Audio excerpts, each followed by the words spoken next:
This is Beside Still Waters, Book 14 in the Wyldhaven series, written by Lynnette Bonner, narrated by Amy Lilly.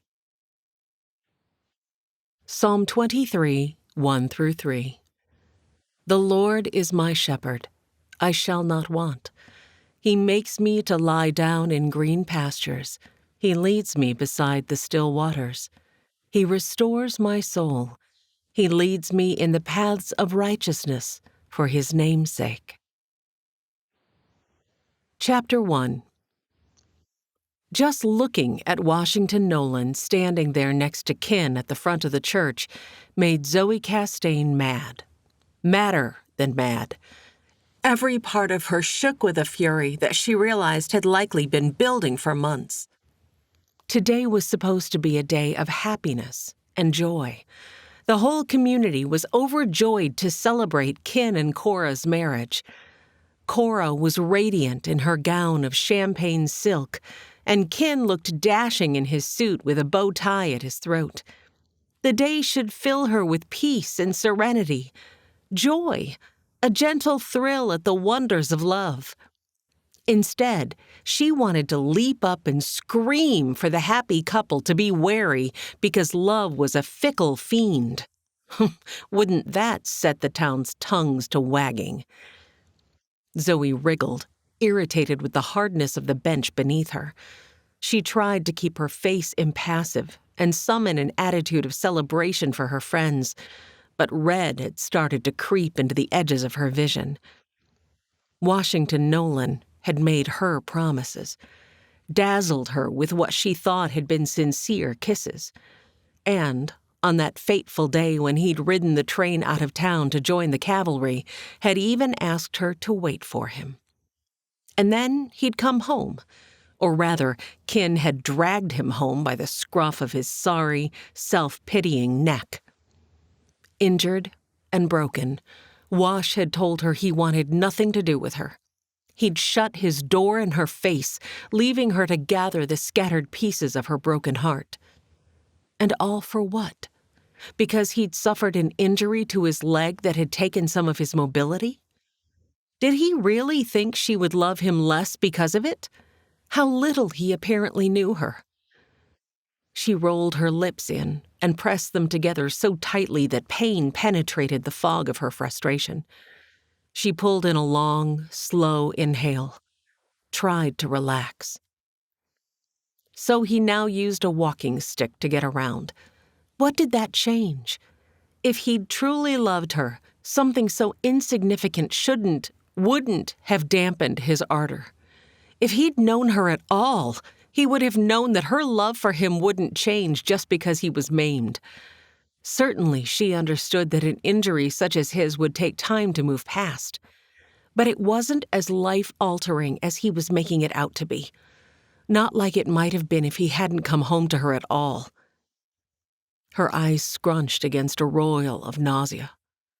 She shifted again, and again found no comfort. If he would let her, she would help him determine what came next. But he'd been stubbornly maintaining his distance. In fact, this was the first time she'd seen him in town since his return home. Since his focus lay on the ceremony, she let herself study him.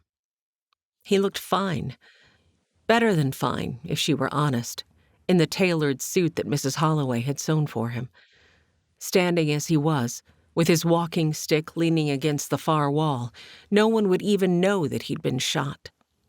His hair was a little on the long side, something to be expected, she supposed, since he'd been so reclusive.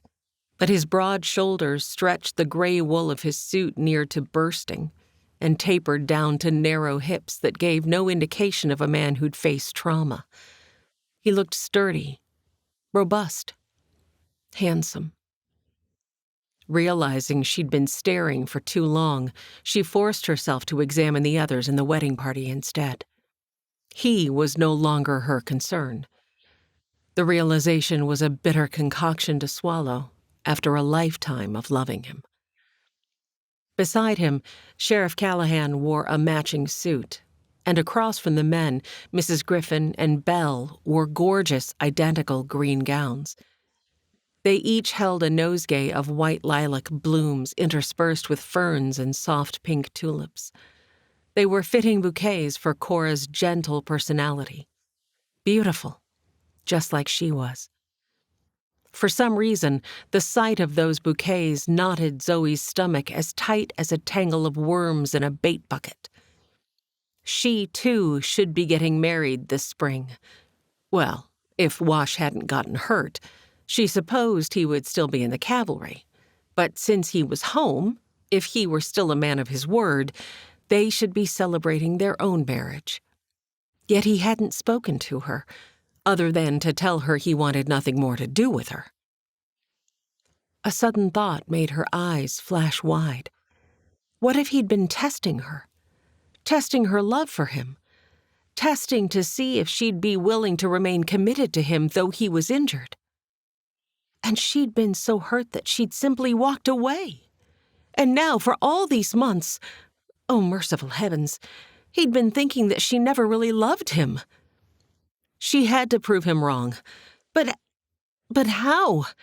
What was the biggest gesture that proclaimed one person's love for another? Marriage. The idea was so preposterous that she gasped. Ma glanced over at her. Even Papa Harrow leaned forward to peer at her from Ma's other side. Zoe snapped her mouth shut and gave them a subtle shake of her head. I'm fine. But she wasn't fine, because this seed of an idea had set her mind to whirling and her heart to racing. No, she couldn't. Could she?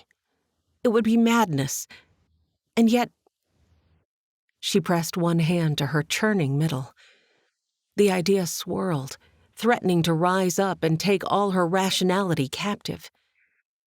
She thought back to that fateful day last autumn when she'd worked up her courage to go see Wash at the cabin his father had built for him, his hideaway from the real world. It was a memory better left 6 feet under. The good Lord knew she'd tried to bury it many times with tears of repentance for her anger and bitterness, but it kept rising from the grave like a ghoul in a tale from Edgar Allan Poe. She gritted her teeth and studied the glove she strangled in her lap. No. If she followed through on this idea, the rejection would feel so much worse, so much more final. Beside her, Ma leaned close to whisper, If you're imagining those gloves are Wash Nolan's neck, it doesn't seem to be bothering him any. Zoe's shoulders sagged. She understood Ma's message plain and clear. Her anger and despair hurt no one but herself. She raised her chin, loosened her grip on the gloves. Ma was right. She had to find a way to let this go. And marching to Washington Nolan's house and demanding marriage is certainly not letting it go, Zoe Kastain. Her cheeks burned at the mere thought, and she glanced around to make sure no one was looking. Her gaze crashed into Wash's. Of course, he'd looked at her at that precise moment. It was deserved punishment for her insensible thoughts. Fair-skinned as she was, and with her red hair a constant torment, she'd never been able to hide a flush of embarrassment. In fact, she could feel the burn of her humiliation even now. One of Wash's brows winged upward in question. Zoe snapped her attention to where Kin was just slipping a ring on Cora's finger. Let Wash wonder. She wouldn't pay him or her crazy idea another thought. But she could feel him studying her, could see from the edge of her vision that he hadn't turned away. Despite the promise she'd made to herself in the mirror this morning that she would not make a fool of herself, her scrutiny drifted back to him. Something indefinable tugged at his features, something that held her fast. His gray-green eyes softened as they swept over her face, warming her clean through. And for one moment, Zoe's heart soared with the hope of what might be. His throat worked, and he shifted. You may kiss the bride. Parson Clay's exultant proclamation sent a jolt down Zoe's spine that yanked her attention to where it should have remained. A loud cheer rose through the congregation as Kin leaned close to lay a lingering kiss on Cora's lips. After a moment, with a side-eyed glance at the congregation, Cora pulled back, but he leaned after her, and she indulged him in another series of kisses and retreats until she was nearly bent over backward. This caused endless ripples of laughter. Cora finally halted him with an embarrassed flush. Kin gave her an unrepentant grin and then straightened slowly, pulling her with him. Cora responded by darting up onto her toes to give him one more peck, much to the amusement of those gathered. Zoe couldn't resist a smile. She could only hope that their love would prove to last. Parson Clay's laughter melded with the congregation's, and then he presented the couple with a broad, proud gesture. "May I present to you Mr. and Mrs. Kin Davis." Kin and Cora faced the congregation, and Kin thrust their joined hands toward the ceiling in a gesture of triumph. "She said yes." Even Wash's somber lips tilted at that. Cora's giggle was like a creek during spring melt, joyous and bubbly. From the back of the church, Ewan McGinty shouted, "3 cheers for the happy couple." "Huzzah!" The joyous shouts nearly lifted the roof. "Huzzah! Huzzah!" Still laughing, Kin and Cora hurried down the aisle, followed by the 4 who had stood up with them. Zoe noted that Cain Carver, across the way, couldn't seem to take his eyes off of Belle as she passed. But Wash didn't look Zoe's way again. He must have gathered his walking stick sometime while her attention had been on Kin and Cora, for now he kept his attention steadfastly pinned to the portion of the aisle directly in front of him, as the tap of his stick accompanied his hasty escape. Zoe's gloves were once again choking for air. Wash stumbled on nothing as he escaped the confines of the church into the warm spring air. "Careful there."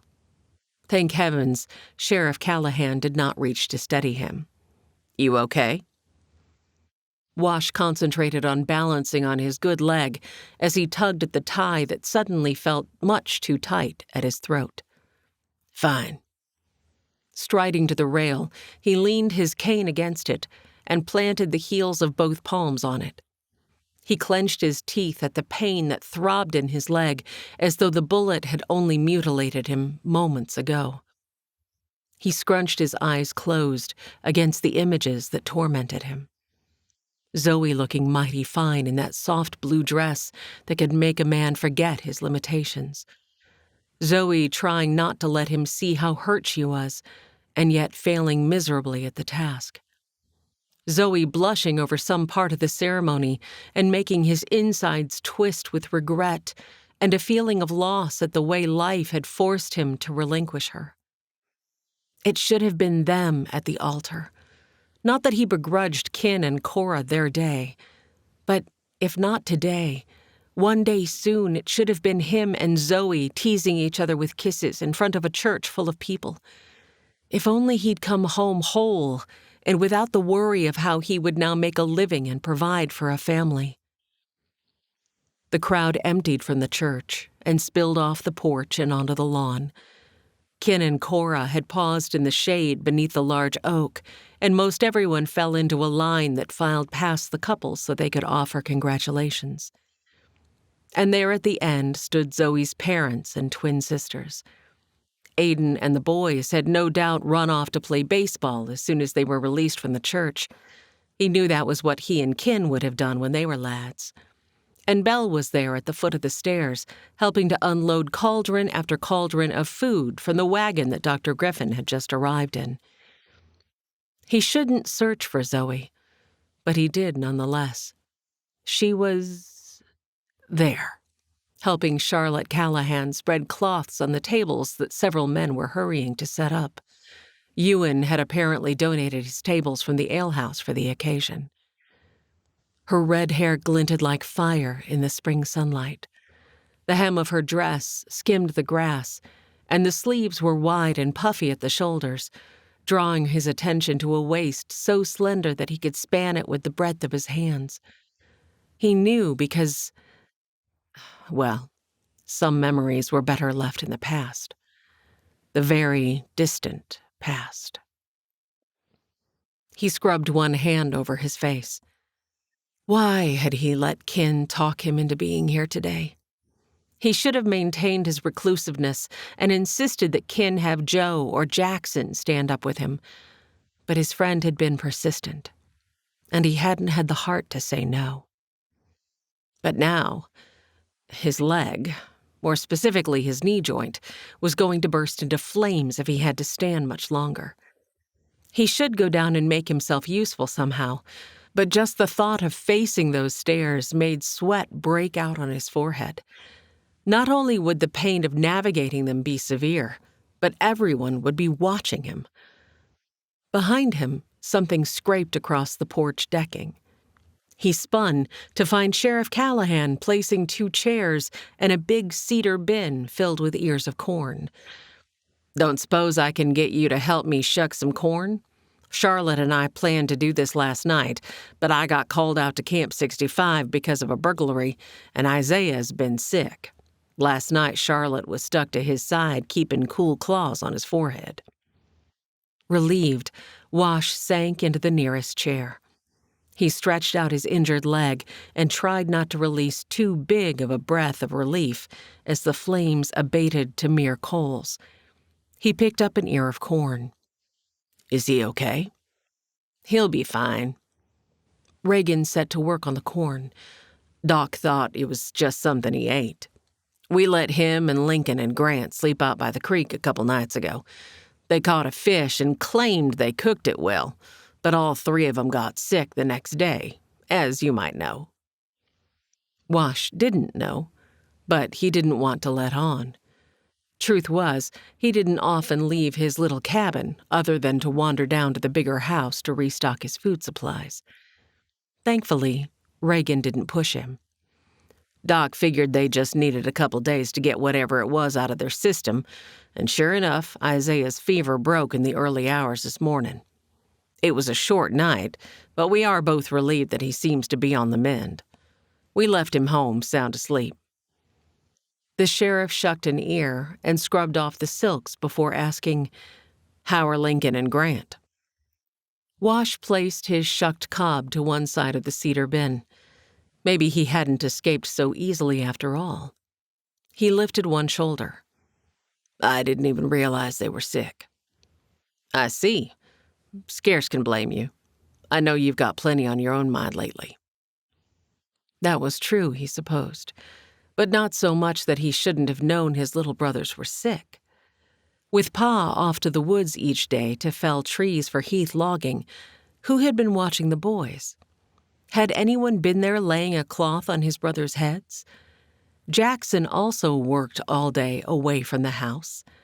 Link was old enough that he could probably manage to care for himself, but he would have been more likely to torment Grant than help him.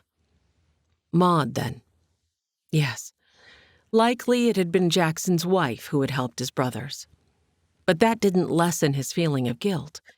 She'd taken on a big job when she'd married Jackson, Christmas past. They'd moved into his brother's room in the main house until Jackson could get their own place built. Cooking and cleaning for Pa and the boys couldn't be easy on a newly married woman, but she'd risen to the task, and from what he'd seen, with a great amount of joy. He dropped another ear of corn onto the stack and took up another to shuck. Maybe he needed to start doing more around the place. After all, he couldn't just sleep the rest of his life away. He had to find a way to wrangle through the pain he suffered. If only he didn't feel so constantly tired. The agony was a ceaseless energy drain. Mrs. Callahan bustled up the church steps, a large empty pot cradled in her arms. "Reagan, the fire is good and hot and the water is boiling. Are the cobs ready?" "We've done about half. Here, let me get 'em for you. Wash is helping us." Reagan took the pot from Charlotte and set to filling it with the ready cobs. Oh, bless you, Wash.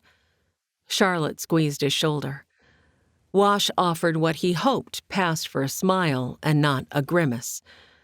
Happy to help. Lies. What he really wanted to do was go home and sleep. So much for his realization that he ought to be doing more. I felt so bad that we didn't get it done earlier, Charlotte said. But the bride and groom haven't even escaped their guests yet, so I don't suppose I needed to worry. She hurried after her husband, calling over her shoulder, Reagan will be right back. Charlotte and Reagan hadn't been gone for more than a minute when someone stopped only a few feet away. It was the short, blonde doctor who had come to see him on occasion with Dr. Griffin. He sported a drooping walrus mustache that reminded Wash of his commanding officer at Fort Vancouver. Howdy, the man said. Wash gave him a nod, but feared that a frown may have settled on his brow. He didn't want to spend energy creating conversation with a stranger. You may remember me. I'm Dr. Polson, Alexander Polson. The man shifted a bit nervously and twisted a bowler hat through his fingers. Wash managed, I know who you are. The man thrust out a hand. Good. Then you'll know that I work closely with Dr. Griffin. He instructed me to wait until you were ready, and I figured seeing you here today was a good sign. May I have a few minutes of your time? Ready for what? Wash didn't want to know, but can you shuck corn? Wash nudged the empty chair with the boot of his good leg. The man could sit if he would work, because the sooner this job was done, the sooner he could hightail it on home before this agony made him bite somebody's head off. Yes, thank you. Happy to help.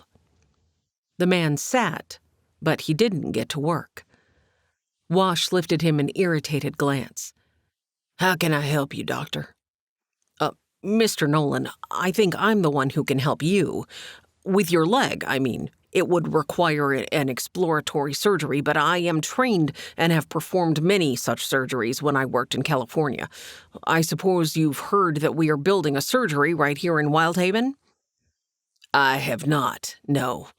And if you'll pardon me for being blunt, I've had enough of doctors butchering my leg. Thank you, though. Just the thought of going back under the knife made a shudder work through him.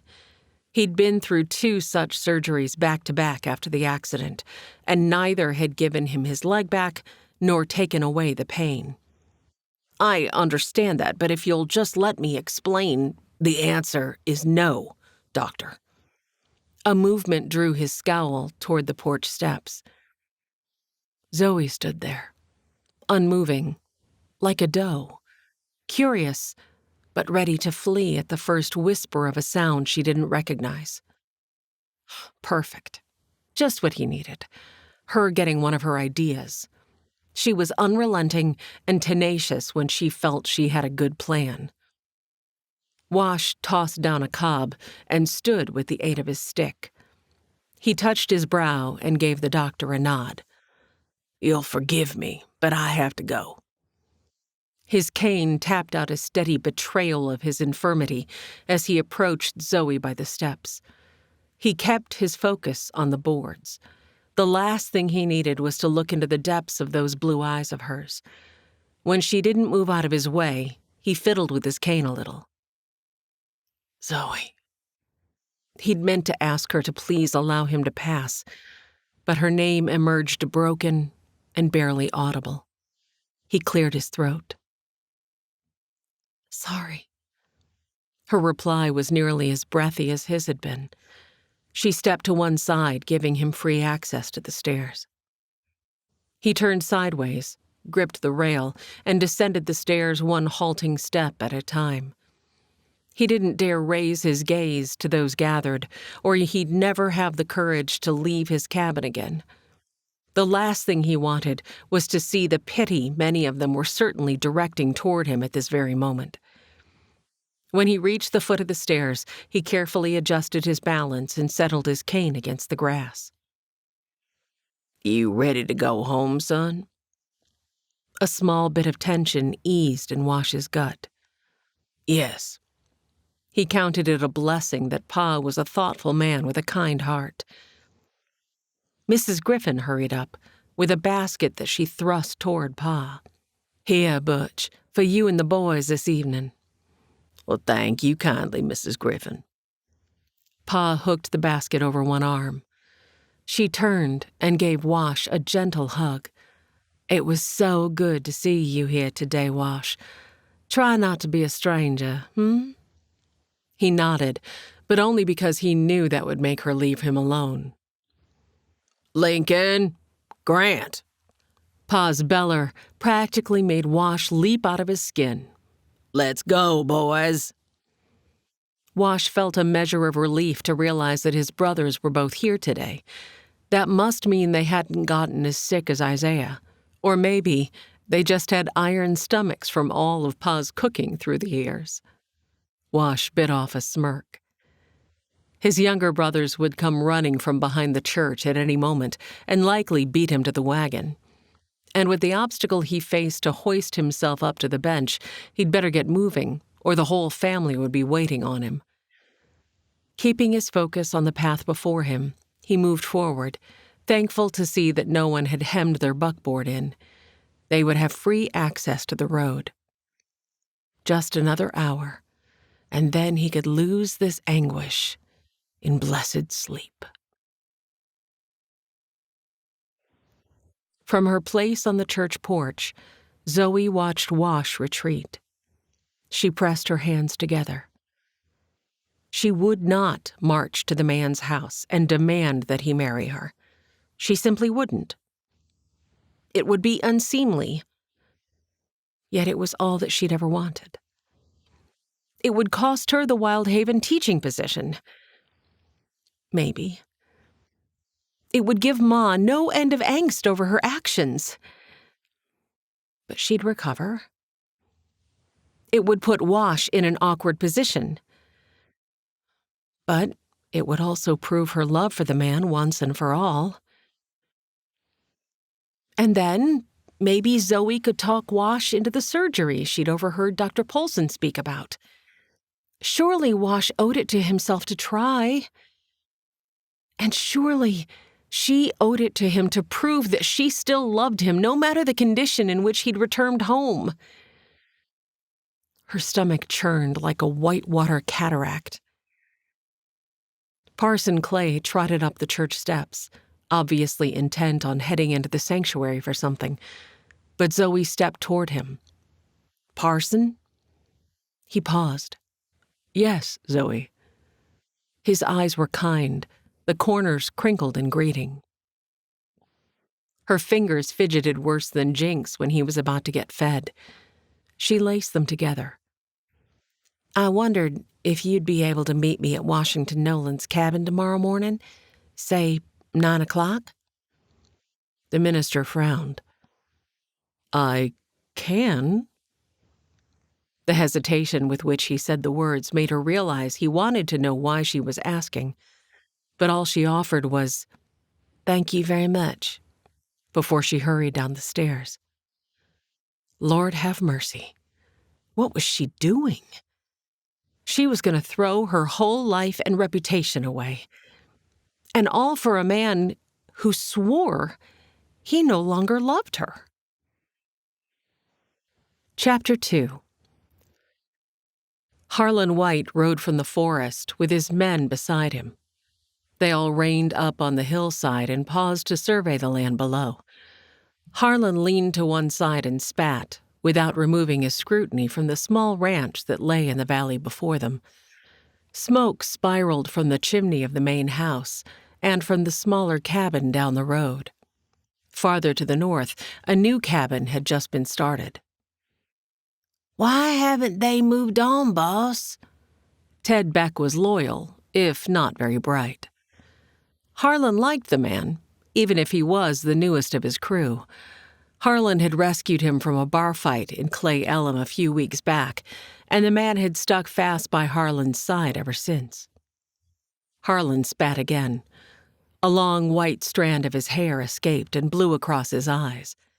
He gathered it back and resecured it with a leather strap at the base of his neck. Because we apparently haven't made it difficult enough for them, Beck. We simply haven't offered them enough incentive to give up. You've cut fences, driven off their cattle, butchered the pigs. What more is there to do? Maybe we ought to just pick another spread to buy. Shut up, Ted.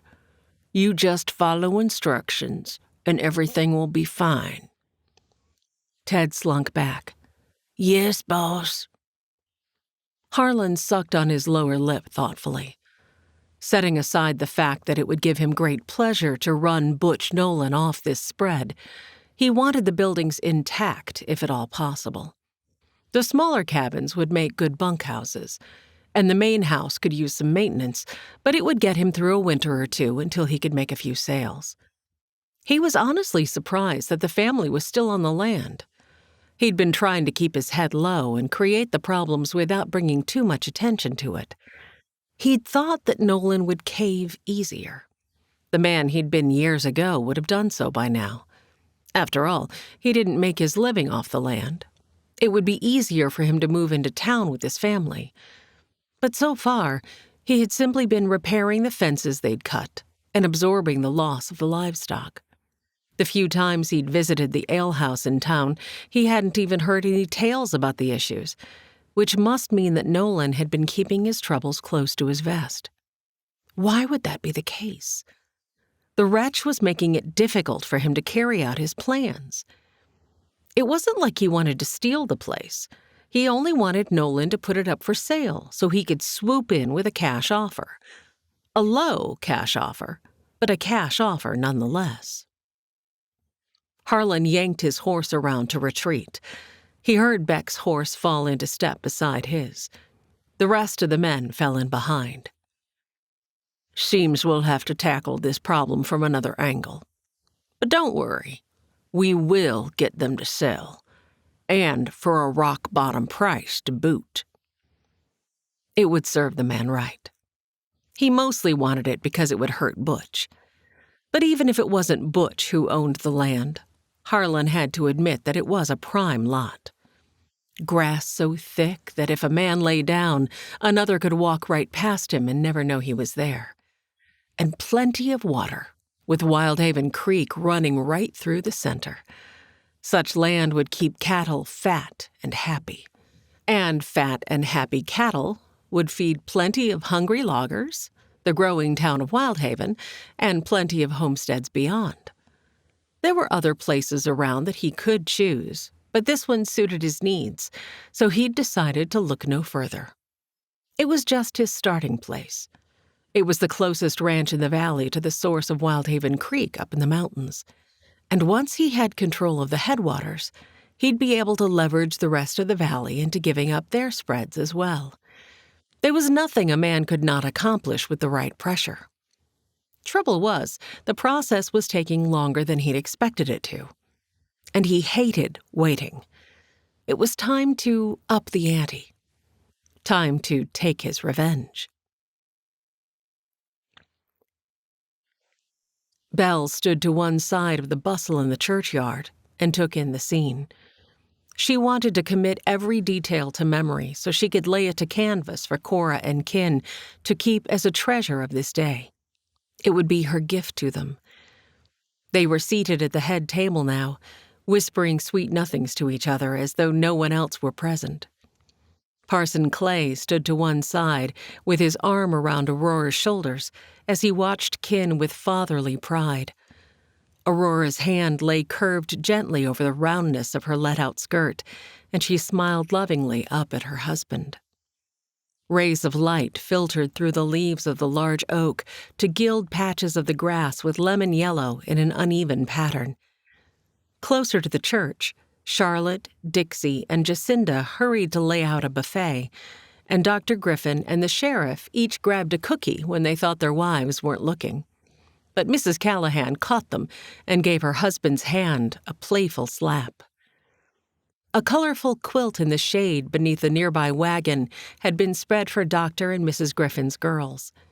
Ellery Rose, who lay on her stomach with her little legs bent into the air behind her, chattered away to her baby sister, who watched the chaos with curious wonder as drool dripped from her chin. Memorizing the scene? Kane's voice spun her to face him. Her heart cavorted at the closeness of his proximity. You know me too well. I'm hoping to paint. Something in his expression silenced her.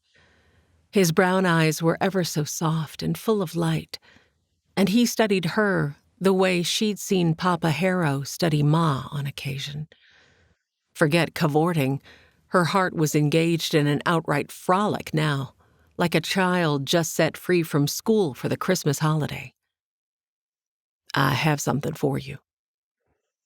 Only at that moment did she realize he'd been standing with his hands behind his back. He was hiding something. Involuntarily, the fingers of her right hand touched the empty ring finger of her left. Was the man finally going to make all of her dreams come true? You do? Joy bubbled through her. He whipped his hand from behind his back and held up. Her shoulders sagged. A rolled-up tube of paper? She hoped he couldn't read the disappointment radiating through her. Slowly, she reached for the document. What is it? Just look. I've been saving up. Territorial University of Washington arced across the top of the first page. Beneath that lay a jumble of words, too many to read at this moment. A second, smaller paper was a train ticket to Seattle. She frowned, looked up at him. I don't understand. His brows slumped, and he worked at one side of his lower lip with his teeth. I enrolled you into the art school. I figured you'd be happy. So he hadn't missed her disappointment. She looked at the pages again. At one time, her only dream had been to go to art school, and yet, in recent months, her dreams had grown to involve so much more than that. It's lovely. It's just... You want me to go away? He took a step back. I thought it was what you wanted. It is. I have wanted it for a very long time. His features eased. Well, good then. I wanted you to be happy. You deserve to focus on your art, Belle. The world needs your gift. And what about you? She gasped and pivoted away, slapping her fingers over her mouth. She hadn't meant to blurt anything so forward. But to go to school would be to leave him. Was that what he wanted? For her to go away? The warmth of his hand clasped hers. He pulled her around to the relatively private side of the oak's trunk, pressed her back to the tree, and leaned one hand by her head. His intense gaze drilled into hers. I need you, Belle, like the clouds need the sky, like a soaring eagle needs wind beneath its wings. A tremor worked through her, and she eased out a breath of relief. He continued, but it would be utterly selfish of me to ask you to give up your gift to be the wife of a horse trainer. A boldness stole over her. She straightened and settled a hand against his cheek. And what if I want to be the wife of a horse trainer? She studied him, looking for any indication of resistance to the idea. They had danced around this for months now, but had never spoken of it so openly. Perhaps it was the wedding atmosphere that had made them both intrepid. Kane loosed a low growl before turning his head to press a firm kiss into her palm. Don't tempt me, Belle. First, I want you to pursue your art. Being a wife, my wife, would split your focus. I wouldn't mind. You have such a beautiful gift. I don't want you to throw it away on account of me. Love and learning can exist together. Yes. His voice was gruff, but the one would distract you from the other. Her disappointment surged again. And what if the lack of one distracts me from the other? Cain's focus sharpened on her. He stepped close and took her face in both his hands. There is no lack, only delay. You will go to school and become the best artist you can be. I will write to you every day so you don't forget my love for you. And then you will come home and we'll talk marriage again. Her pulse stuttered. He'd actually said it. But it hadn't been a question. She tilted him a smile. Oh, will we? His face twisted into the dearest scrunch of frustration. I mean, if you'll have me? Such a joy bubbled up that Belle felt she might explode with it. She tipped her head back on a laugh and wrapped her arms behind his neck, then leveled him with a look. I wouldn't have it any other way, Mr. Carver, unless you want to let me become your wife first? Cain pressed his forehead to hers and closed his eyes. You are temptation itself, lady. She grinned. Am I? Is it working? He shook his head, stepped back, held out a finger to stop her from leaning after him. No, it's not working. Schooling first. Then we'll see if you still want to be the wife of... He threw up one hand. Well, me. Belle snatched his hand, dropped a kiss to his knuckles, and pressed the back of it to her cheek. I will always want to be your wife, dear Cain. So much so that I dread being apart. I know. Me too. But the time will pass, and I would never forgive myself for selfishly standing in the way of your gift. Belle frowned. Am I so awful that I need so much schooling?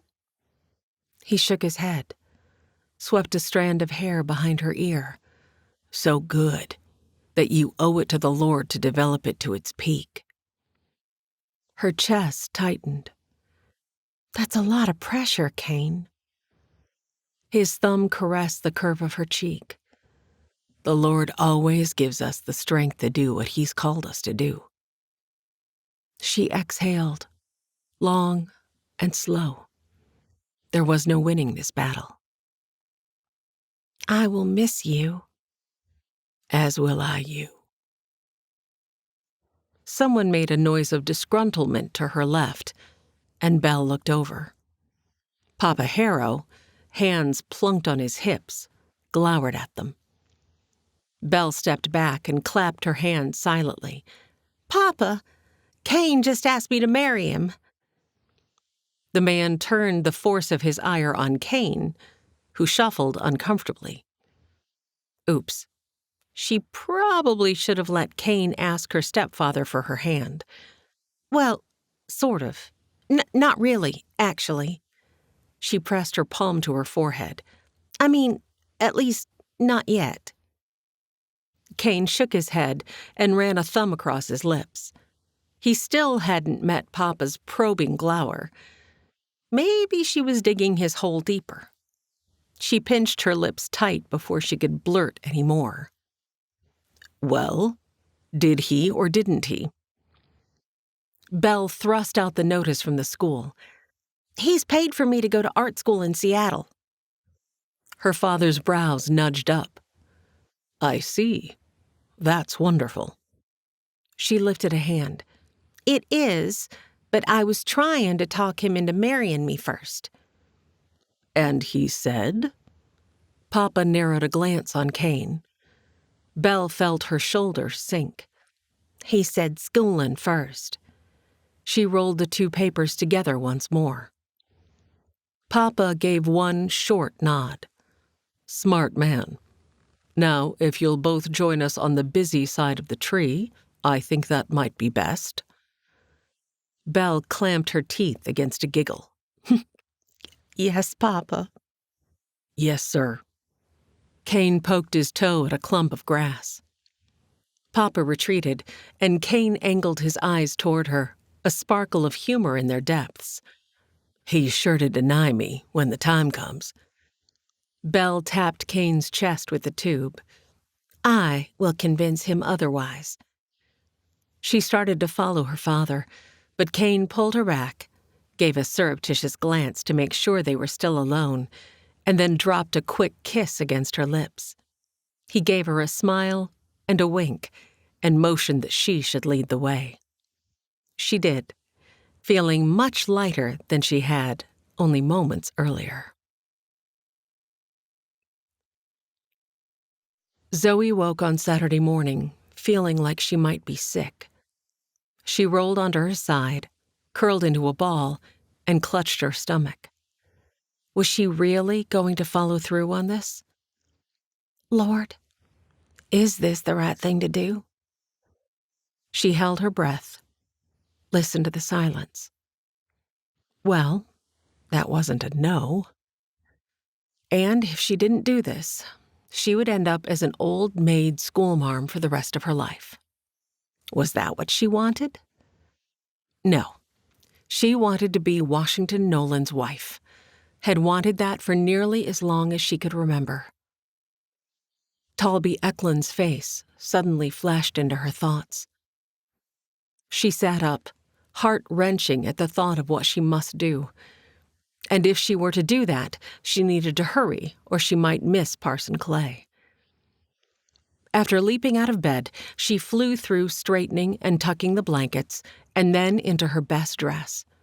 It wasn't white, nor did it have any lace, but the brushed blue wool brought out the color of her eyes, and she needed to feel pretty, today of all days. She braided her wild red curls and pinned them into a semblance of order at the back of her head. She snatched the small traveling case from the bottom drawer of her wardrobe and stuffed it full of as many items as she could fit. 2 complete sets of clothes, her extra boots, an extra petticoat, hairbrush, extra hairpins, and after she used her toothbrush and powder at the washstand, those too. Satchel in hand, she hesitated. Should she ask Ma and Papa to meet her at Wash's? Ma especially would be hurt if she didn't. But on the other hand, if she was to once more be humiliated, she didn't want them to be witnesses. Better to act and ask for their forgiveness later. She strode across to open the window, dropped the bag outside, then pressed the sash firmly closed once more. That done, she took a fortifying gulp of air, shot up another prayer for strength and guidance, and then stepped out of her room. As she'd known they would be on a Saturday morning, Ma and Papa were already at the table. Papa reading the paper, and Ma darning a pair of Aiden's socks. Ma popped from her seat. "Mornin', dear. You're up early for a Saturday." She strode to the kitchen, which was just across the counter from the table. "I made cinnamon buns." "Thank you." Zoe swallowed. Had they heard the tremor in her words? "I just have a few errands to run today." Humiliation flamed at the lie. She had never been one to fabricate the truth. "Okay, that's not quite true. I have one main thing to accomplish today, and I'm rather nervous about it."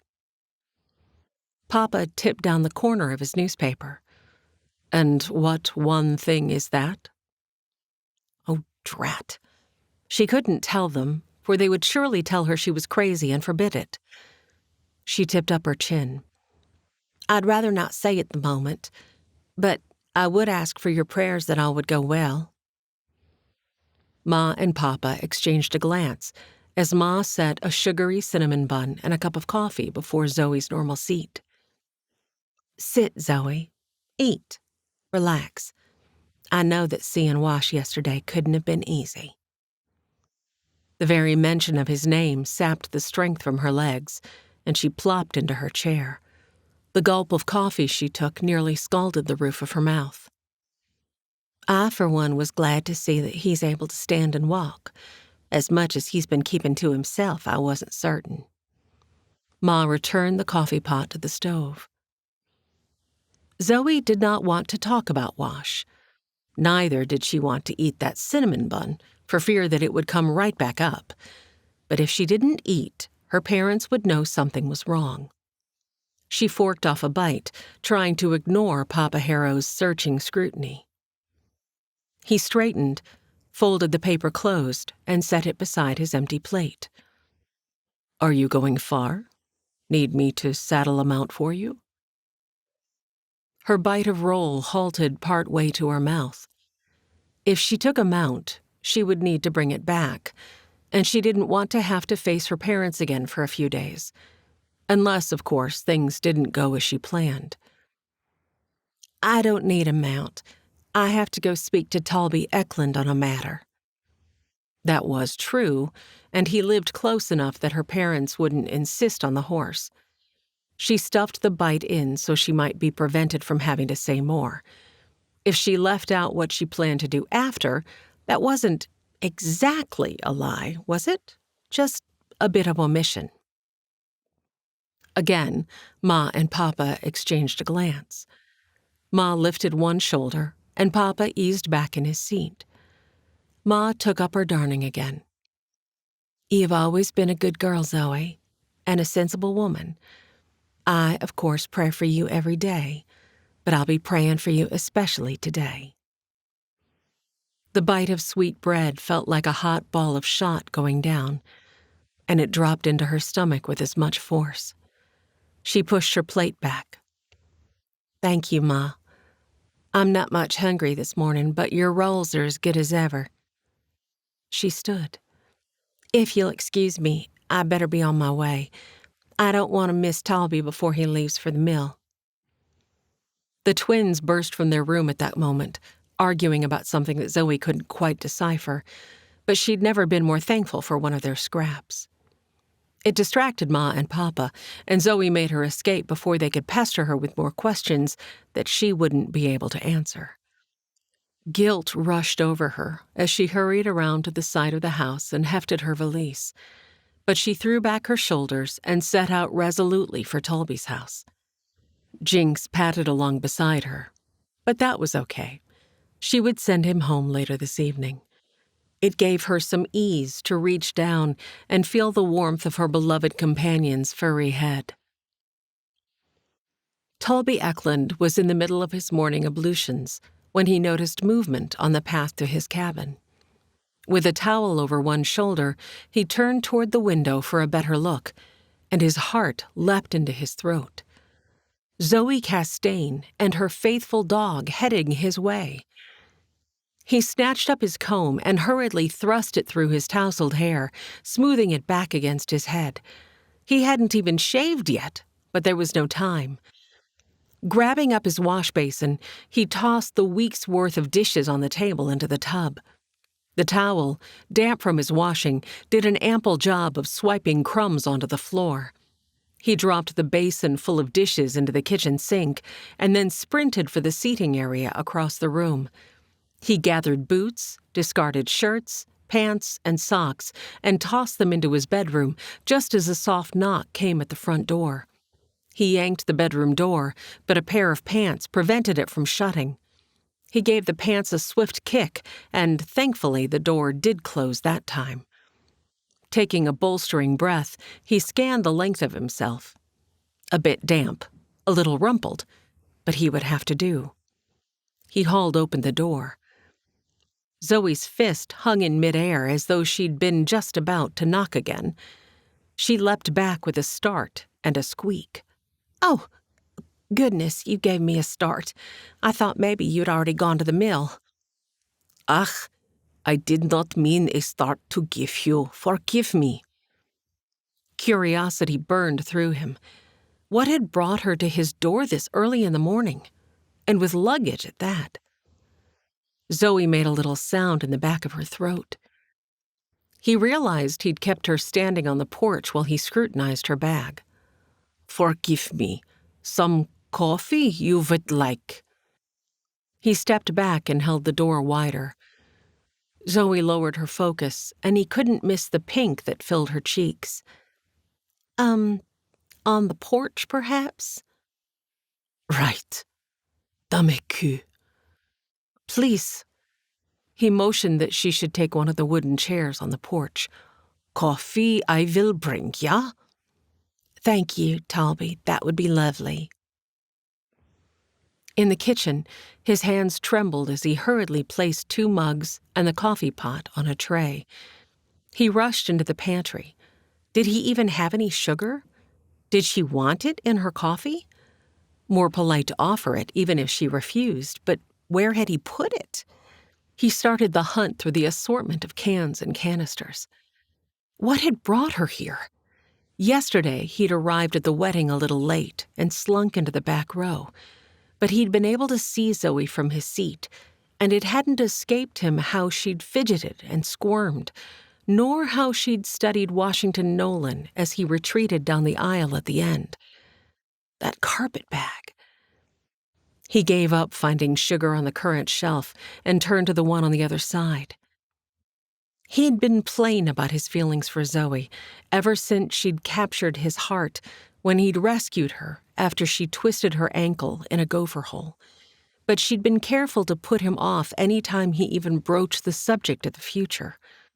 Where was she heading, packed as she was? There was no sugar to be found in his pantry. He couldn't leave her waiting any longer and would simply have to make his apologies. His hands shook so badly that the cups rattled when he hefted the tray.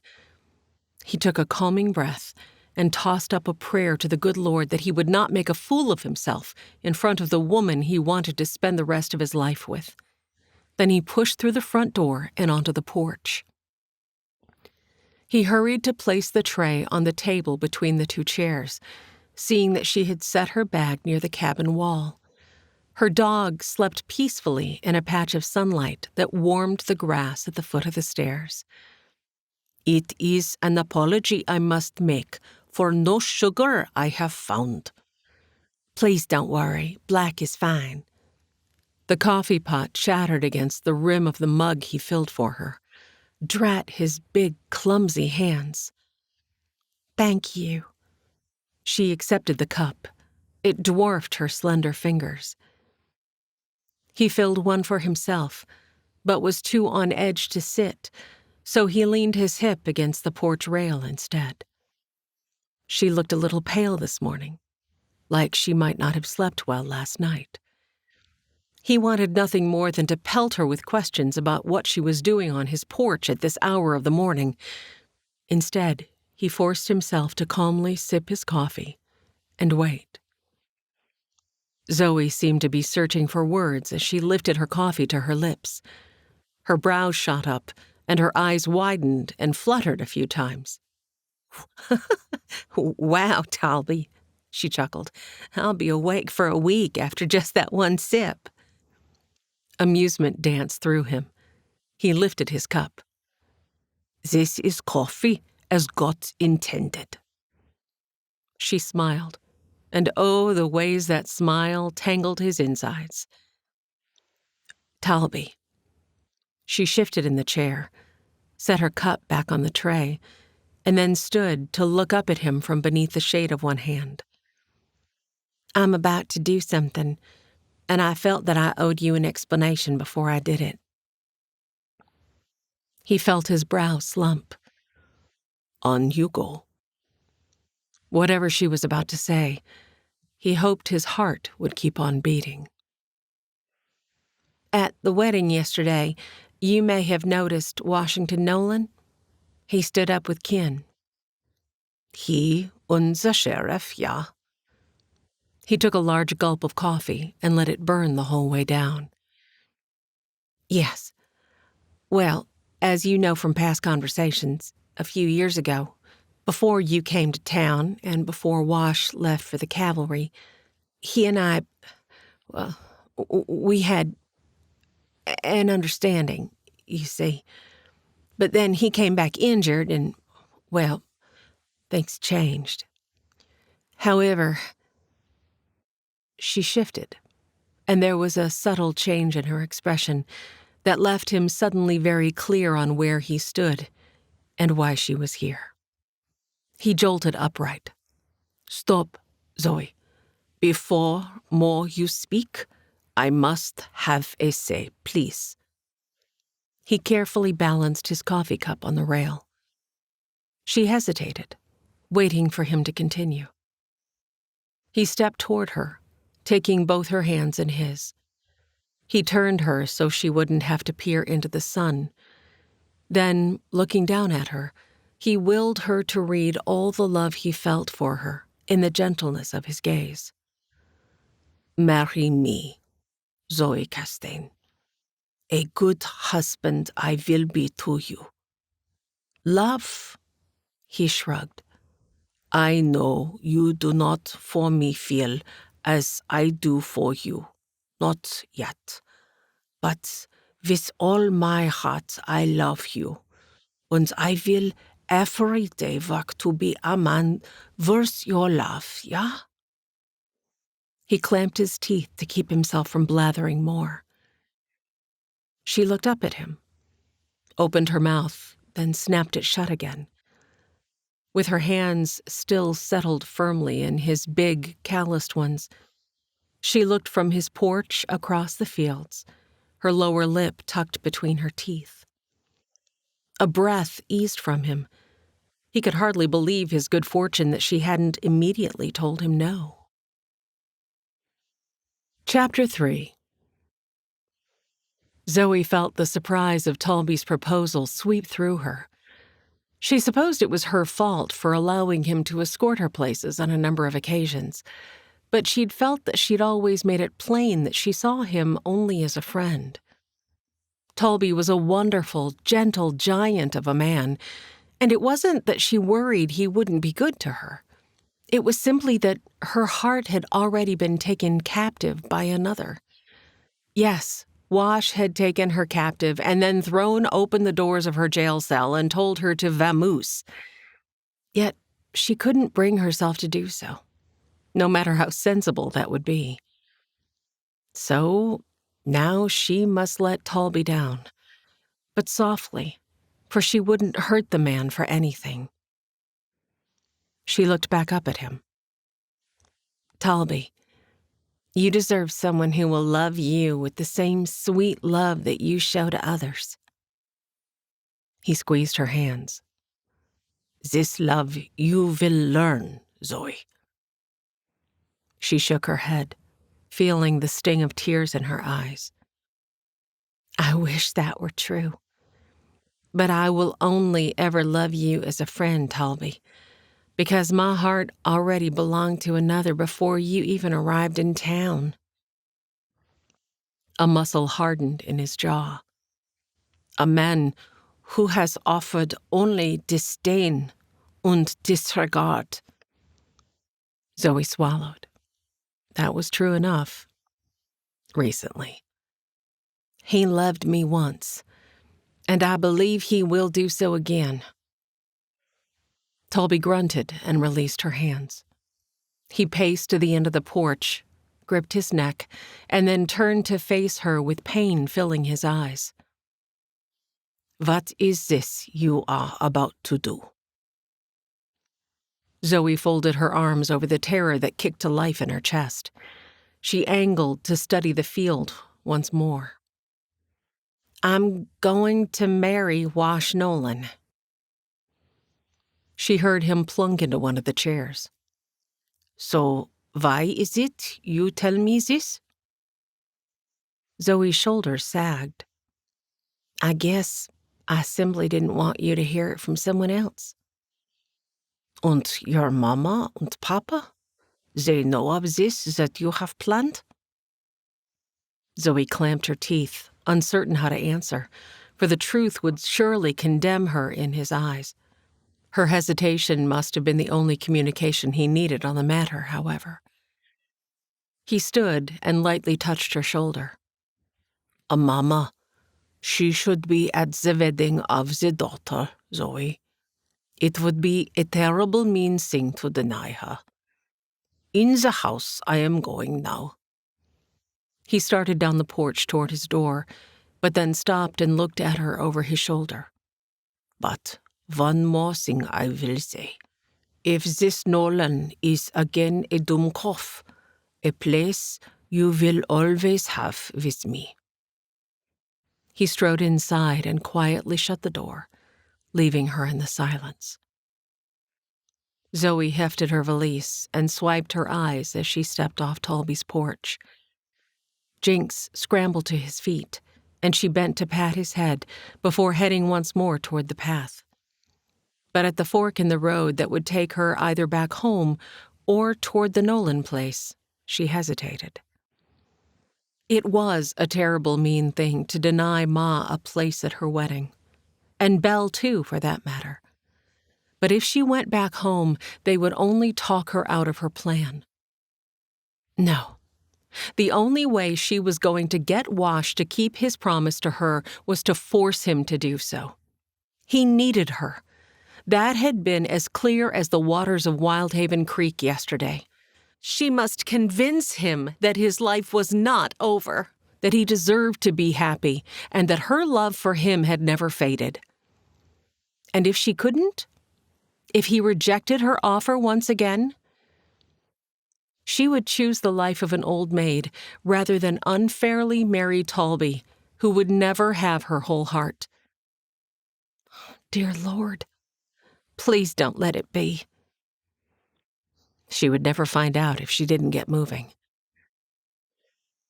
Throwing back her shoulders with determination, she turned onto the forested path that led to the Nolan spread. Her heart hammered in anticipation, causing sweat to break out on her forehead. Calm down. She forced a long, slow inhale and turned her attention to the area around her rather than on what she might do if Wash refused her yet again. The day was beautiful. Sun streamed through the evergreen branches to gild the forest floor.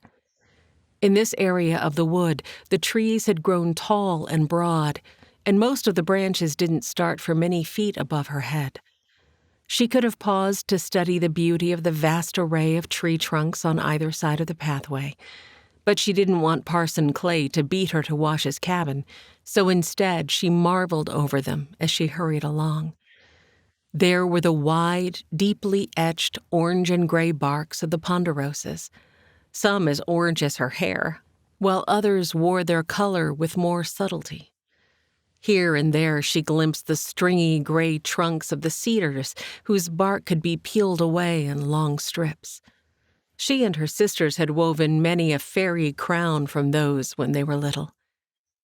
A few of the trunks wore the softer, daintier, dove-colored bark of the white pines. These were interspersed with the stark white of a few birch trees that were just now coming into full leaf here in the foothills of the mountains. Such a variety of textures and colors. What a creativity the Lord had used in his creation. Zoe sniffed the air, loving the loamy fragrance of the evergreen forest warming to the sun. A chipmunk with a pine cone darted along the length of a fallen log before he perched on the far end and chattered at her as though scolding her for disturbing his breakfast. And then she was through the wood and standing on the hill looking down on the Nolan spread.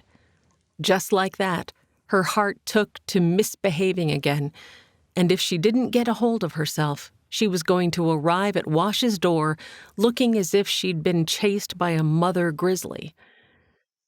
She set her bag on a patch of moss along the top of the embankment and took a moment to straighten her hair and take several deep breaths. This was it. Her last chance to convince the man she loved that she was the right woman for him. Her pulse surged and tumbled over itself like a jubilant cluster of kittens with a ball of yarn. Mornings were always better. A good night of sleep seemed to abate the agony of Wash's bum leg. But he knew that if he stayed on his feet too long, he would be right back into the weeds again. Impatiently, he stirred the pot of boiling oatmeal and gathered milk, butter, and brown sugar near his bowl. His coffee already waited at the table. It was only a moment before the oats were cooked to his liking, and he scraped the contents into his bowl and took the pan to the kitchen sink. Pa had piped running water right into the house from a high storage tank, so he didn't even have to work a pump handle to fill the pot. A knock came on his door just as he returned to the sideboard by the stove. He frowned. Was it one of the boys? Coming down to see how he was faring after his long day yesterday? He wouldn't put it past Pa to send one of them to make sure he was all right. He was fine. All he had planned for today was sitting on his bed with his legs propped up so he could finish the Red Badge of Courage. It had been out for a few years now, but this was the first chance he'd had to read it. Leaning heavily on his cane to keep from putting any more weight than necessary on his leg, he strode to the door and settled his hand on the knob. He yanked it open. "Tell Pa that I'm Zoe." He fumbled to lean his cane against the wall and straighten. She stood on his porch with Jinx sitting beside her, a small brown satchel clutched in both hands. Truly, the last person he'd expected was Zoe. He tried not to notice how pretty she looked, but failed miserably. She'd attempted to corral her red curls, but as always, some strands had escaped to caress her cheeks. He released the door, widened his stance, and clasped his hands behind himself so that he wouldn't give in to the temptation to reach out and finger those curls. "Good morning. I wasn't expecting you." Understatement. "How can I help you?" He didn't want to help her with anything, truth be told. Just standing here for these few seconds was already reminding him that he'd overdone things yesterday. The familiar flame flared to life in his calf, and every muscle tensed as though preparing to fight the blaze. Zoe opened her mouth, but no words came out. She angled her head, tried again. Still no words emerged from her open lips. Wash frowned. This wasn't like her. All his life, Zoe had been the one who knew what to say in whatever circumstances they found themselves in. "Is everything okay?" "Yes. Sorry. I'm struggling to find the right words." Obviously. The last word seemed to be a barely audible afterthought to herself. She snapped her mouth shut and turned to study the railing at the other end of the porch. Wash shifted a little, unsure what he ought to say. Jinx took advantage of his movement and slunk past his legs into the house. "Oh, Jinx, no!" Zoe called. But the dog ignored her, strolled over by the fireplace, and curled up on the rug. Wash smiled. "Guess he knows the meaning of making himself at home. I'd invite you in, but—" "Yes, please don't worry, I understand." Embarrassment blushed her cheeks, and her hand trembled as she reached up to swipe one of those tempting strands behind her ear. She couldn't seem to meet his gaze, and a little jitter of concern flared. They'd always had an easy camaraderie.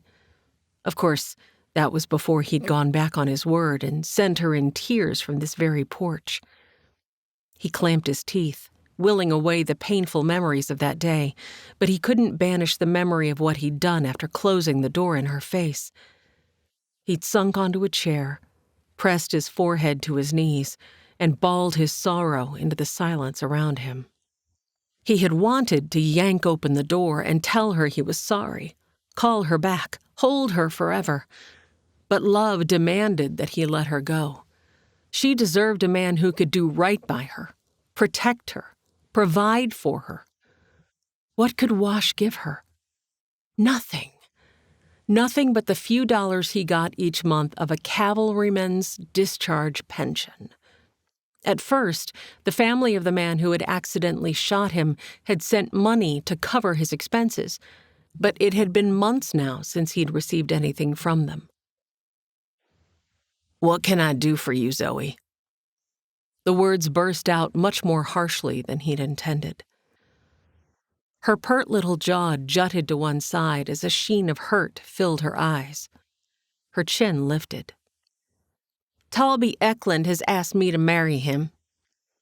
She dropped her valise and plunked her hands on her hips. Weakness threatened to steal the strength from his knees. He gripped the posts of the doorway, searching her face, but one thought flared to life. Her satchel. He suddenly couldn't think of anything but that blazing satchel. Was she going to marry the man today? Had she packed her things and come to say her farewells before she married the miller? It was a good thing he hadn't had a chance to eat yet. He might be sick. His focus drifted to the bag on the porch at their feet. "So you've come to say goodbye." He'd meant it as a question, but it had emerged a statement. A statement he desperately wanted to snatch back. The realization ought to have filled him with relief. Eklund was a good man, from all he'd heard from Pa, and he was certainly of means.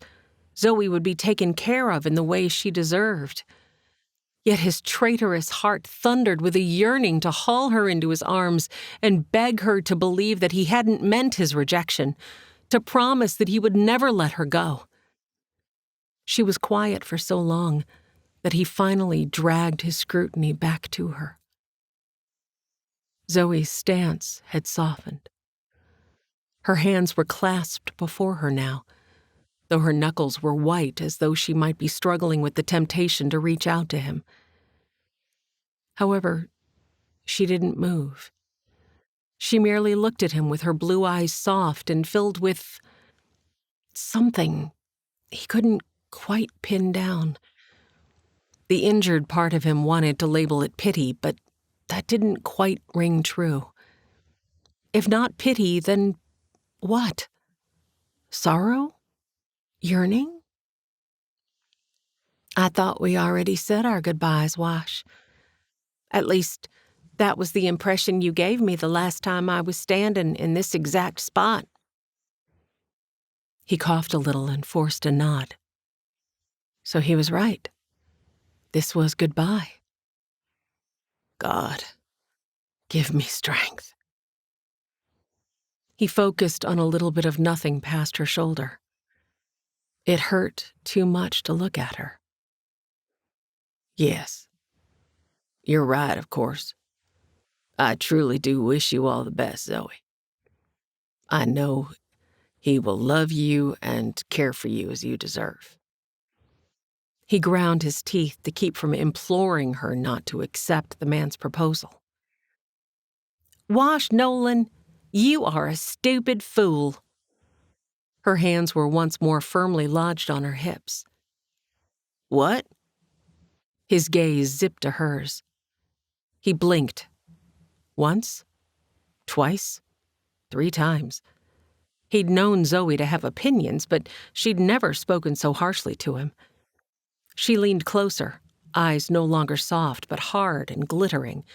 "And yes, I know the Bible says to call no man a fool, but Lord forgive me, what else am I supposed to call you?" I don't understand." She thrust her hands wide. "Of course you don't. So why am I so determined to make this work?" She shoved her bag with one foot, nudging it more firmly against the cabin wall. Before he even realized what he was doing, his hand shot out to clasp her arm. "Make what work?" His heart hammered so hard that he could feel the slam of it against his ribs. A rider emerged onto the path to the cabin. It was Parson Clay riding their way. His focus snapped back to Zoe. Why would the parson be out this way so early in the morning unless... Wash searched Zoe's face. Surely she hadn't meant... Realization dawned so suddenly that he let go of her arm and scooped both hands into his hair. He clasped his fingers behind his head and simply looked at her, holding his breath and waiting for her reply. "God, please don't tempt me with this again. I don't think I have the strength to reject her a second time." She fidgeted worse than Grant did when he was trying to work up the courage to confess something. After a long moment, she angled a quick look toward the parson, who had dismounted from his horse and was tying it to the hitching post, then returned her focus to him. I'm not marrying Talby, Wash, but I am going to marry you." His eyes fell closed, and he literally clamped his teeth against his tongue to keep from blurting, "Yes, yes, yes." Reason warred with desire. She worried her lower lip. Chin dipped down. She studied him through her lashes as she waited for him to speak. His love for her ought to slam the door on this errant hope. But it was too late. Hope had already slipped inside and curled temptation around his heart. She shifted, swept her tongue over her soft red lips. Oh, hang it, looking at her lips wasn't helping him win this battle. His heart begged him to give in to her outrageous request. His love might be enough to sustain them through the lean times, right? But what would happen down the road? She would have to be the breadwinner. He could barely stand on his leg for a few minutes. He couldn't work the ranch or even take a job with Heath logging. No. He snatched his cane and paced across the kitchen, keeping his back to the whole package of temptation standing on the porch. God, why are you tempting me with this? The heavens remained silent. Wash gripped the back of his neck and squeezed at the tension. A picture flashed through his mind. Zoe traipsing through town with her arms linked with his. His leg gave him no pain, and he walked easily.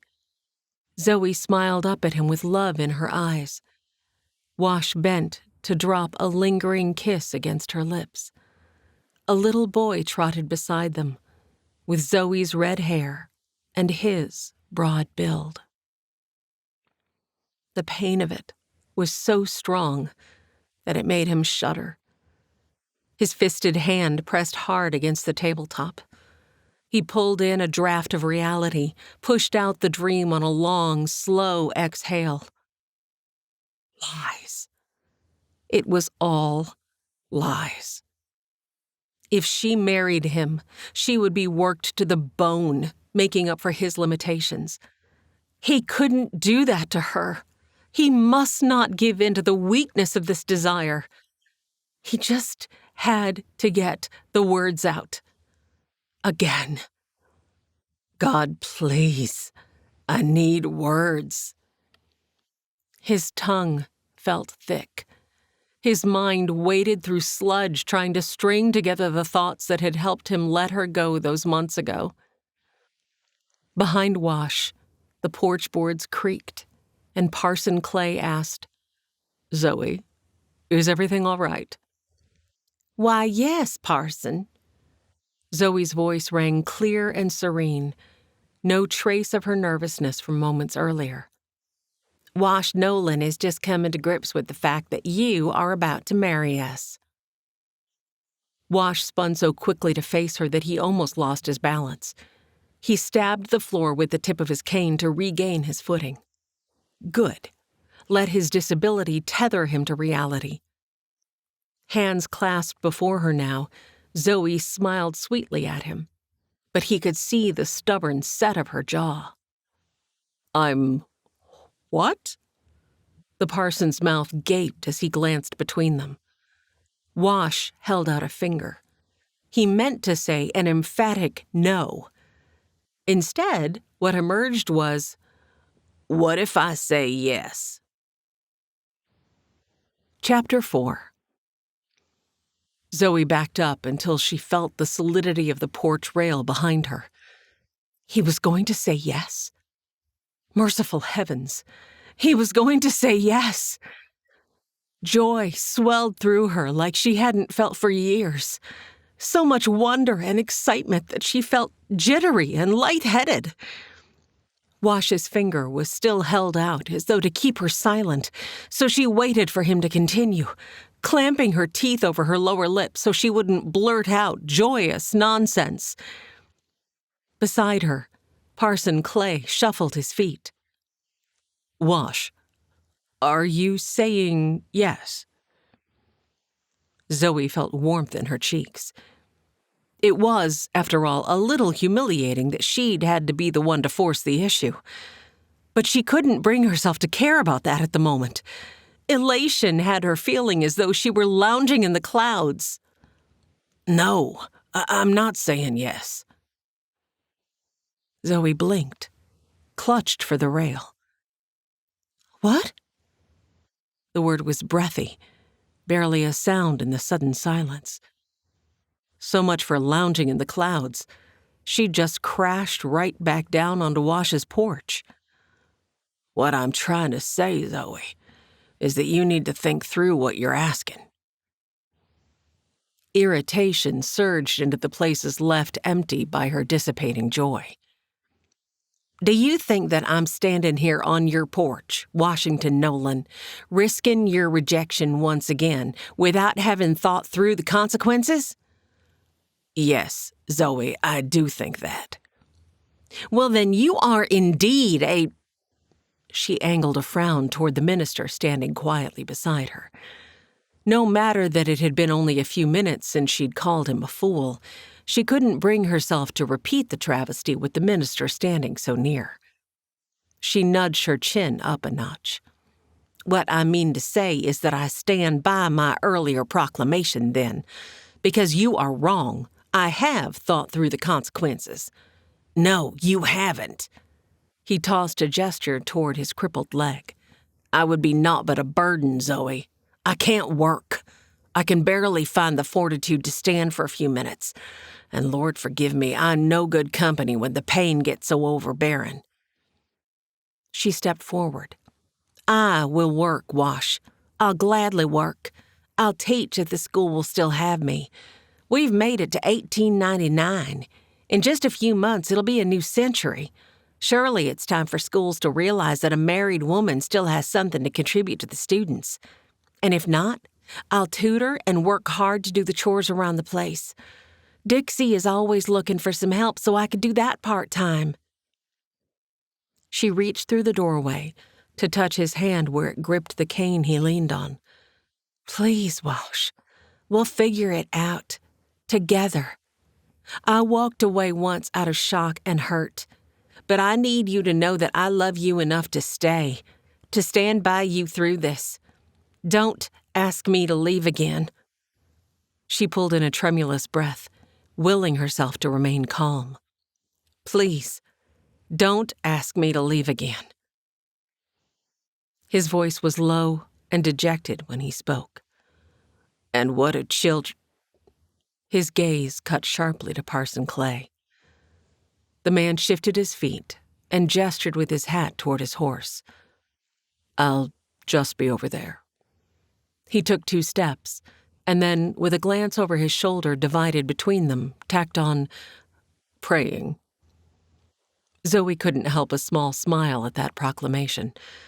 The poor parson likely thought she'd lost her mind and would be praying for her to find it again. But one look at Wash's serious, contemplative expression straightened her countenance. What if children come, Zoe? If you're working and trying to do all the chores, who will take care of them? A boldness stole over her that she didn't know she possessed. She sidled a step closer to him, took his hands, cane and all, and slid them around her. His warmth enveloped her. He didn't pull back, but he did close his eyes and swallow hard. She reached up to touch his chin.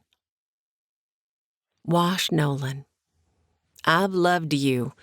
I think from that moment when you burst into the classroom all those years ago and found me tied to my chair with a broken arm. Do you remember? She watched him carefully, willing him to look down at her. The stubble of his cheek prickled as the gentle pulsing of his jaw rose and fell beneath her fingers. Finally, he looked down. A swirl of emotions winged through his eyes. Oh, I remember, Zoe. His voice was gravel and rocks. Satisfaction swelled inside her. And you've loved me almost as long, right? Longer. The proclamation filled her with peace. She nestled her cheek against his chest and inhaled, long and slow, as she simply relished the scent of him. It was a smoky aura touched with a hint of pine and the lemon soap that Jerry sold down at the Mercantile.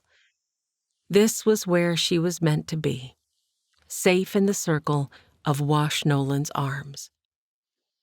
She knew she had won him over, and now she must proceed with caution.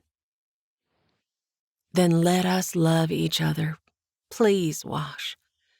I want to have the freedom to hold you just so for the rest of our lives, and I want the joy of knowing you'll hold me in return. I want to spend the rest of every moment with you, and only you. Zoe. The word was almost a groan in her ear. His cheek came to rest against hers. His arms tightened around her. She straightened, turned her head toward him just a little, in invitation. And then his lips covered hers, warm and soft and gentle. Searchingly at first, his lips caressed hers slowly, but then his arms tugged her closer, and his mouth moved against hers with more urgency. His breaths came hard and fast, and a low groan slipped free. She kissed him with abandon, rising on her tiptoes to give as good as she got. His curls slipped through her fingers, filling her with a possessiveness that surprised her. Salty tears mixed with the taste of his kiss, and she realized then that she was crying. With a little laugh, she eased back from him. He reached up with one hand to swipe her tears away. Zoe. His voice broke on her name. I'm the most selfish of men. She shook her head, covered his hand with her own. No, you aren't. Marry me, Wash. Let's love each other so that burdens and hard times are halved and the joys are doubled. His shoulders drooped, but he said, Okay, Zoe. The thrill of it had her bouncing on her toes. I have one more request. Oh? He studied her with caution in his eyes. Can we do it at the church on Saturday? I planned to ask Parson Clay to do it today, but, well, my family ought to have the privilege of being there. And yours should, too. His tension seemed to ease as he leaned forward to press his forehead to hers. Okay, Zoe. Saturday sounds good. Thank you, Wash, she whispered. You won't regret it. I promise I'll never let you regret it. Stepping back, she hefted her valise. Jinx, come. Fortunately, the dog decided to be obedient today. He slipped past Wash and trotted off the porch. She had to find the strength to leave this man for just one more week. I'll tell Parson Clay. Shall we say 3 in the afternoon? He dipped his chin. 3's fine. She felt the corners of her mouth nudge upward as she retreated a step, unable to tear her gaze from his. He didn't return her smile. He merely shifted his feet and gave her another small nod. Her heart stuttered. Was that doubt in his eyes? No, she wouldn't acknowledge that. Not when he'd just said yes and promised her the future she wanted. Not when happiness was so close to her grasp. He lifted a hand of farewell. She did the same, taking another step. His eyes shot wide. Mind the step. She clutched at the support post just in time to keep herself from tumbling backwards down the 2 steps. Flames licked at her cheeks. Until Saturday, then. With that, she forced herself to turn and walk with calm serenity toward the parson, who was pacing on the other side of his mount. She heard the door of the cabin click shut behind her. "Parson?" The man jolted to a stop and searched her face, brows raised. "Yes." Zoe swallowed. "I'm sorry to have troubled you to ride all the way out here, but we've settled on Saturday at 3:00. "Oh, thank God." His whole stance seemed to sag with relief. Zoe giggled. "You were over here praying that we wouldn't ask you to help us jump the broom today, weren't you?" A gentle smile lifted one corner of his mouth. "I confess that my prayers were along those lines, yes." Zoe could have felt miffed, but she was too happy to feel anything but joy at the present. "Will you be able to do a ceremony for us on Saturday at 3? "Yes. Yes, that will be fine." He tilted his head. "What will you do about the school?" "I'm going to drop my bag at home and then go straight to talk to Mr. Heath. It would be terribly sad to leave the school just when we finally have our own building, which is so wonderful. But," she lifted one shoulder, "I wouldn't have peace doing anything but marry and wash." "Of course, the school board will be the ones to have the final say." His words trailed away on a note of warning. Zoe swallowed. "Yes, of course that's true." The face of each member of the board flashed through her mind. Charlotte and Reagan Callahan wouldn't be a problem. In fact, maybe Charlotte could come back to the school as a teacher part-time herself. With the logging camps growing, Zoe was in sore need of some help to split off the younger grades from the older ones. No, it wasn't the Callahans that she'd have to worry about. Mr. and Mrs. Nolan, however, were another matter altogether, as well as Mrs. Hines. However, they'd recently had their decision to oust poor Isaiah Coleman from the school overturned when Mr. Heath surprised them by having the town vote on whether to uphold their decision or not. So maybe this time they would vote with a little more caution. At any rate, it didn't matter. All that mattered was that Wash had said yes. She would soon be Zoe Nolan. Harlan White thanked the postmaster for the letter and stepped from the building onto the porch. He hoped the missive would contain the leverage he was looking for. He likely could have received the information much quicker over the telegraph, but that would have involved the telegraph operator, and it was always better to keep one's information to oneself. His fingers slid along the edges of the envelope as he paused at the lip of the porch and looked out over the town. His men were in the alehouse across the street. The barman, Ewan McGinty, was amiable, but not to be trusted. Even though he was likely the best information source in town, he seemed much too friendly with the locals.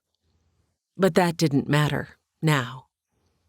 He smiled, flicked the corner of the envelope, and trotted down the stairs.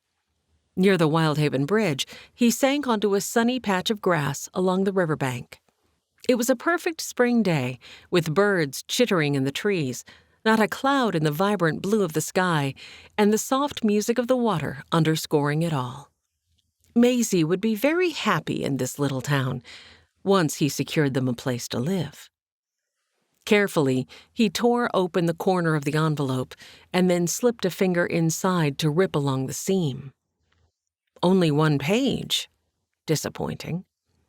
With a frustrated grumble, he glanced behind himself to make sure no one was in sight, and then tugged his spectacles from his vest pocket, where he kept them carefully concealed. No need for his men to know he had any such weakness. They were wolves that would pounce at the first scent of blood. He spread the letter open against one knee. "Dear cousin, wonderful to hear from you, and it was my pleasure to look into the backgrounds of the names you sent. Unfortunately, I found no criminal history on any of the families, save one." Save one? Harlan tugged the page a little closer.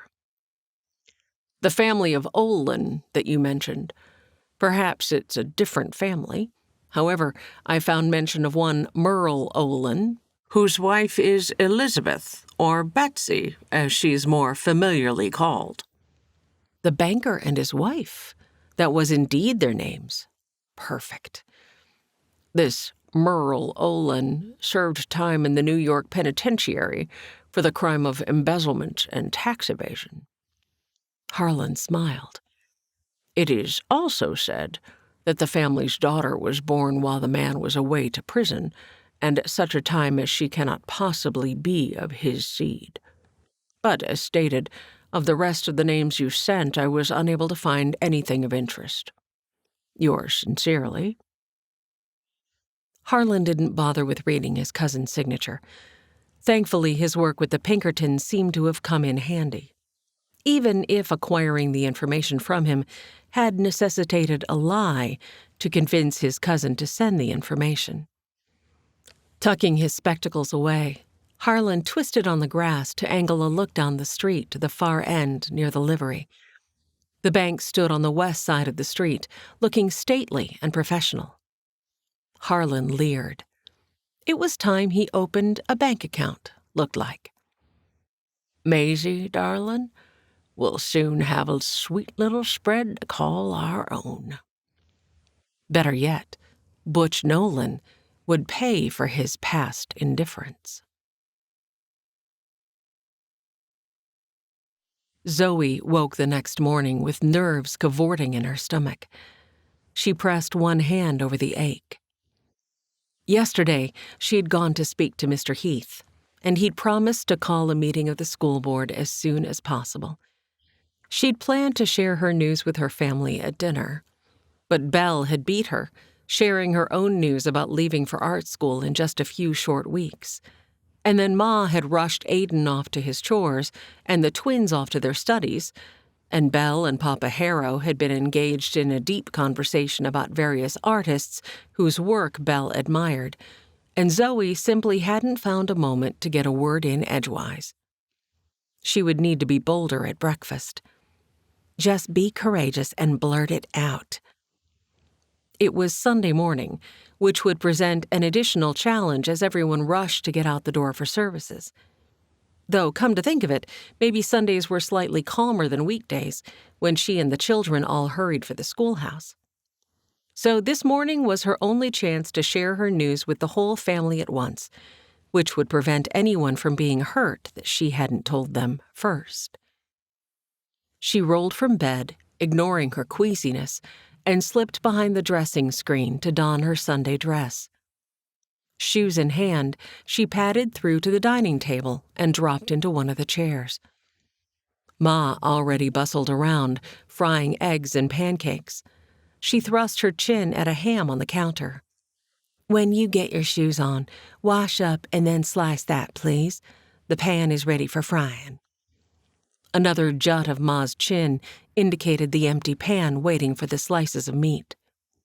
Zoe went to work quietly. She would wait until everyone was around the table. Aiden and Papa tromped in from the barn with the milk pail, and while Papa went to the sink to wash, Zoe forced herself to remain calm as she helped Aiden skim the cream from yesterday's bucket and then transfer the milk to the pitcher for this morning's breakfast table. The cream she covered and hoped Aiden wouldn't notice the trembling of her hands as she leaned down to place it into the icebox. "Goodness," Ma said.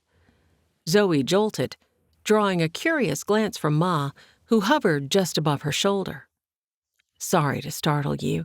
I was only thinking that we've got quite a collection of cream at the moment. Perhaps we should make iced cream this afternoon." Both the twins, who had arrived a few moments ago and were now setting the table, flew into a frenzy of excited chatter. Aiden's eyes sparkled, but in typical teenage boy fashion, he only offered a passable way to spend the afternoon, and then headed over to wash in the sink next to Papa. Papa grinned over his shoulder. Ma and Zoe exchanged a smile with him. Belle arrived with an apology for oversleeping and helped take platters to the table. Far too soon, everyone was seated, and grace had been said. Now or never. Zoe shored up her nerves. opened her mouth. "I hear that Aurora will be singing a solo this morning," Ma said. "I'm so looking forward to it." "Oh, yes," Belle added as she carefully sliced her eggs and ham. "I just love her voice." Zoe dipped her chin in agreement. I saw a baby bunny in the meadow by the barn yesterday." Sharon spread jelly on a biscuit. She took a huge bite and spoke around it. "It was the cutest thing you ever did see." Eyes widening, she covered her mouth with one hand. "Sorry." "You didn't touch it, did you?" Papa asked, ignoring her ill manners. The mother might not care for it if you touched it. Sharon chased her bite with a swallow of milk. "I didn't touch it, no, but it was the darlingest thing, barely the size of a teacup with grass towering over its little head. Its ears were only about the length of my littlest finger." She held up her pinky for them all to see. "It was all gray, with one white patch around an eye and the tiniest pink nose with black whiskers." She chuckled. "It had nibbled off a blade of grass that was probably as long as my arm, and it was practically inhaling it with such fast little chomps that it looked like the planer down at the mill." Even Zoe had to laugh at that. Belle's fork hovered part way between her plate and her mouth. "Sharon, you are a wonder with words. I can see it so clearly that I could paint it." Papa Harrow reached over to squeeze Sharon's arm. "She really is great with words, isn't she? Perhaps being a writer is in your future, Sharon?" Papa and Ma exchanged a gentle look. Sharon blushed and poked at her last bite of ham. Shiloh flounced in her chair. "Why did Sharon get all the talent? It's just not fair." "Now, Shy," Papa said, "you do yourself a disservice. Why, I haven't seen anyone better than you with the animals, and I'm not just saying that. The way you fixed up that chicken mash? The chickens have been laying a third again as many eggs as before." Zoe lamented the rapidly ticking clock as Shiloh looked to Ma for confirmation. Ma sipped her coffee. "It's true. We made an extra $2 last week from the eggs we sold at the mercantile." Shiloh beamed. Papa Harrow pulled out his pocket watch. "Oh my, we'd better get—" "I have news." Everyone jolted to silence and blinked at her outburst. Zoe covered her mouth to hide her grin. Perhaps ill manners ran in the family. "Sorry, but I do have news." Papa Harrow lifted his pocket watch. "We really should—" Zoe held up a hand, intent on being heard. "I'll be quick, I promise. I want you all to hear this at once." But then her mind went blank. Was Ma going to be so very disappointed that she had a daughter who'd practically had to force a man to marry her? Or that they'd be losing her income? At least she could be grateful that the family was doing so much better now that Papa Harrow's clock shop was well established in town. "Zoe?" Ma prompted. There was nothing for it. She blurted, "I'm marrying Washington Nolan on Saturday at 3 o'clock. Ma dropped her fork. It pinged off her plate and jounced like a jackrabbit. Ma scrambled to slap it against the table before it clattered off the edge.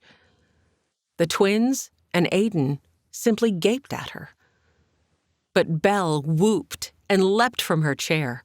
She rushed over to throw her arms around Zoe. "That's wonderful news. I'm so glad he's finally come to his senses. When did he ask you? I didn't think you'd had much time for conversation recently." Zoe returned Belle's hug, avoiding her questions with, "Thank you. I'm so very happy. Oh, goodness, we'd better hurry or we'll all be late for church." She needed to move or she was going to tremble right off her seat. She rose and gathered her silverware into one hand. Unfortunately, Ma was not to be deterred. "Zoe, when did he ask you?" "I'll wager that was yesterday, when you left here with a valise in hand?" Papa asked. Zoe froze, looked at him. "You saw?" He nodded. Your ma and I wondered if you'd come back last night. Zoe stacked Aiden's plate on her own and then reached for Shiloh's. Well, I did, she smiled. And the wedding is this Saturday, like I said. And now she'd better distract them again before they realized she hadn't exactly said that Wash asked her. She turned her focus on Ma. Are you mad at me, Ma? Mad? Child, I could never be mad about Wash finally coming to his senses and asking you to marry him. Zoe swallowed. It's such happy news, Ma continued. I'm just surprised, that's all. I didn't think Wash Nolan was ready to get on with his life. There was a hesitation in her words and a cautiously shared glance with Papa that made Zoe rush toward the sink with the stack of plates. Well, I'm going to help him with that. What about the school? Papa's gaze still drilled into her steadily from where he remained seated at the table. There'll be a meeting of the board later this week. Zoe washed her hands and dried them on the towel. Hadn't we better get off to church? Yes, I suppose we had. Papa offered her a quick wink. Relief surged, and Zoe gave him a smile of thanks for letting her off the hook so easily. There were too many questions that she didn't know the answers to yet, but she was thankful to have the news out in the open. As they headed out the door, Ma looped her arm with Zoe's. I'm so excited I can hardly stay inside my own skin. We'll need to make a trip to the mercantile for some things that every bride should have, and I'd like to ask Dixie to make a special cake if that's all right with you. Before Zoe could even respond, Ma was off on another stream of excited chatter, something about flowers. And Zoe was content to simply let her blather. It was wonderful to have the support of a family who loved her so much. Chapter 5. First thing Monday morning, Harlan stepped into the bank and sauntered toward Olin, who stood behind a thick wooden wall protected by bars and a locked door. The fancy metal bars that separated him from the main part of the bank had just enough room beneath them for a few bills to be exchanged. Harlan leaned his elbows on his side of the counter and smiled at the man through the grate. Howdy. Using his crossed arms and leather duster to conceal the movement, he reached beneath his jacket and quietly withdrew his pistol from the holster he kept strapped under his arm. Olin eyed him suspiciously. Morning. How might I help you? Thankfully, they were currently the only two in the bank. Casually, Harlan lifted his hand and jabbed the barrel of the gun through the bars, again using his body to keep the gun from being seen by anyone who might step in behind him. Well now, friend, I think you've asked the right question. The banker gaped like a fish on a hook, and he thrust his palms to shoulder height. Don't shoot. I'll do whatever you want. Shh. Harlan motioned for him to lower his hands. Just put your hands down. I don't intend to harm you. Not as long as you listen real careful and do just exactly what I say. Olin swallowed convulsively. All right. His hands fidgeted near his waist. Harlan was satisfied to have the man's attention. First, Mr. Olin. Merle Olin. Am I right? The man offered a slow nod, cautious eyes never leaving Harlan's. Merle, I need you to know that I know about your past. I know about the time you spent in the hoosegow. I know about the fact that the little wife stepped out on you and that your firstborn isn't even yours. A hard glint crept into Olin's eyes. Tight grooves rimmed the edges of his lips, and his brows slumped low. Harlan was thankful to be the one holding the gun. This man suddenly didn't seem to be someone to be trifled with. He needed to proceed with caution. However, he'd also just had a rather unsettling thought. It was a shot in the dark, But if he was right, it would give him the additional leverage that he needed. I also know, he continued, forcing his voice to remain calm, that the man who was the father of that child disappeared and hasn't been heard from in several years. Olin had stopped fidgeting now, and a cold anger stiffened his posture. If so, there's nothing tying it to me. Harlan's brows lifted. Interesting. Maybe the man had offed his wife's dalliance. It had only been a guess, but it was what he would have done in the man's situation. Never mind that. What I want you to mind is how we can help each other. Merle tilted his head. Go on. Harlan eased upright and jostled the barrel of his gun for Merle's attention. I need you to remember that I could have hurt you if I had wanted to. Oh, you can be sure that I'll not forget it. Get on with what you want. He swallowed, not liking the man, not even a little. He sucked his teeth. Maybe he should have thought this plan through a little more carefully, but there was nothing for it now but to charge ahead. I keep what I know to myself, friend, and you help me get a little piece of land I've been wanting just outside of town. And how am I to help you with that? If it's a loan you want? Harlan shook his head.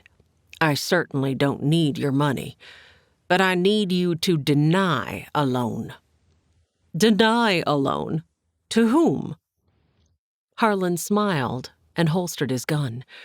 Let's just say there's a small spread outside of town that's going to have a little trouble with a fire. They're going to need to rebuild. And when they come to you, you're going to find a reason to deny them a loan. Understand? Olin shrugged one shoulder. That sounds easy enough. Harlan allowed his smile to grow. Good. Yes, it is easy. Now. He dropped a stack of bills onto the counter. I'd like to open a bank account, please. I think I'm going to be in town for a while. He shoved them beneath the bars. Oh, Olin didn't like it. He didn't like it one bit. Harlan's grin broadened. Zoe tried not to fret as she stood at the blackboard in the less-than-a-year-old schoolhouse and wrote today's math problems in columns for each age group. But stopping herself from fretting was tantamount to stopping the sun from rising. Wash had not shown up for church yesterday. She wasn't sure why she'd thought he would when he hadn't been attending ever since his return from the cavalry. But she truly had expected him to come. His acceptance of her proposal was a good sign, right? So she'd hoped it would spur him on to doing right in other areas, too. She'd felt downright discouraged as Ma and Papa divided worried glances between each other, the Nolans' pew, and her. Now she had to wonder if he would even show up for the wedding on Saturday at all. Would he embarrass her like that? Today, she was anxious that he might. And all she could think about was the brief moment of doubt that she'd glimpsed in his eyes as she'd been leaving. On top of that worry, Mr. Heath had tottered in just before she'd rung the morning's bell to let her know that the school board meeting was set for a week from today. It was the soonest they could arrange it because Mrs. Hines was out of town on a buying trip with her husband, Jerry, for the mercantile, and wouldn't return until late Saturday. At least if Wash left her waist-deep in a rain barrel, the school board would know come the time of their meeting next Monday. 1 week. Land almighty. She pressed a hand at the terror in her heart. Miss Kastain? Zoe came to with a jolt, realizing that little Carmen Olin was standing by her side, looking up as she held out the slate in her hand.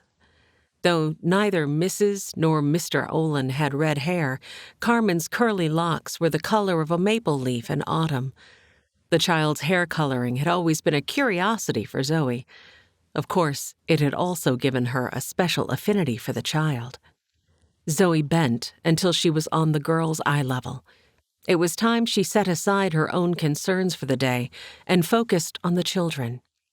"How can I help you, Carmen?" The little girl thrust out her slate. "This math is too hard." "Is it now?" Zoe tilted the slate toward herself so she could see the problem Carmen struggled with. It was a simple addition problem, but did involve double digits. From the section of middle-grade boys, someone giggled. "Her father's the banker." "He obviously didn't pass down his skills with numbers," another voice replied. Zoe snapped upright and leveled the section with narrowed eyes. "I'll thank you to remember that kindness and compassion are the qualities required of any gentleman. A few of the boys squirmed in their seats. None of them seemed able to meet her gaze. "Back to work, if you please." "Yes, ma'am," they chorused. "Now then," Zoe squatted by Carmen's side.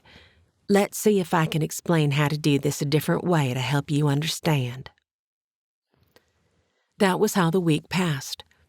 Each day that took her closer to Saturday filled her with more angst and trepidation.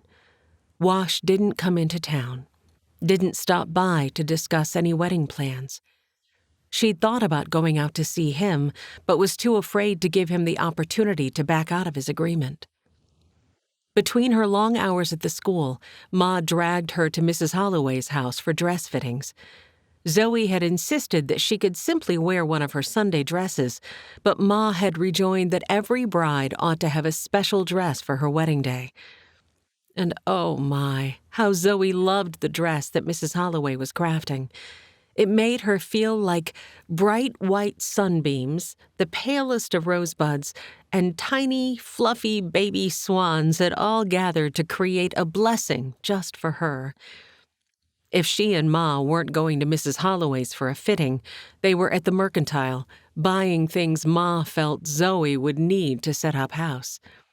Ma had purchased a set of cast-iron pans, a large wash tub, tableware, and mixing bowls in several sizes. There were canning jars and a large canner to seal them, several crocks for storage, and just about every utensil that Mr. Hines had in stock. That didn't even count all the food that Ma had insisted on packing in crates from their cellar at home. "Just a few staples to get you started," she had said.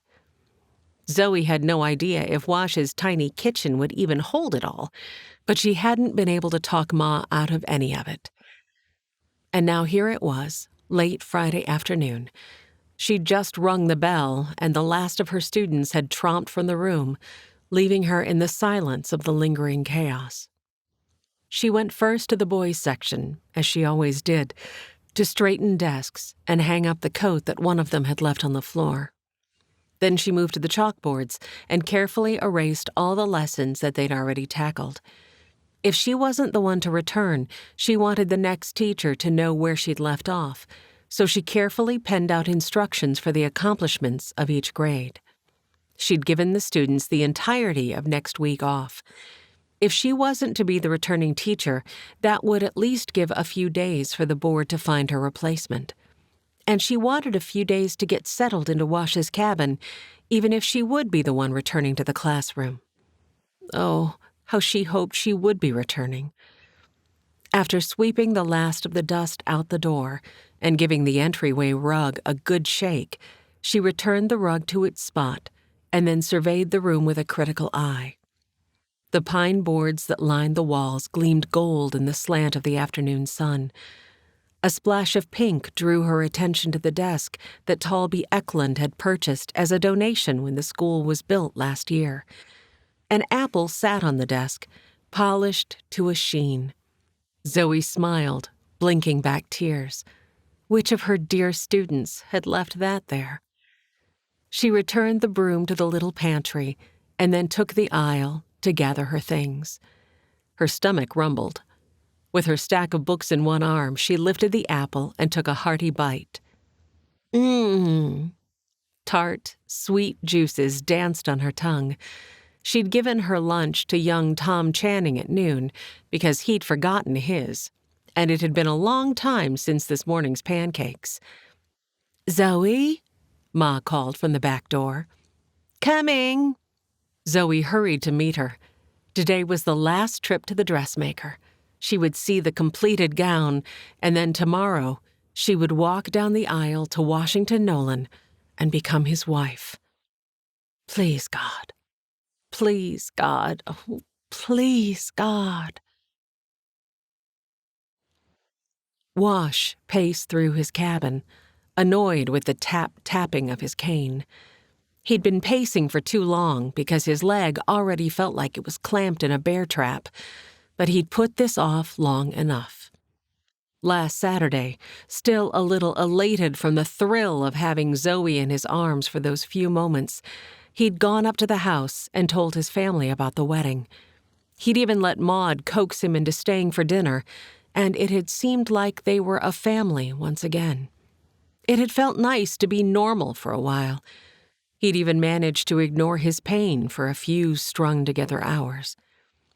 The first 2 days, he'd set his mind to trying to come up with legitimate work that he could do with his bum leg. He could carve a fair bit, and that was something he could do while seated. He could make toys or carved decorations for furniture. But no one in these parts would have need of something so fanciful. It would be a sparse living. Deputy, lumberman, hostler, and farmer were all immediately crossed off his mental list. He'd thought about starting a store of some kind, but even that would require the stamina to load and unload supplies, stock shelves, and stand behind a counter all day. He'd racked his brain, but every potential job he'd thought of, like the carving of toys and decorations and such, would require a move to a city. He didn't think Zoe would want to leave her parents and siblings behind. There was nothing for it but to march into town, steal his resolve, and tell Zoe that it wouldn't work. Talby would likely still want to make her his wife. Wash's gut turned sour at the thought, but he'd determined to do the right thing. He'd walked down to the house and left Pa a note that he needed a ride into town, but for the next 3 days, Pa had gotten home late from his work in the logging camps, too late to take Wash into town. Last night, Pa had sent Grant over to tell him that Jackson would pick him up around noon to take him into town today. Friday, the day before the wedding. Noon would have been perfect, or at least as perfect as it could be in such a situation, because he could have found Zoe on her lunch hour at the schoolhouse. There would have been a deadline when she needed to get the students back into the classroom, offering an easy excuse for ending the conversation. And it would also have kept Zoe busy for a few hours after he broke her heart again. Maybe that would have helped her ease into the reality somehow. But now, it was already 4 o'clock. If Jackson didn't get here soon, it would be too late to call on Zoe's family. Heartache rippled through his chest. He couldn't simply not show up to the ceremony tomorrow. He wouldn't be so cruel as to leave her waiting for him with the whole town looking on. No, he had to find her and talk to her tonight. Finally, he heard the creak of the wagon as Jackson pulled up out front. Wash jerked open the door. His pulse pounded in his ears, and his temper was about as fine as a pig in a parlor. Jackson blinked at him. "Sorry to be a little later than we said. I got hung up at the mill." He came around to Wash's side of the wagon and actually reached out a hand like he wanted to help him climb aboard. Ignoring his hand, Wash tromped past him, allowing his cane to plant for a brief moment on Jackson's arch. "Ow!" His brother leapt back. Wash hauled himself up onto the bench, grinding his teeth to keep from yelling out at the knife of pain that had just thrust itself through his calf.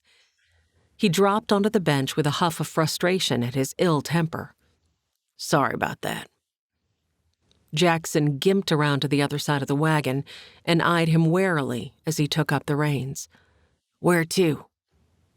"Kastain's. Well, the Harrows." He waved a hand. "You know." Wash had the presence of mind to feel remorse over his childish actions. What had come over him lately? I really am sorry about your foot. It's fine. Jackson made no other comment other than to chirp to the team, and the ride into town was tight with a silent tension. When they pulled into Wyldhaven, Mr. Harrow, Zoe's mother's husband, was just locking up his clock repair shop. Jackson pulled the team to a stop and called a hearty greeting. Hello, Mr. Harrow. Wash wished he'd been quick enough to shush him. It was too late now.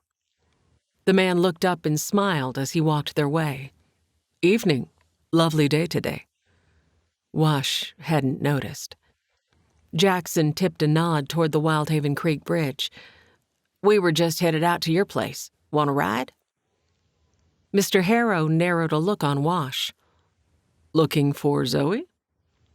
A roil of queasiness made Wash squirm. He nodded. He never had properly asked the man for his daughter's hand, he realized. Too late for that now, he supposed, since it was the night before the wedding. Or, in this case, not the night before the wedding. You won't find her at the house. She's over at the Holloways trying on her dress for one last time before the wedding tomorrow. There was a hint of warning in the words that let Wash know the man was daring him to hurt his daughter this close to the ceremony. Wash shut his eyes. Blazes. He was a fool, just as Zoe had said. He should have found a way to get into town much earlier in the week. Beside him, Jackson shifted. Right. Well, we'll just... His brother waited, but Wash didn't have any words of instruction to fill the silence. He felt adrift, at sea, uncertain what to do. Head on over to the Holloways, then. The wagon rumbled over the strips of newly corduroyed street, jouncing red-hot coals through Wash's leg with each bump. It was as if the Almighty himself was reminding Wash how low he had rendered him, and urging him not to drag Zoe into the depths as well. Finally, Jackson pulled the wagon to a blessed standstill before the Holloway's door. At least Jackson seemed to have learned his lesson, for even though he tied off the reins and climbed down, he didn't come around and offer to help Wash down. Wash landed on the ground on his good leg, but had to hop several times, and almost took a header onto the Holloway's porch before he managed to catch his balance. Ready? Jackson eyed him. You don't have to do this, you know. His brother had not asked what he was doing here looking for Zoe the night before his wedding, but Wash could tell from the look on his brother's face that he was none too happy with him, and likely knew why they were here. Let's just get it over with. Jackson grunted. You're an idiot. He strode onto the porch and rapped soundly. Wash blew out a breath. At least he hadn't been called a fool this time. He used the stair rail to haul himself up the steps onto the porch, threw back his shoulders and lifted his chin. Both his hands rested on his cane. Mrs. Holloway opened the door with pins between her lips. Upon seeing them, she snatched the pins from her mouth. Oh, it's you. She grinned conspiratorially at Wash. Looking for the bride-to-be, I suppose. He swallowed. Yes, ma'am. Well, come on in. She waved them into the entry. It felt crowded with Jackson standing shoulder to shoulder with him in the narrow entry. To their left was the parlor, and to the right was the dining room that opened onto the kitchen, and a hallway beyond that led to the house's bedrooms.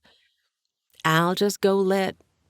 Jacinda, I think we need one more feather, right?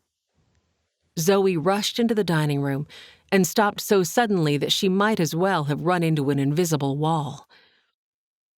Wash felt his jaw go slack. Zoe stood before them, encased in a white gown that hugged her in a tight sheath from shoulders to hips, where it flared into yards of white frills. He perused the length of her, his mouth dry. No curve remained hidden. Had he ever noticed how utterly perfect she was? Zoe's hand fluttered nervously over a swath of scrunched-up bits of material that were interspersed with a sweep of feathers over one of her hips. He figured the ladies thought the material looked like flowers, but all he could think about was the perfect, beautiful bride wearing the dress. "Oh, goodness, I didn't want you to see me in this until tomorrow." Zoe's cheeks turned a pink that was a perfect pairing with her red curls all piled on top of her head. If he'd felt adrift and uncertain before, the feeling multiplied and then multiplied again. Struck dumb, he knew his mouth was hanging open, but he was powerless to close it. Jackson reached over and did it for him, with an understanding grin. "Well, you've seen me now, so never mind. There's no point in crying over spilled milk. What is it you need, Wash? I assume you're here looking for me?" Wash's gaze remained dumbly glued to that curve-hugging dress. After a long moment, he realized that all 4 of the room's occupants, for Mrs. Harrow had stepped in behind Zoe at some point without him noticing, were staring at him with humor lighting their eyes. We... well... we..." Jackson stepped forward, partially blocking Wash's view of Zoe. "What my brother's trying to say is that we're here to see if Zoe has any belongings that she would like transported to Wash's cabin tonight. That might make tomorrow after the ceremony a sight easier." "Oh, what a relief," Zoe chirped. "I halfway wondered if you were here to tell me you changed your mind." She leaned to peer around Jackson's shoulder. There was hesitant uncertainty in her eyes. Wash shook his head. "Not that." The deception tasted bitter. Why had God cursed him so? First with a love for this woman, then with a debilitating injury, and then with the weakness of character not to be able to let her go. Somewhere deep inside, he knew the accusations that he leveled at the Almighty were unfair and irreverent. But pain and bitterness were his constant companions these days. "Well, since you asked," Zoe tossed an amused glance at her mother over her shoulder, "Ma has assembled quite a compilation of things that she wanted to bless us with, but it's all out at the house." "We'll go get it." Wash turned for the door before he could make more of a fool of himself by staring again. "See you tomorrow." He froze and spun back to get one more glance. "Zoe, you look..." He gulped. "I can't come up with... oh, sakes alive. Grand doesn't come close to covering it." The last thing he saw before he fumbled his way out the door was her pleased, shy smile. He stopped on the porch and hauled in a long, slow draft of the cool evening air. He really was going to get married. Zoe was right. He was a fool. Jackson was right. He was an idiot. He gave his cane a quick twirl. Chapter 6. Harlan was happy to have a plan. Now, he just needed to figure out how to execute it. A fire was one thing, but killing someone, well, that wasn't something he wanted on his conscience. So the fire had to be set in such a way as to ensure no one's life was endangered. So far, when either he or his men had been watching the Nolan place, there hadn't been even a moment where all the people were gone from the place.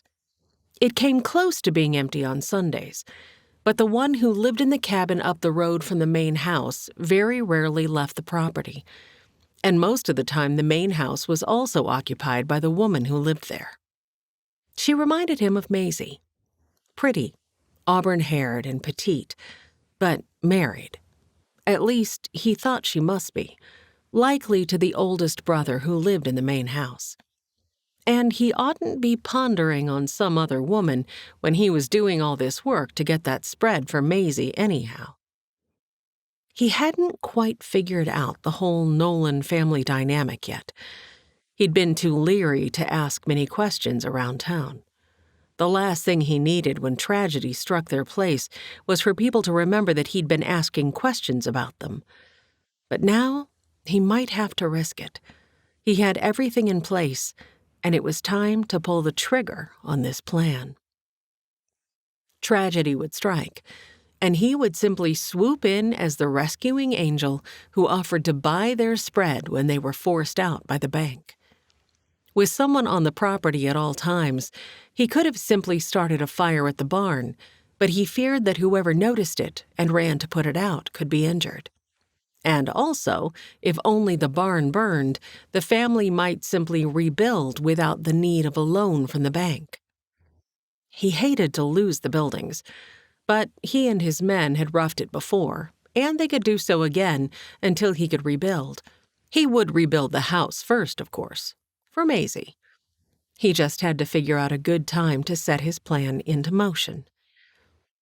He wandered into McGinty's alehouse with his men.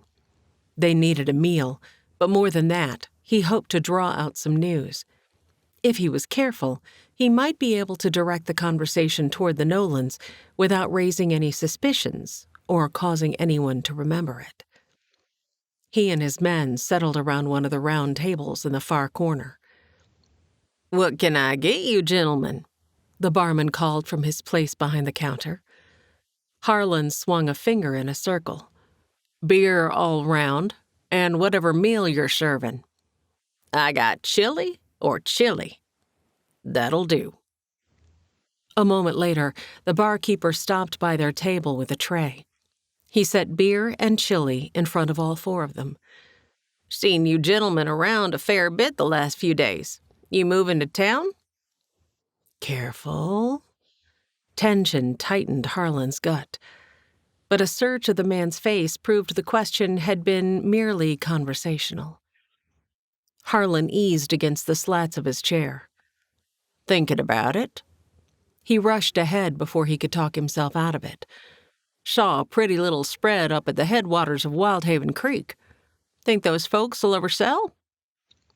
Beck shifted in his seat, a spoonful of chili halfway to his mouth, and looked up at him. Harlan ignored him. The barkeeper tucked the tray beneath his arm and plunked his hands on his hips. "That would be the Nolan spread, and I'd say you'd have about as much luck talking him into selling as you would have talking a bear from its winter den." Not what Harlan wanted to hear. Of course, he'd known the man was planted deeply, because as many things as they'd done to the place would have driven a less invested man to sell long before now. Harlan casually raised a shoulder. "Figured as much. Sure is a pretty little spread, though." McGinty nodded. "It is that. But the man has too many sons to be talked into selling. He wants to leave them something when his time comes. In fact, his family's about to grow again. His oldest is getting married tomorrow." The barman looked like he really was happy about that.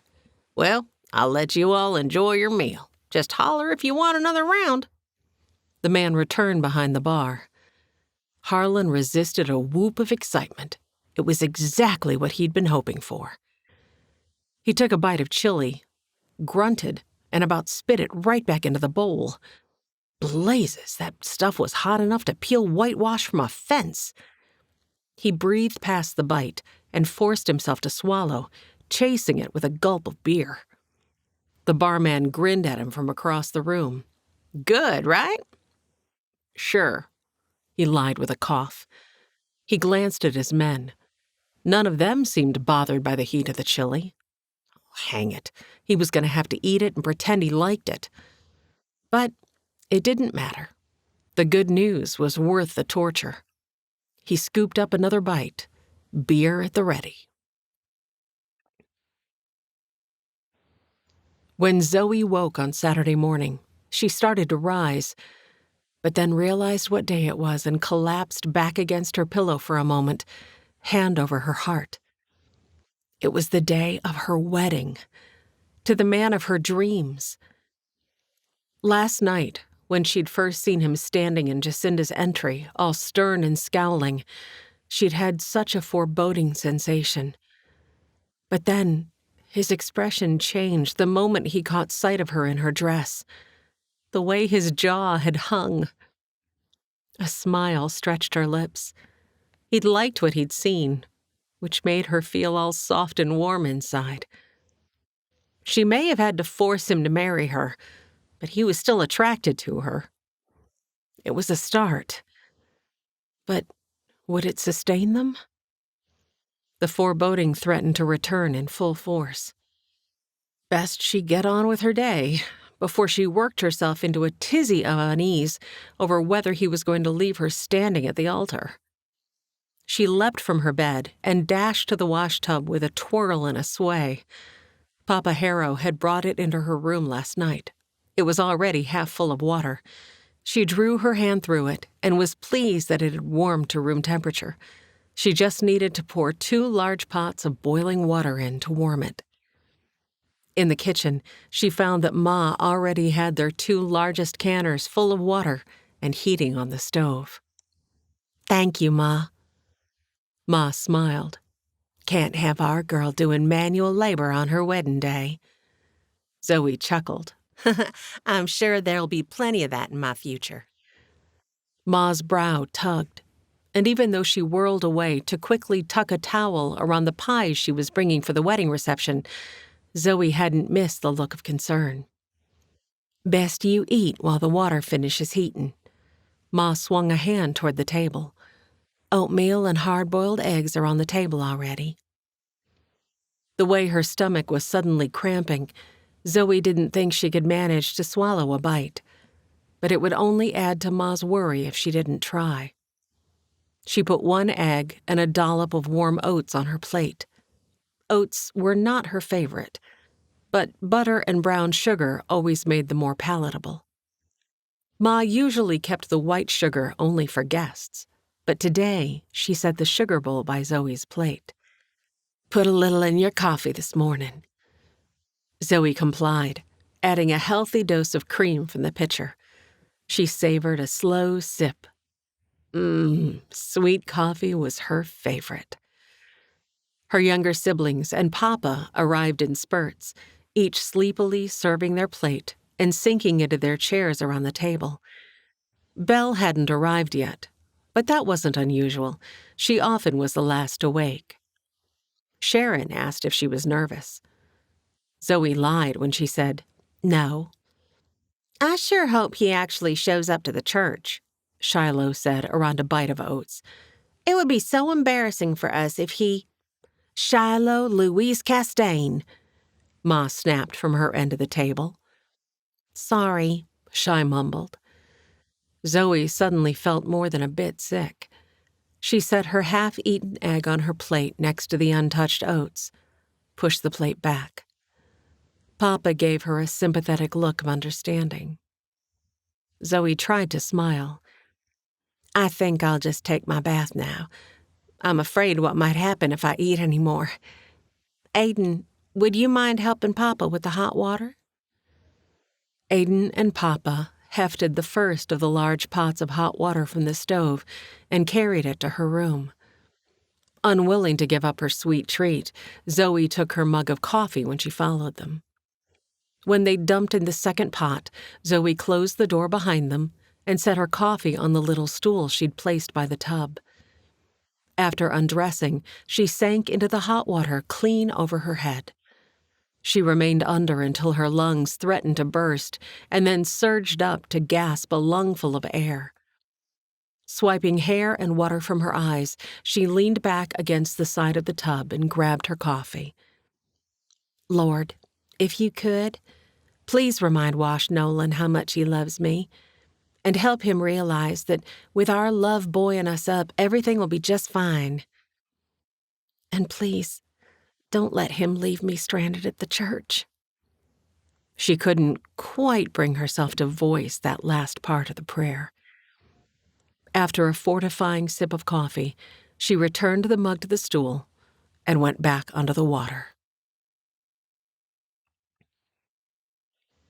Belle woke on the morning of her sister's wedding with a massive yawn. She'd stayed up much too late the night before, trying to finish a painting that she wanted to give to Wash and Zoe today as a wedding present. She cast a critical eye across the room to where the painting still sat drying on the easel. The scene had mostly been finished, but she'd wanted to add some final strokes of lighting the evening before. She hoped that the light touch she'd used would allow the oils to dry by this afternoon, but if not, she'd just have to present it to them in a day or two. The night before, when she'd finally laid down her brush, she hadn't been sure if she was happy with it. But here in the light of the morning, she decided it was done.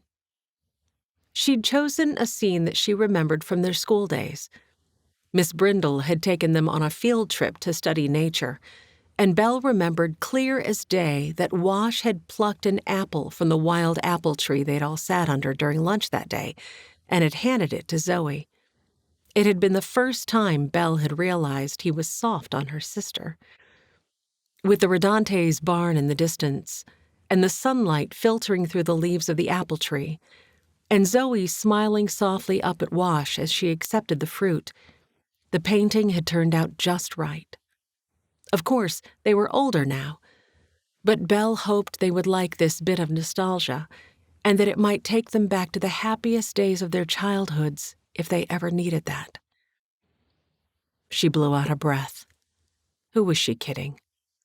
She had a feeling they were going to be in dire need of a reminder of happier moments multiple times over. Worry over whether Zoe was making the right decision filled Belle. What if Wash was too broken to ever return to being the man they'd once known? Would Zoe have the strength to make it through that heartache? If she didn't know that Zoe would see it as a betrayal, Belle might try to talk her into waiting a while longer before making such a momentous decision. She was marrying a man who had climbed into his shell and didn't seem intent on coming out of it anytime soon. But Zoe would be hurt if she brought it up, and Belle didn't want that. She dressed and made it to the breakfast table just as Papa and Aiden returned with an empty canner. "Water for a bath for Zoe?" Papa nodded. "Good. I hope she can relax and enjoy today." Me too. Papa squeezed her shoulder as he passed by. Did you get the painting done? Belle put oats and an egg on her plate. "I did. I was worried I wouldn't like it, but looking at it just now, I think it'll do." She smiled. That's a girl. Papa's eyes sparkled with pride. He was continually reminding her to see the good in her work and not only the critical things that needed to be changed. Love for the man filled her. They sure had been blessed when the Lord orchestrated for Ma to meet Papa. "I can't wait to see what you've done." Ma's eyes sparkled. Belle blinked at her. For many years, Ma had been nothing but critical of her desire to paint for a living. So to have her showing such enthusiasm warmed her heart. "You may go look if you like, but the paint is still a touch damp. It's on the easel in the corner of my room." Ma leapt up from her chair, wiping her hands on her apron. "I won't touch it, I promise. Elijah?" Papa surged to his feet. You don't have to ask me twice. Belle smiled as they dashed down the hall like a couple of giggling teenagers. Shiloh sniffed. "I don't see what the big deal is. It's only some blobs of color on a canvas." Belle narrowed her eyes at her sister. "You know, Shy, one of these days your bad attitude is going to turn around and bite you if you don't learn to curb it. Why can't you try to see the sweet side of things instead of always the sour? Don't you think life would be much happier for you if you chose to be positive?" Shiloh tilted her head. "I don't know how to do that." Belle hoped her sigh wasn't too audible. When the negative thing pops into your head, you make a practice to rethink and see the positive. If you ask the Lord, He will help you. Like how? Belle poured herself a cup of coffee. Well, for example, if you go out to collect the eggs and you only find 8, instead of complaining that there are only 8 eggs, you could find a bright spot like the fact that you collected enough eggs to make a pound cake, and that was only today's eggs. Only 8 eggs? Why, that would be an abysmal amount of eggs. We might as well dispense with the chickens and fry 'em all up for dinner. Across the table, Aiden chuckled as Sharon huffed her irritation. It's no use, Belle. She's got the sourest disposition of anyone I know. Belle reached to squeeze Shiloh's arm. I won't belabor the point. All I'm asking is that you think on it. The Word tells us that we should rejoice in the Lord always. To constantly grumble is not a heart like the Lord would want us to have. Now, she rose as she stuffed the last bite of her oats into her mouth. If you girls can get this table cleaned up for Ma, I'll go help Zoe with her hair. Aiden, a blanket on the wagon bench would help with Zoe's dress today, I believe. Belle knocked on Zoe's bedroom door and then poked her head inside. She'd expected to find Zoe a bit nervous. What she hadn't expected was to find her weeping in her bathwater. Chapter 7. Zoe dashed water against what she could only assume was her splotchy face and motioned for Belle to enter. Come in. I'm done. Was just about to get out. Belle approached with a large towel held out to both offer Zoe privacy and the warmth of a wrap the minute she stepped from the water. When Zoe wrapped herself in the towel, Belle encircled her shoulders with one arm and gave her a gentle squeeze. Are you okay? Zoe used a corner of the towel to dry her face. I'm fine. Just as nervous as a calf at branding time. Belle chuckled. She motioned to the screen in the corner of Zoe's room. Into your underthings, and then we can talk. Zoe scooted behind the divider, hands trembling as she donned her undergarments and camisole. I don't know what came over me, honestly.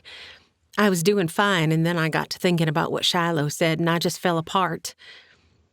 From the other side of the partition, Belle snorted. What did that little jackanape say this time? Zoe couldn't help a huff of laughter. She said she hoped Wash wouldn't embarrass our family by not showing up. Belle sputtered a sound of dismissal. He wouldn't do that to you, Zoe. He loves you too much to hurt you like that. Just the encouragement of Belle's reassurance eased the tightness in Zoe's stomach. I thought he was stopping by last night to tell me he wasn't going to go through with it. You saw him last night? Yes, when I was at Jacinda's place trying on the dress. She slipped her long petticoat over her head. I didn't know he was there and came out to talk to Jacinda, and he was in the entry. He looked all stern and foreboding, and then when he caught a glimpse of me, he sort of froze and couldn't seem to find words. Belle giggled. That's because he loves you, like I said. Zoe could only hope her sister was right. She stepped from behind the privacy screen, rubbing her long red curls with the towel. Am I making the right decision, Belle? Belle patted the chair before her vanity. Sit. Zoe did as she was told, handing the towel off to Belle, who went to work drying the ends of Zoe's locks. She watched her sister in the mirror. You don't think I'm making the right decision, do you? Belle froze, met her gaze in the reflection. I know that you two have loved each other for a long time, but I worry that he's... She waved a hand. Not ready to get on with his life. Zoe pushed a long, slow exhale between her lips. She swiped at invisible dust on the vanity's top. Me too. But I'm going to help him with that. Belle's expression softened. If anyone can do it, you can, Zoe. She tossed the towel aside and squeezed Zoe's shoulders, giving her a hug from behind, her ear pressed to Zoe's. For a long minute, they just looked at one another, and Zoe appreciated the strength she drew from her sister. Finally, Belle released her. Okay, what are we going to do about your hair? Zoe felt the last vestiges of her nervousness flit away. You're the artist, but I think I would like to put it up in pin curls for a few hours until it dries. That's what I was thinking, too. We'll make you so beautiful that you will knock Wash Nolan right onto the floor when you walk into that church today. Zoe smiled, then laughed. She reached to touch her sister's hand where she'd begun to form the first curl. Thanks for being my sister, Belle. I know we've had our ups and downs through the years, but I wouldn't trade you for anyone in the whole wide world. Belle's eyes misted. Nor I you. Now, she flapped a hand, let's get on with this or we'll both arrive at the wedding with red, swollen eyes and blotchy cheeks. She grinned through her tears. Zoe dashed at her own eyes and gave a nod. Then, instead of falling on the floor, Wash might turn and run right out the side door. They shared another laugh in the mirror. But just like that, Zoe's nerves returned in full force. She laid a hand over her stomach and closed her eyes. Why, oh why, had she eaten that half of an egg? Wash tugged nervously at the cuffs of his dress jacket as he stood at the front of the church with Jackson and Kin Davis beside him. His attention was glued to the back of the sanctuary, where Zoe would step in at any moment. Belle and Zoe's twin sisters were standing up with her, and Kin, Jackson, and Lincoln were standing up with him. His brother, Grant, and Zoe's brother, Aiden, hadn't seemed to mind in the least that they'd been tasked with escorting attendees to their seats. They'd done a fabulous job, and were now seated next to their families on the front benches on either side of the aisle.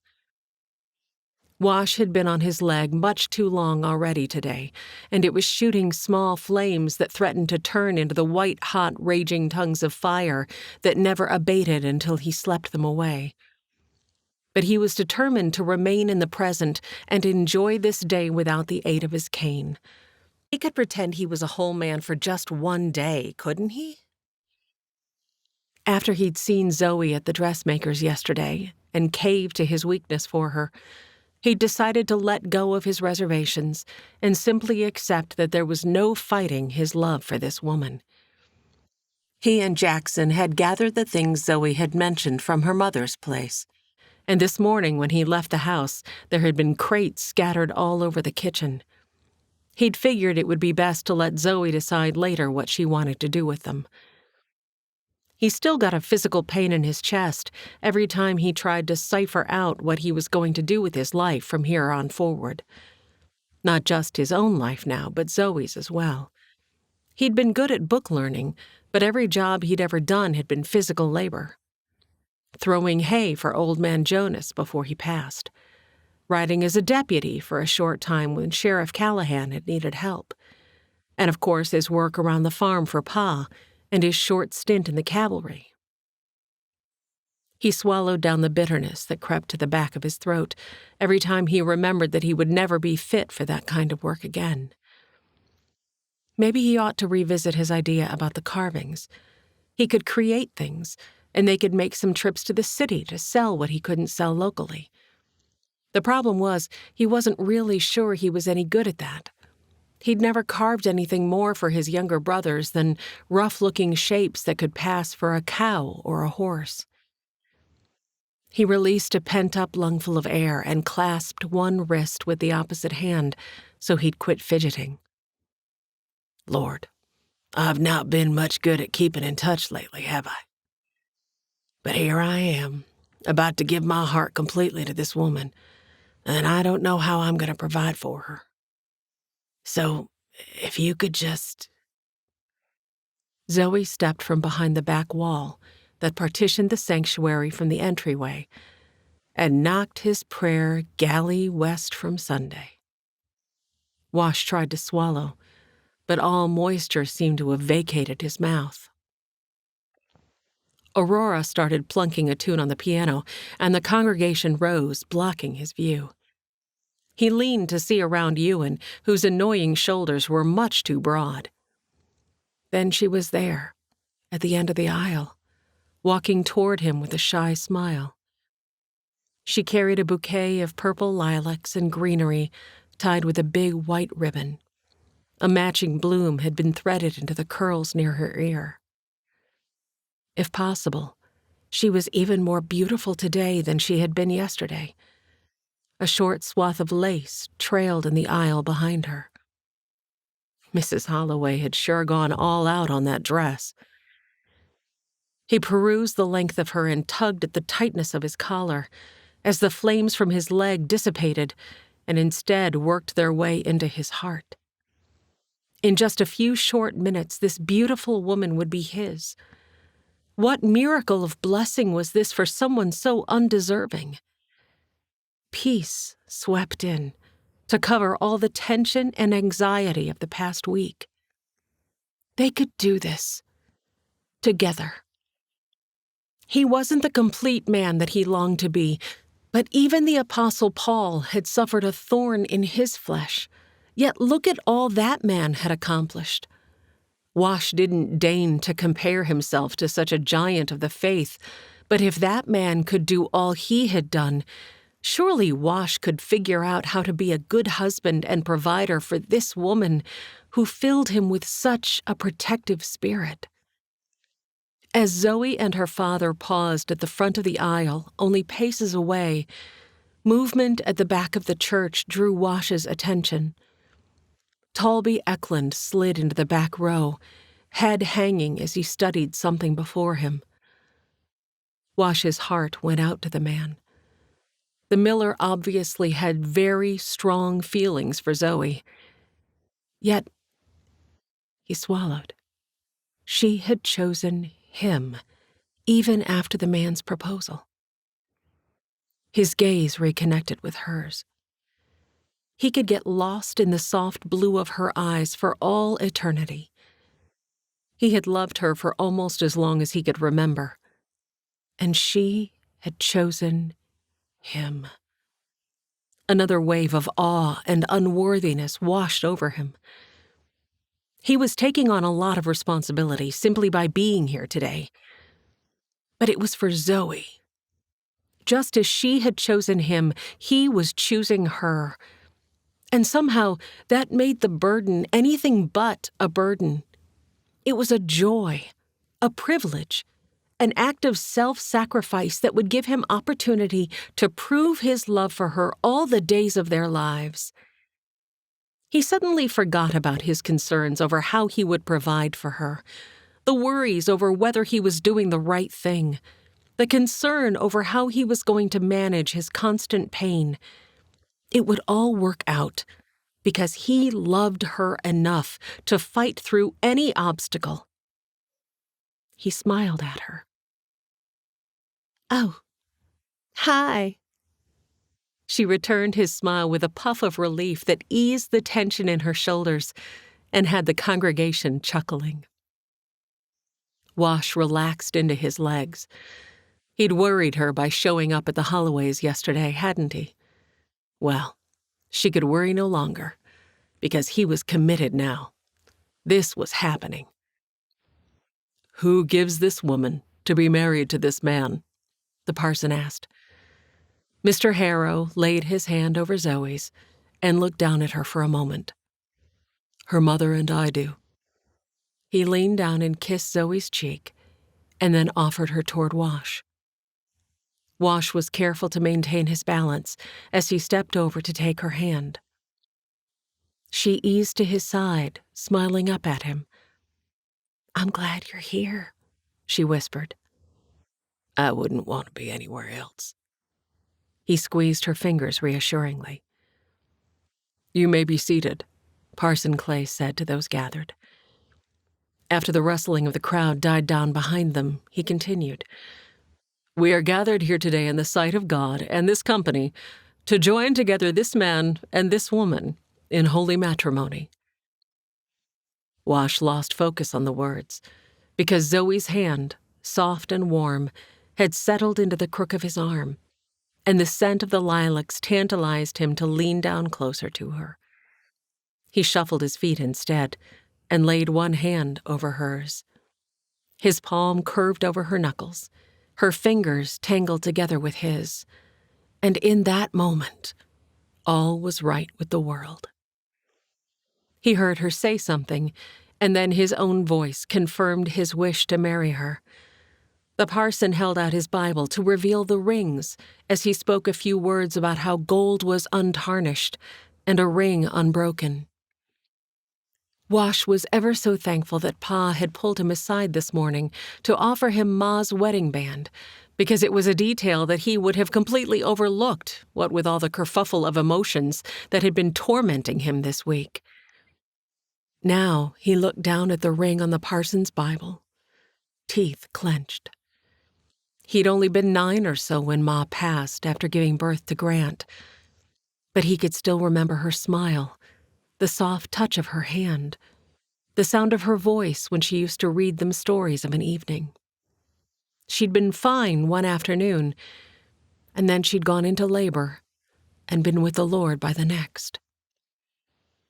Could something like that happen to Zoe? The thought struck Wash so forcefully that he snapped his head up, gaze blurring on the cross that hung on the wall behind the parson. "Wash?" The parson's gentle question brought him back, and he realized that Zoe had turned and extended her hand to him, and that the parson had stretched his Bible close so Wash could take the ring.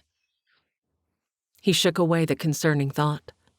They would deal with the discussion of children when the time came. For now, there wouldn't be any until he could get himself established in an income. If there were to be no children, they would need to refrain from... He felt heat wick past his collar.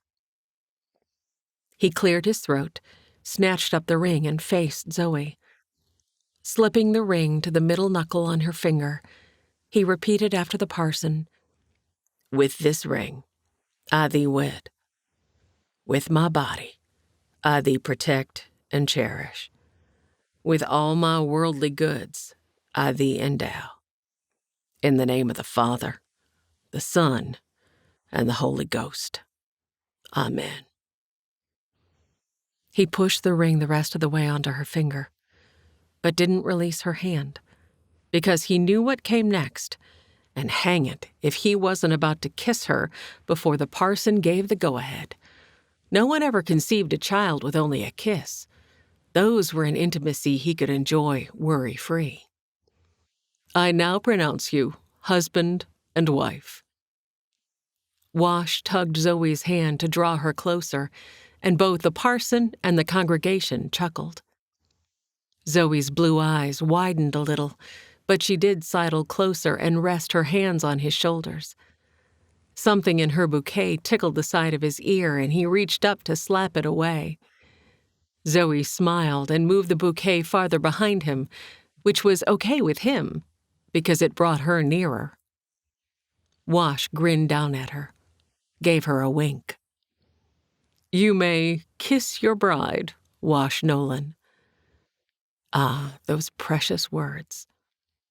But, now that the moment was upon him, he wanted to savor it, to memorize the way her waist lay small against the splay of his hand, the way her gaze was soft and inviting, the fullness of her lips that she tilted up to him, the pink tip of her tongue that darted across those lips.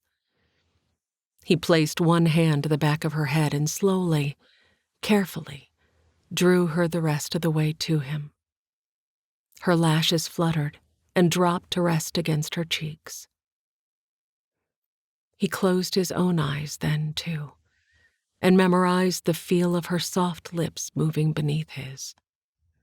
One of her hands settled against his cheek, her fingers cool and gentle.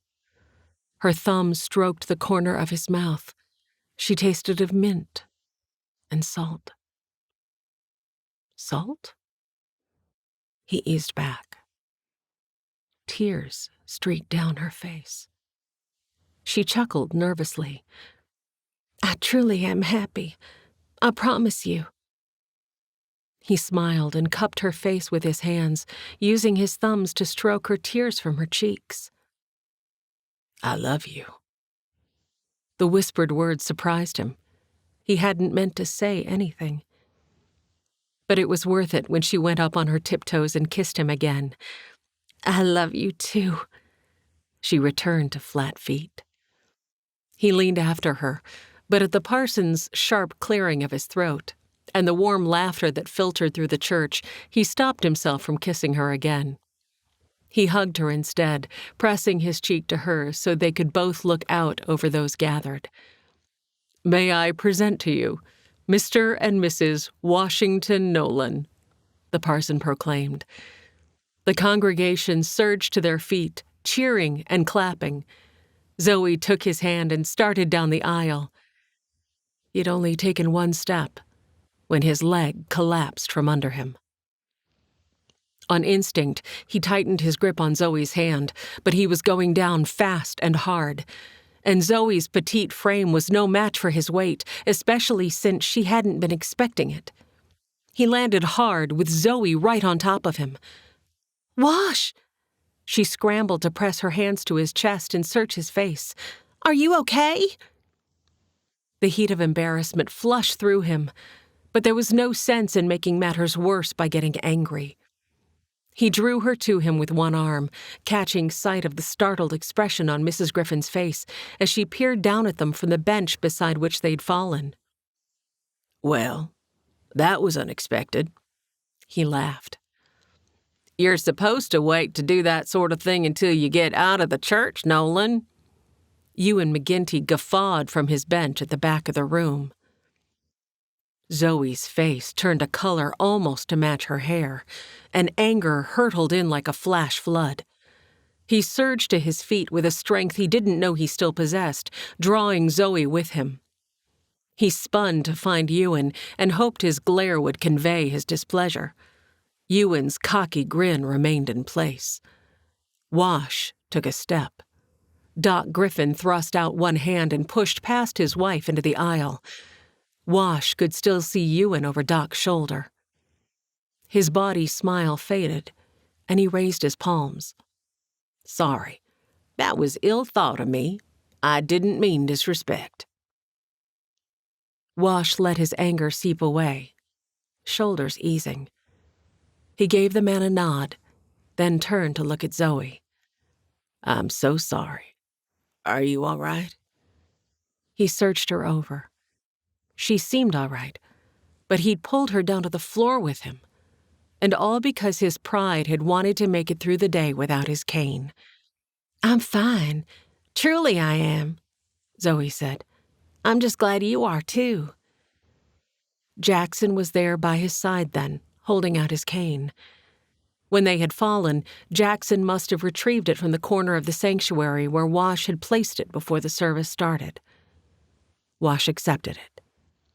Thanks. He offered his brother a nod. Chapter 8. Zoe willed away the pain in her shin and did her best not to limp as she followed Wash down the aisle. When they'd fallen, her leg had shot out on instinct in an attempt to catch her balance, and she'd whacked it on a pew. But Wash was embarrassed enough, and the last thing she would do was add to that. Something drooped against her arm, and she looked down. One of the lilac stems had broken.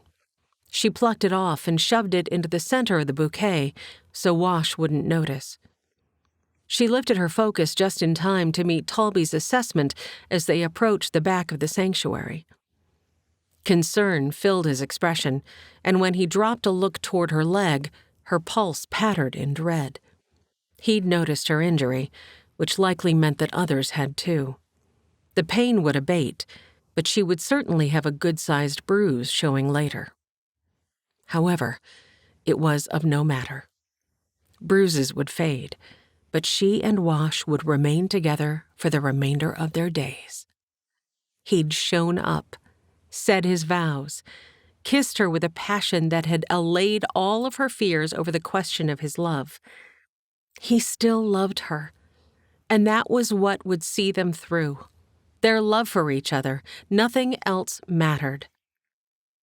She followed Wash onto the church porch and drew in a lengthy, lingering breath. Ignore the pain. Everything is fine. Wash had paused at the porch railing, palms pressed to it. He hunched into his shoulders as he scanned the churchyard. Zoe stopped by his side. A few tables were already scattered across the lawn, and as Belle, Aiden, the twins, and Wash's brothers all breezed past and descended the stairs, Belle was already bossing them. The guests would be coming out at any moment, and they would be expected to greet them, but did Wash need to get off his feet? She laid a hand on his shoulder. We did it. Yes, we did. He didn't sound happy. She swallowed. Want me to get you a chair? He whirled on her so quickly that she took an involuntary step back. He hesitated, and then his shoulders and face relaxed, even if only slightly. Let's get something straight right from the start, Zoe. You don't treat me like an invalid, and I'll do my best not to be one, all right? His words had the same effect as if he'd punched her. I didn't mean to. Well, look at you two. Aren't you just the loveliest couple? Mrs. Hines sailed toward them across the porch, arms outstretched, and a passel of people were spilling out of the church doors right behind her. Wash fell into place by Zoe's side. He stood closest to the church doors, while Zoe stood nearest the porch steps. Wash shook Mrs. Hines' hand, and then the woman pulled Zoe into a hug. With her lips near Zoe's ear on the opposite side of Wash, the woman whispered, I surely hope you know what you've gotten yourself into. Please let me know if I can ever be a help in any way. Zoe stiffened. She mumbled an automatic, thank you. But the last person in almost the entire world that she would ever go to for help would be Mrs. Hines. Zoe looked up to find Talby standing before her. Wash stood stiffly by her side, but he was already speaking to Ewan, who was next in line. Talby didn't reach out to shake her hand or even touch her. Instead, he briefly paused, touched his fingers to his forehead, and mumbled, All the best, I truly wish you, Zoe. All the best. And then he trundled down the stairs and lumbered away from the gathering toward the mill. Zoe felt a mixture of sadness and relief as her heart went out to the man. She truly hadn't meant to hurt him, and yet it was so wonderful to have Wash here by her side. Hopefully, Talby would find happiness again soon. Talby left the church with an ache in his gut and a cold sweat on his brow despite the heat of the day. He'd carefully kept his face neutral as he'd shook Nolan's hand. But when it came to Zoe, he didn't dare to touch her. He gave a stilted salute instead, mumbled some boring platitude, and then fled, relieved to have the task done. The moment he was past them, he marched to his mount, yanked the reins from the hitching post, and swung into the saddle. He should go to the mill. Work to do. But hang if he could sit still and work with all this jalousie roiling in his belly. He turned his horse for the open road and put his heels to its sides. The horse complied and gave him the speed he was looking for. He must put Zoe Kastain, Nolan now, behind him. Why had he let himself fall so hard for her? He'd known she pined for another. She'd been upfront with him from the beginning. Friendly always, but keeping a distance. He'd hoped that he could change her mind in time. And Lord forgive him, when broken and bitter Nolan had come home. He'd hoped that final weight would drop the balance in his favor. Obviously not. "Yeah!" He snapped the reins on the horse's rump. "Yeah!" His horse complied with the command and stretched out, taking the road with ground-eating strides. The wind cooled his face. His jalousie, not so much. Giving the horse its head, he closed his eyes and entreated the heavens to help him lay these ugly emotions to rest. Perhaps leaving was his answer. He could start a mill in some other town far from here. But no, that was not what he wanted. Wyldhaven was a good place with good people. There was plenty of work and good roads to deliver his boards. He'd even recently purchased a nearby lot so he could start a lumber yard beside the mill. He let his mount slow to a canter, drew in a long breath. An acrid waft of smoke hung on the air. With a frown, he slowed the horse again, this time to a walk, spun in a circle to search for where the smoke might be coming from. There, from just over the rise. If he hadn't been so much in his own thoughts, he would have noticed it before now. He clucked to the horse, urging it to the top of the hill. Below, in the valley, smoke billowed from the barn on the Nolan spread. A terrified whinny pierced the air. The horses! Yeah! He urged his mount over the embankment and across the fields. His horse did not like moving toward the smoke, but Talby kept a firm rein, and when they stopped in the yard, he wrapped the reins around a corral post. Smoke spilled from the top of the barn roof as he approached. Inside, the horses continued to scream. Talby shoved open the rolling doors and rushed inside. The hay in the loft burned, but here on the lower part of the barn, he could still see through the haze. How many animals here? The first stall held a cow. He opened the door. The creature barreled out and thundered past him. The two horses were next. The first one needed no prodding, but the second one's eyes were wide with terror, and it only bobbed its head and bounced off its front hooves when he opened the stall door. Overhead, the floorboards of the loft crackled and started to glow. A rope hung on a nearby hook, and he quickly looped it around the horse's neck. But sparks were falling from the ceiling now, and crazed with fear, the horse only circled her stall. It wanted nothing to do with leaving the barn. Talby whipped off his shirt and draped it over the horse's eyes. "Out we must go, yeah? Just a short way to safety, little horse." He was thankful when she stepped out at the tug he gave to the rope. He rushed her to the entrance and slapped her rump, letting her run with his shirt and all. He paused in the doorway, hands propped on his knees, and assessed the interior once more. Was that the last of the animals? A bark from the back of the barn suddenly registered. A dog? He hadn't known the Nolans had a dog. The smoke was thicker now. He assessed the loft. The whole floor was aflame. He hated to even think it, but he should leave the dog. He'd done what he could. Another yip was followed by a terrified squeal. Ugh, he must try. He must be fast. Taking a big gulp of air, he rushed back into the orange glow of the barn. He searched the dim light for the dog. Where was it? No more yipping sounded to offer a direction. He passed all the stalls and still hadn't seen it. His lungs burned for air, begged him to breathe.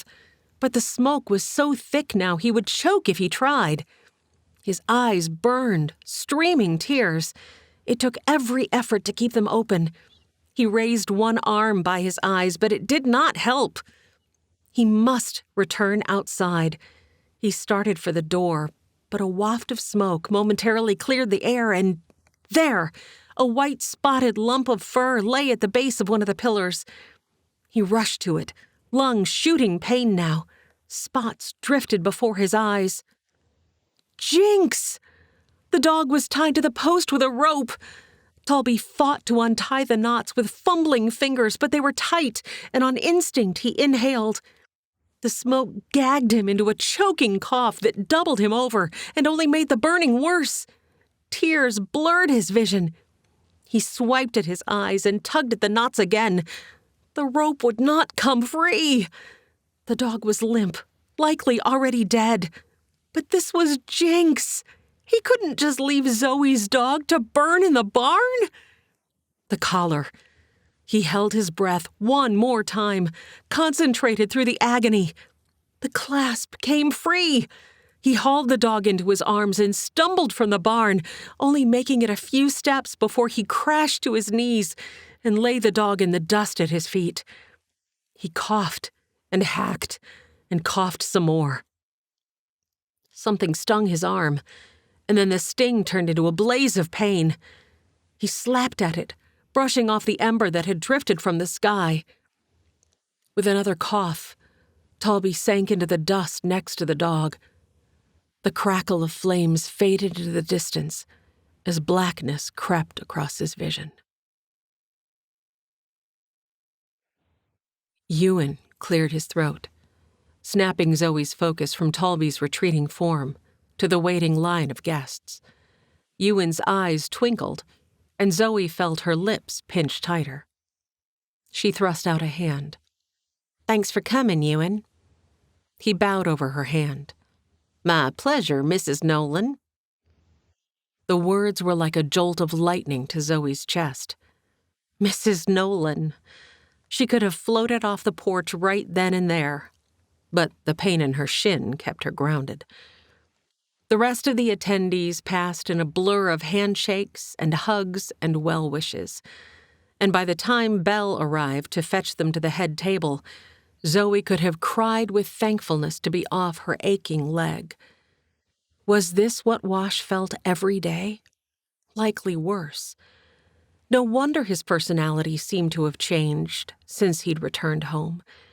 She would have to do her best to tiptoe around his sharp edges and enjoy the times when she caught a glimpse of the man she'd once known and fallen in love with.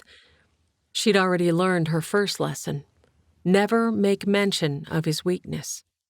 She could handle that. She'd been hopeful that she could talk him into trying that surgery that she'd heard Dr. Paulson speaking to him about. But now she might need to wait for the right time to bring it up. That might be better anyhow, because she wasn't sure how they would afford it. She would know on Monday whether she would be allowed to retain her job. If not, she would have to find some sort of job, since Wash wasn't able to work at all at present. She pushed the worry away for another day and made sure her relieved sigh wasn't audible when she and Wash sank into their seats. Belle had thoughtfully prepared plates for them, but it was the tall glass of water that Zoe reached for first. She drained nearly the whole thing. Wash leaned close. "I'm sorry, Zoe. I shouldn't have snapped at you like I did." "I forgive you." She set her glass down and placed her hand on top of his where it rested between them on the table. She angled slightly to get a better look at his face. "We'll get this figured out, Wash. We just have to remember that we love each other, and all will be well. I only want the best for you. You know that, right?" He nodded, a slight crimp in his brow. "Yes, and I want the same for you." She gave a firm dip of her chin. "Good. I'm sure we'll have times that we step on each other's toes, but when we do, we simply need to remember that we only want the best for the other."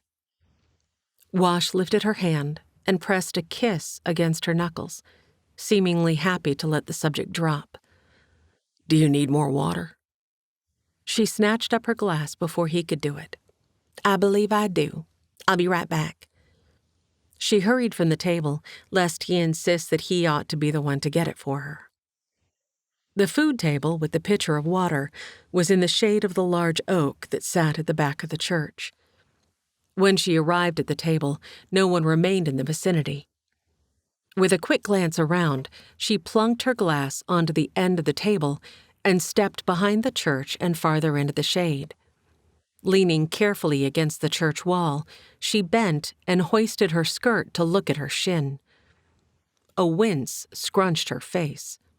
A long red scrape stretched the length of the bony part of her shin, and it was already turning purple and yellow around the edges. She would be feeling that for a few days. Mrs. Nolan, is all well?"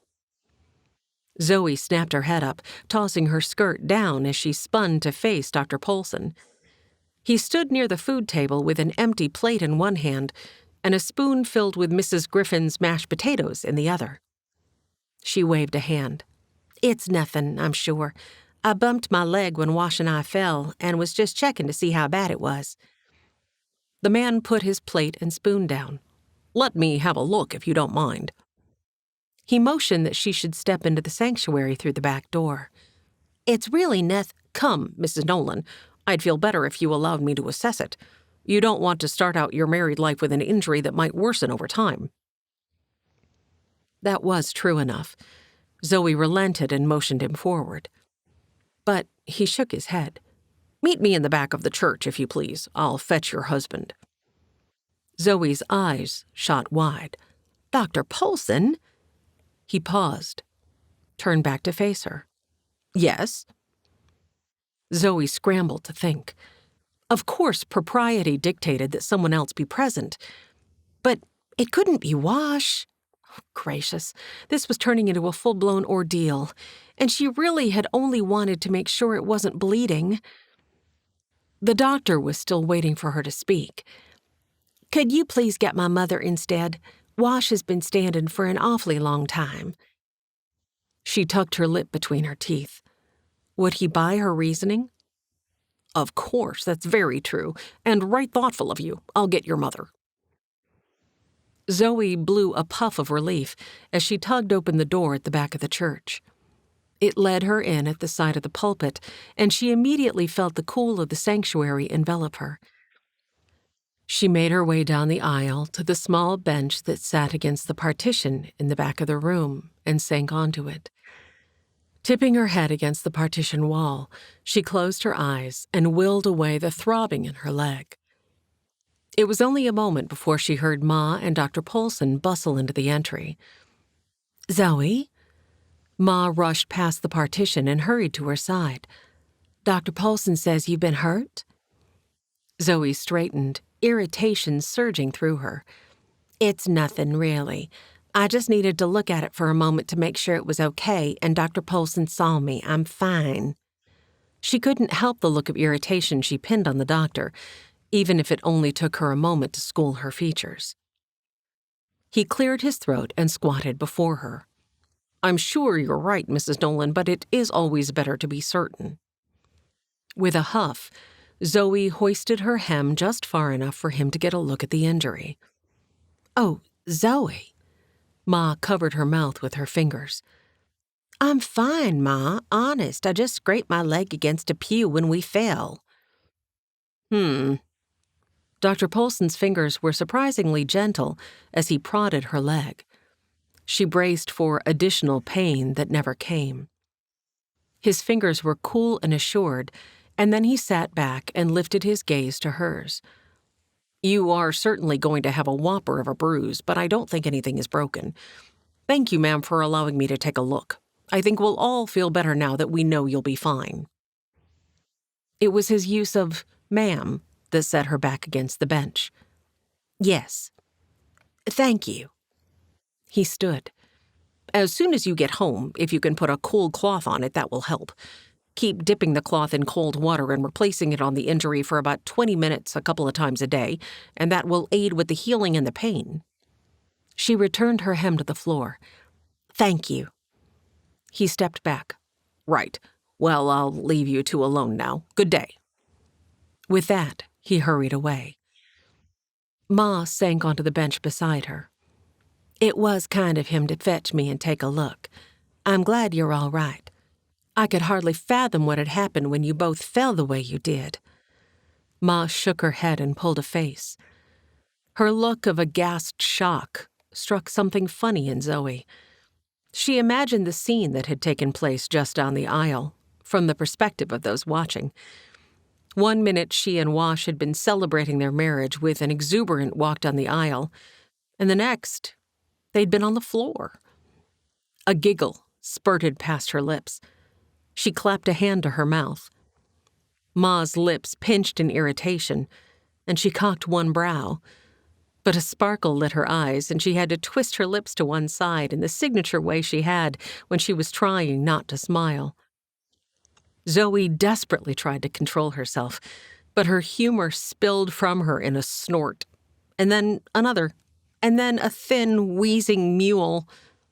"Oh, Zoe, do stop. It was awful."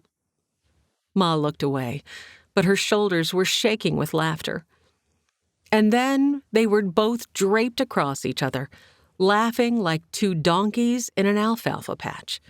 Zoe started to slide off the bench and had to brace herself with her injured leg, which caused her to gasp in pain and sent them into another gale of laughter.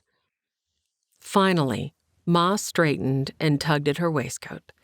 She smoothed her hands over her skirt and then over her hair, as though to assess how much damage their laughter had done. Zoe dabbed at the tears beneath her eyes and sat up straighter. She angled Ma a look. Ma's gaze had lost all of its humor, and concern had filled it instead. "You're certain you're all right?" "Yes, it hurts, but I'll be fine. And, Ma?" "Yes. Please don't say anything to Wash. He feels terrible enough to have fallen. I don't want to add to his burden by letting him know that I got hurt." Ma's brows went up. "That large of a bruise might be a bit difficult to hide. Well, later." She looked away with an uneasy sound in the back of her throat. Zoe felt heat slam through her. She jerked her focus to the now wilting lilacs tied at the end of every other bench. Hopefully, when the time came, Wash wouldn't be focused on her shins and wouldn't notice. She fanned her cheeks with one hand. Heavens, it was hotter in here all of a sudden than the mill's boiler room. I guess I'll just have to deal with that when the time comes. Gracious, she was not having this conversation with her mother. She jumped to her feet. "For now, I'd better get back to our table." Ma stood. She pulled Zoe into a hug. "I'm glad you're okay." A tightness threatened to constrict Zoe's lungs. "Thanks, Ma. I'll be fine." She might be fine, but she certainly was going to miss getting to see her family every day. As she stepped out the back door of the church and finally refilled her water glass, weariness registered. Bone-deep weariness.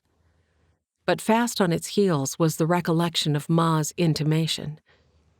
No matter how tired she was, this day was far from over, and the mere consideration of what the evening ahead held sent a surge of heat through her. Oh, mercy. She fanned her cheeks. She ought to have picked a cooler day to get married. She once more sought the shade of the old oak behind the building and leaned against the coolness of the wall, willing her pounding pulse to ease. Chapter 9. Wash fidgeted in his chair, trying and failing to find a position that eased the torment in his leg. An agonizing cramp zinged through his calf, and before he thought better of it, he leaned down to press his thumbs into the pulsing throb. From the next table over, Mrs. Hines glanced his way, one of her brows winging upward. He was probably quite a sight in his Sunday suit, sweating in the sun like a pig on a spit and face contorted in pain. He only allowed himself a couple moments of the massage and then straightened. It hadn't helped much. He thrust his leg beneath the table and pressed his heel away from himself as he lifted the leg. Sometimes that offered enough of a stretch to ease the cramps. Not today. He resisted a wince. Where was Zoe, anyhow? She'd been gone an awful long time to fetch a glass of water. Guilt nudged him. He ought to have gotten it for her. Likely her delay was only because she'd been held up in a conversation with someone, but not near the food tables, because she wasn't over there. So where— "Fire! Fire, I say!" Wash snapped his focus to the horse and rider barreling up the hill toward the churchyard. The horse was lathered, the rider continuing to yell words that were unintelligible from this distance. Men leapt to their feet, each concerned for their spreads, no doubt. A fire at this time of year could put a small farm or ranch under for good. Reluctantly, he stood to join the men, thankful that he could balance on his good leg and had the table to lean on. The rider hauled his horse to a stop and leapt to the ground. "Where's Butch Nolan?" Horror whipped through Wash. The man wanted Pa? Fire? No. Just like that, he plunked into his chair again. Please, God, no. Pa stepped forward from his place down the table. I'm Butch Nolan. He fiddled uncertainly with his hat. Pa's uncertainty filled Wash with a wave of despair. The rider wiped sweat from his forehead onto his sleeve. "Sorry to say, but there's a raging fire out at your place. The barn and several outbuildings are ablaze." Several outbuildings. The words swirled through him with nauseating horror. Was his cabin on fire? All of Zoe's things. All the things her ma had spent money on to provide for them. Wash scrubbed a palm over his face. Pa turned a little pale. His jaw dropped, but for a moment he didn't move. Then he braced himself with a sideways step. "The animals?" The man shook his head. "Don't know." Sheriff Reagan was by Pa's side in an instant. He settled one hand against Pa's shoulder. "Listen, everyone. Hate to break up the party, but we're needed at the Nolan spread. Everyone gather as many buckets as you have and meet us there as soon as you can." With that, he and several men rushed off, mounted up, and rode away. Pa was already striding toward the wagon. "Let's go, boys." Wash fumbled for his cane as Grant and Lincoln sprinted for the wagon. Jackson took Maud's hand and hurried her toward the buckboard as well. As quickly as his cane and cramped leg would allow, Wash rushed after them. Then he froze and spun to search the crowd. Where was Zoe? She appeared suddenly by his side. "I'm here. What do we do?" He nudged her toward where his family waited, and when they reached the wagon, he paused by the open tailgate and offered her his hand. "We'll figure that out when we get there." She accepted his help and climbed aboard. He hauled himself up beside her, thankful to be able to stretch out a bit in the bed of the wagon. "Ha!" Pa snapped the reins against the team's rumps. "Ha! Ha!" With a lurch, they barreled out of the churchyard. Wash bent over his legs and pressed his forehead as close to his knees as he could, thankful for the ease of pain in his leg, but terrified of what they would find on reaching home. As they careened around a corner, Zoe gripped the side of the wagon bed to keep her balance on the bale of hay that she'd sunk onto when Wash helped her aboard. They'd been able to see the smoke for miles now. Her stomach churned. This was all her fault. If she hadn't insisted that Wash marry her, the Nolans would have been home and could have prevented the fire. Wash had sunk onto the floor of the wagon beside her, pressed his head to his knees, and had hardly moved since. Worry over his obvious pain crimped her stomach. But another thought had been plaguing her all the way from the church. Jinx was at the Nolan spread. Papa Harrow had given him to Wash last night and insisted that he and Jackson take him to their place. He was Zoe's dog, after all, and she would be living at the Nolans now, but her heart ached, and she refused to ponder what might be happening. Was the dog locked in Wash's house? Was Wash's house one of the buildings on fire? When the wagon topped out on the hill above the Nolan spread, and she saw the inferno below, she clapped one hand to her mouth. She pressed her other hand to her aching heart. "Oh, dear Jesus." Wash lifted his head, arms clasped around his slightly bent knees.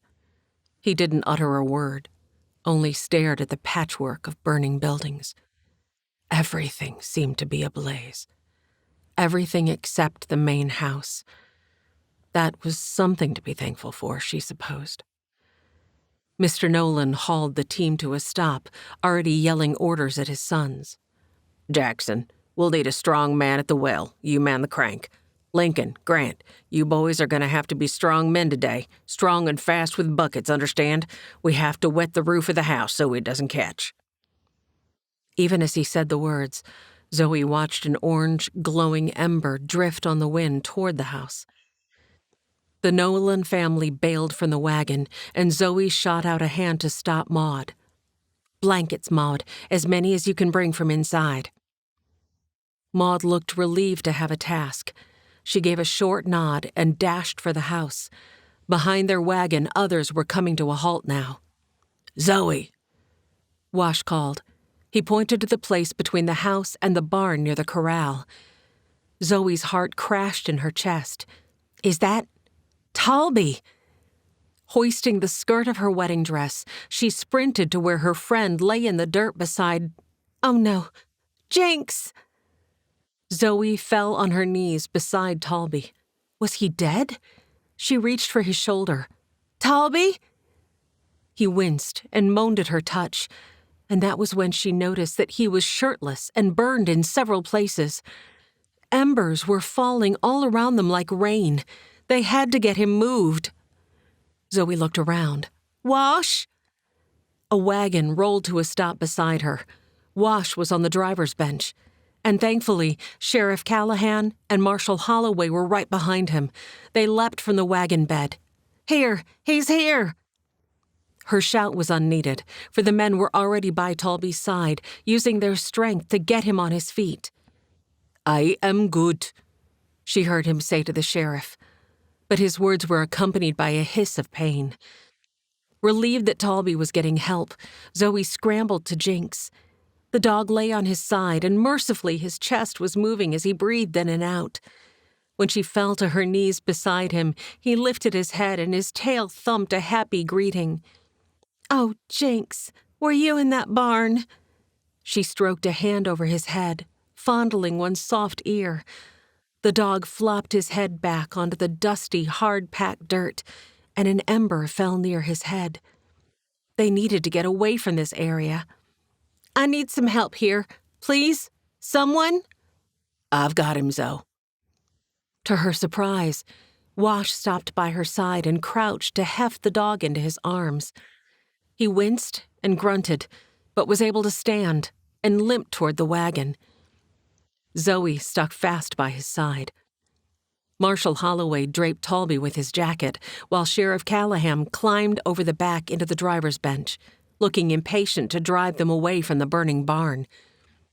Maud was suddenly by her side with a huge armful of blankets. "Zoe, what did you want these for?" Zoe was torn. Her attention bounced from Talby, who sat against the side of the buckboard, racked with a cough, to the dog Wash was just laying into the bed of the wagon, to the blankets in Maud's arms. She made a snap decision. "Jinx, stay with Talby. Good dog. Marshall and Wash, I need your help." Talby gave her a nod of understanding. He reached a hand to stroke the dog. He would take care of Jinx. Marshal Holloway leapt from the back of the wagon and stopped by her side. "What is it?" Zoe took one of the blankets from Maud. "We need to soak these and drape them on the roof." "Good thinking." The marshal hurried with Maud to where Jackson hauled bucket after bucket from the depths of the well. Butch Nolan already had a bucket brigade pouring water onto the roof of the house. At that moment, Zoe registered the burning cabin down the road. Wash's burning cabin. Her gaze flew to his. His lips pinched into a grim line. "I'm sorry, Zoe." Unable to live without his touch for even a moment longer, she stepped to his side and wrapped her arms around him. "It's me who should be sorry, Wash.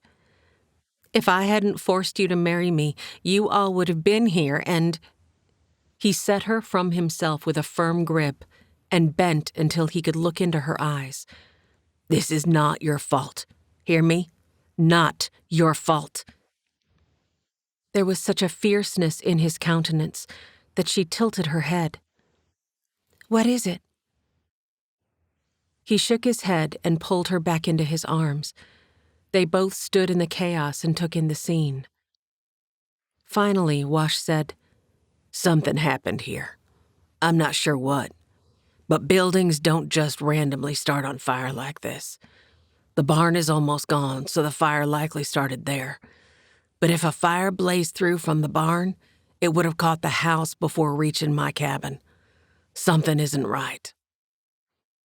A chill slipped down Zoe's spine. A loud splintering sound spun them to watch as the roof of the barn collapsed and fell in on itself. A cascade of flames shot in every direction. As if by mutual agreement, they both let each other go and hurried to take up a wet gunny sack from the stack that Sheriff Callahan had placed near the well. Together, they beat out flames that popped to life in the grass around the barn. Many others who had attended the wedding were doing the same. What had Wash meant? That someone had set these fires on purpose? She shuddered and took stock of those gathered. Who would do something like that? Harlan stood on the hill, well back in the trees beside his men. Ted had just ridden up with the supplies that Harlan had sent him to Clay Elam to pick up. He'd wanted him gone for this job. After all, the man was the newest of his crew, and he'd been subtly suggesting that Harlan look for different property ever since he'd joined them. Harlan had felt it best to have him out of the way while they pulled this particular job. Now Ted stood beside him, eyes wide as he stared down at the burning spread. "What did you do, boss?" Harlan bit off a chew of tobacco as he watched the townsfolk scattered like ants across the little valley, beating out the last vestiges of the flames. Their planning and execution had been perfect. Not everything had gone exactly to plan, but pretty close. Well, except the man who had showed up and rescued the animals. But that was a small defeat. He tucked away his tobacco and trained his field glasses on the property. The barn? Gone. The partially built cabin in the distance? Gone. The smaller cabin that had sat closer to the main house? Gone. The only thing that remained was the main house, because the torch they'd thrown there had somehow failed to ignite. But that was okay. In fact, it was perfect, because it would give him a place to live while rebuilding the place. With all the other buildings gone, old Butch Nolan would be needing funds from the bank for certain. And once Olin denied him, he would be so discouraged that he would give up the spread. Served the man right. Harlan's grin broadened. He only wished he could reveal himself to the man. But the time for that would come. Harlan sucked his teeth and drew in a lungful of air to calm the roil of anger that surged. Yes, the last thing that Butch Nolan ever saw on this earth would be his smiling face. He couldn't wait to see the look in the man's eyes. Chapter 10. Zoe leaned against the rail of the Nolans' front porch.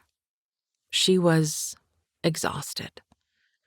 The last of the flames seemed to have been snuffed, and now that the danger had passed, as if by mutual agreement, the townsfolk had clustered in the front yard and on the porch. Talby sat on the other end of the porch, leaning against the house. His head was tipped back, and his eyes closed, or she might have approached to ask how he was feeling. Jinx lay on a small rug beside him, and when the dog caught her eye, his tail thumped, but other than that, he made no movement. She blew out a sigh. Earlier, Doc had examined the dog and didn't feel he had too much damage. He'd said his lungs sounded good, and felt that though he wasn't currently his rambunctious self, Jinx would likely recover. Zoe hoped he was right. Either way, she owed her dog's life to Talby's brave and quick thinking. She looked down at herself. The wedding dress that she and Mrs. Holloway had fretted so over was a positive ruin of soot and ashes. She'd also burned a hole in the bottom of one of her slippers. She knew because earlier a rock had gotten stuck in it, and she'd had to take it off to remove the pebble. The hole was likely from stepping on a coal. And at some point, part of her hem had, she bent for a closer inspection, melted? Aghast, her jaw dropped. She released the material, straightened. Or if her dress had caught fire, that would have been, well, she couldn't quite decide whether to laugh or cry at the thought. Beside her, Wash dropped onto the top step. He groaned audibly as he leaned forward to scrub at the muscle of the calf on his injured leg. She sank down beside him. "I'm so sorry. Is there anything I can do?" Grimacing, he shook his head, continuing to punish the muscle. Dr. Griffin was suddenly before them. In one hand, he held a glass of water, in the other a vial that contained a deep brown liquid. He held out a vial to Wash. "Drink this, all of it, and I'm not taking no for an answer. You've positively brutalized yourself today, son." It shouted evidence of the truth Doc spoke when Wash didn't argue, but simply took the small bottle and gulped the contents. He grimaced and shook his head as he thrust the empty bottle back toward Doc. Doc traded him for the water glass, and Wash guzzled the whole glass in one long gulp. Doc leaned forward to squeeze Wash's shoulder. "You'll be feeling better in a few minutes. Just sit still and rest for at least 30 minutes. Doctor's orders, huh?" "You'll get no argument from me today," Wash said. They'd been sitting quietly for a few minutes when a conversation caught Zoe's attention. Sheriff Reagan approached the marshal and Mr. Nolan. He held a long brand of wood in one hand. One end was charred black, while the other end was hardly burnt at all. Zoe's stomach dropped. She darted a look at Wash, but there was no need to speak, because she could tell by the look on his face that he'd already seen it too. She looked back at the firebrand. "Is that what I think it is?" Before Wash could reply, the sheriff held up one hand. "Could I have everyone's attention, please?" He thrust the stick up for those gathered to see. "I found this near the barn, and the marshal found a similar one near Wash's cabin. We found this one here near the back of the house. How it didn't catch is simply a miracle. That's the only explanation." He tossed the torches into a pile near his feet. "I think we all know what that means.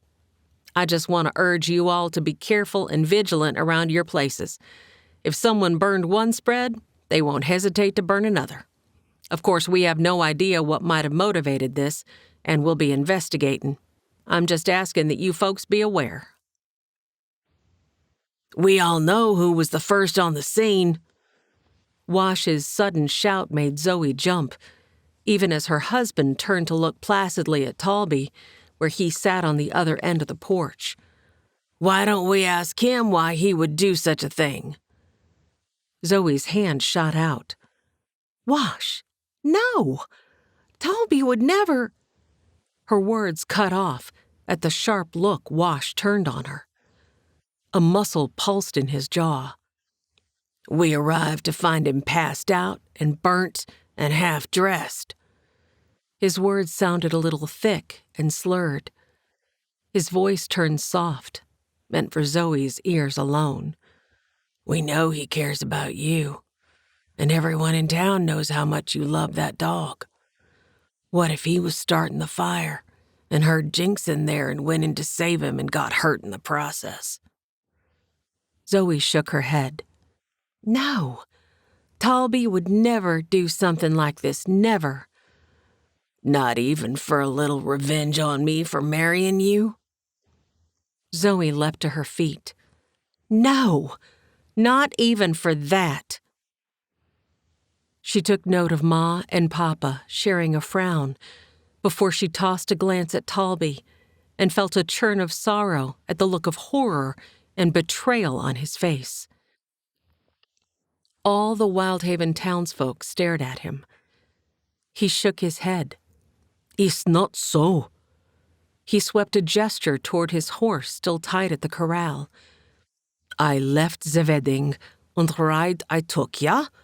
Because of the smoke, I came to the top of the hill, and the flames I saw. The horses, they squeal, and the dog he bark, and I... He motioned to the barn. "In I go. Saved the cow and the horses. One horse was fearing, and so my shirt I used to cover the eyes. Then out it came with me. The dog still is crying, so back in I go, and nearly did not find him in the smoke." One meaty, broad hand fell to rest gently against Jinx's head. "After that?" He shrugged. "I don't remember. But..." His glittering gaze drilled into Wash. "The fire I did not start." Wash hung his head, scrubbed one palm over his cheek, held his silence. Zoe closed her eyes. He owed the man an apology, but she was too tired to fight about it. She simply wanted to clean up and get some sleep, but she and Wash didn't even have a bed to sleep in. Wash's cabin had burned into a pile of ashes. Tears pricked her eyes. All her worldly possessions had been in that little cabin. She was ever so thankful that she'd decided to leave her books in the schoolhouse until a decision was made about her position. She might not have any clean clothes to wear, but she could borrow something from Belle or Ma. It would have been much worse to lose all her precious books. Some of them would have taken months to replace, not to mention the expense of getting them shipped here. Zoe realized that a thick silence still hung over those gathered. People shuffled, likely silently contemplating Wash's accusation. Every once in a while, someone would glare in Talby's direction. Her hand shot into the air before she could think better of it.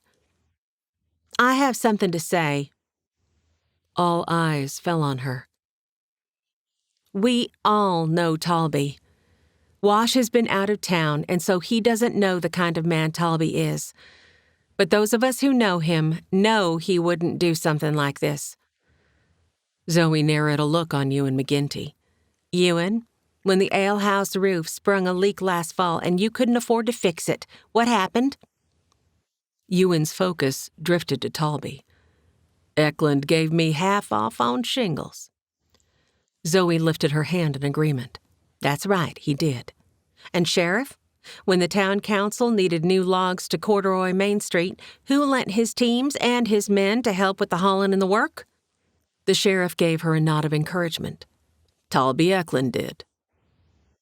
"He helped us fix the porch on one of our bunkhouses," Leora Rodante called. "Just showed up one day and fixed it for us, and wouldn't take a penny for it." Zoe exhaled, long and slow, as relief coursed through her. Sheriff Callahan raised his voice. "We'll conduct a thorough investigation and we'll follow the evidence. But as of this moment, I don't see any indication that Eklund had anything to do with this, other than to be a hero." Wash's head hung low enough that his forehead rested on his knees. Zoe's heart went out to him. He had spoken in haste, perhaps out of jealousy. He would need to fix his mistake. But now was not the time. He needed to rest and get off his leg. She stepped to his side and touched his shoulder. "Come, Wash. Let's go to Ma and Papa's place to stay tonight. Tomorrow will be another day." He nodded without lifting his head. He rocked a little, and Zoe got the impression he didn't know he was doing it, but was in so much pain that it was all he could comprehend in that moment. Zoe looked around, wondering who might be able to give them a ride. Papa and Ma had only brought the carriage, and with them on the front bench, and Aiden, Belle, and the twins in the back, there was no room for her and Wash, especially not when Wash would need to stretch out his leg. Kane stepped to Zoe's side. "Please, Allow me to give you and Wash a ride? Relief surged through her. Thank you, Kane. That is a big help. She glanced down at Wash, who still hadn't moved. She wasn't sure where Kane's wagon was, but with as weak as he currently looked, she didn't think Wash could walk to it. If you don't mind, could you... Kane held up one hand. I'll bring the wagon as close as I can. Thank you. As Kane strode away, Ma squeezed Zoe's hand. Zoe hadn't even heard her approach, but was relieved to find her there. She wanted to cling to Ma as though she were life itself, because she was suddenly overwhelmed with a terrible dislike for the man she had married today, and the emotion made her irritated with herself. Still, the Wash Nolan that she'd married this afternoon was not the Wash Nolan that she'd fallen in love with as a young schoolgirl. How could he have called Talby out like that? And in front of everyone, too, when the man had heroically saved the stock and Jinx. Zoe tugged Ma a few steps away and spoke so only she could hear. What have I gotten myself into, Ma? Could her mother see the terror, horror, and despair churning inside her? Why was she ever so impulsive and unable to see the consequences of her choices until it was too late? Oh, Zoe. Ma drew her into a quick hug before setting her back to arm's length. Her chin nudged up in that way that she had of reminding her children to face life head on. Her brows arched and her lips pressed together. Moisture glistened in her eyes, but she blinked hard and no tears fell. Her grip firmed around Zoe's shoulders, and she gave her a gentle shake. No one is at their best after this day. Let's just get home, get some rest, and face the future tomorrow, The problem was, Zoe wasn't sure she wanted to face her future. Would Wash constantly embarrass her with his meanness? What if he never again returned to the gentle and kind man who would have gone out of his way to help anyone? The one who had been deputized at 17 because of his impeccable reputation for responsibility. The one who had escorted her to Seattle and been so kind to Aiden even when her brother had knocked him and his heirloom pocket watch into Wyldhaven Creek. She shivered at the memory, pushing away her worries as Kane pulled his wagon to a stop. Ma was right. For now, they just needed to rest. Tomorrow, she could ponder how to broach the subject with Wash. Come, Jinx. She patted her leg and was happy to see that, with a wag of his tail, the dog complied. He even jumped into the back of Kane's wagon without the need of help. Washington Nolan, however, didn't seem to be faring so well. Kane and Deputy Joe both took an arm and led her unsteady husband to the wagon, but even with the two of them hefting him, it was almost more than they could do to get him into the bed. Tired, Wash muttered. Doc stopped by Zoe's side and handed her a brown bottle. The laudanum dose I gave him was pretty strong. He likely won't be good for much this evening. But don't be too hard on him. I have a feeling that some of what he said was caused by a full day of severe pain. It has a tendency to wear on a man until he snaps, and I'd say today was much too demanding for someone with his injury. Zoe looked down at the bottle. Does he take this every day? Doc shook his head. My, no. In fact, he's refused every time I've offered any. I was a little surprised that he accepted it today. Her worried gaze traveled to where Wash lay in the wagon next to Jinx. He must have been in a great deal of pain indeed, to have accepted it then. Zoe woke at home, in her own bed, and blinked at the pine-board ceiling. For one blissful moment, the horrors of yesterday were far from her mind, and then everything came crashing back.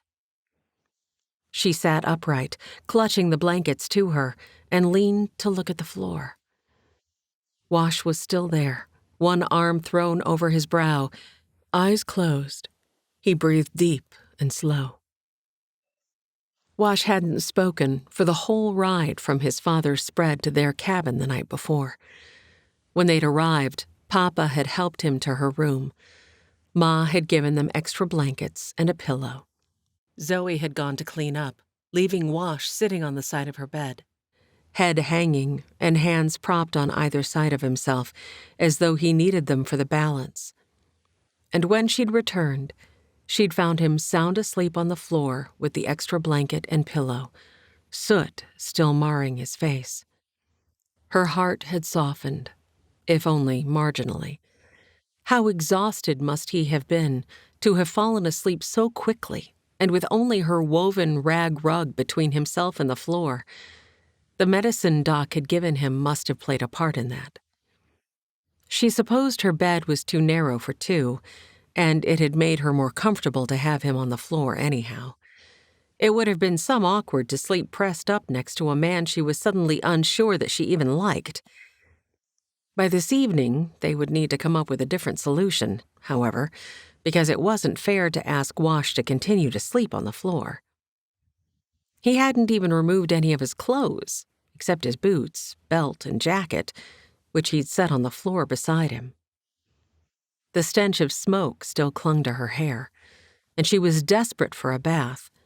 But obviously, with her husband currently taking up the space where the tub normally went, she would have to pass on that luxury for a while longer. Her husband. What had she done? She rose, wincing at the sharp pain in her leg. A glance revealed that the purple had spread in a swath nearly the width and length of her hand. Cool water would hopefully help the pain.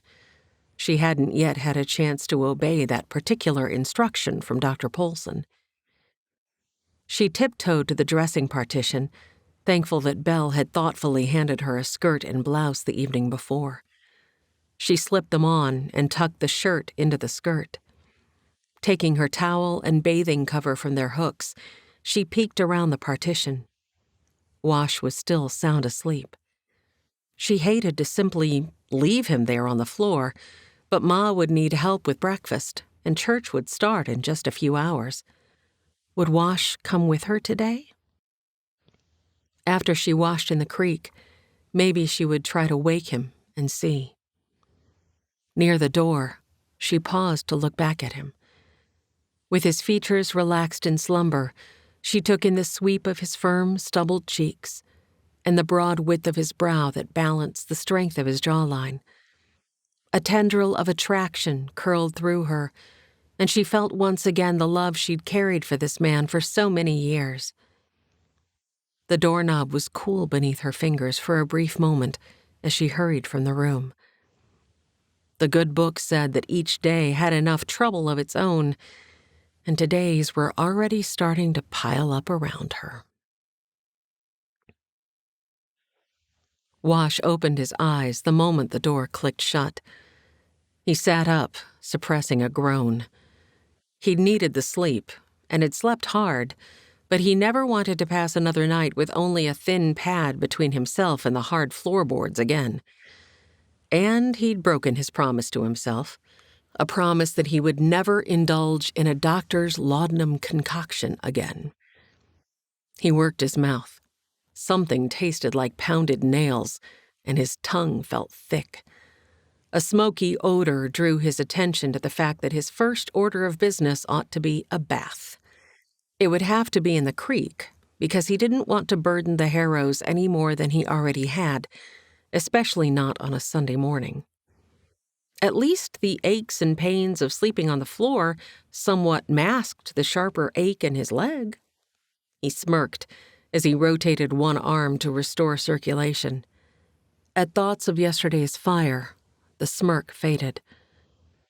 And then another memory washed over him like a tidal wave. The sharp accusation he'd leveled against Talby Eklund. The way the townsfolk had immediately jumped to the man's defense with Zoe as their leader. Guilt and sorrow slipped in to fill the gaps. Why had he done that? What had made him speak so to a man who had only been trying to help? In the cold light of morning, he knew that Talby hadn't set that fire. He also knew that he'd spoken in haste, something he'd always endeavored not to do. He could blame the pain, but that would be a rationalization.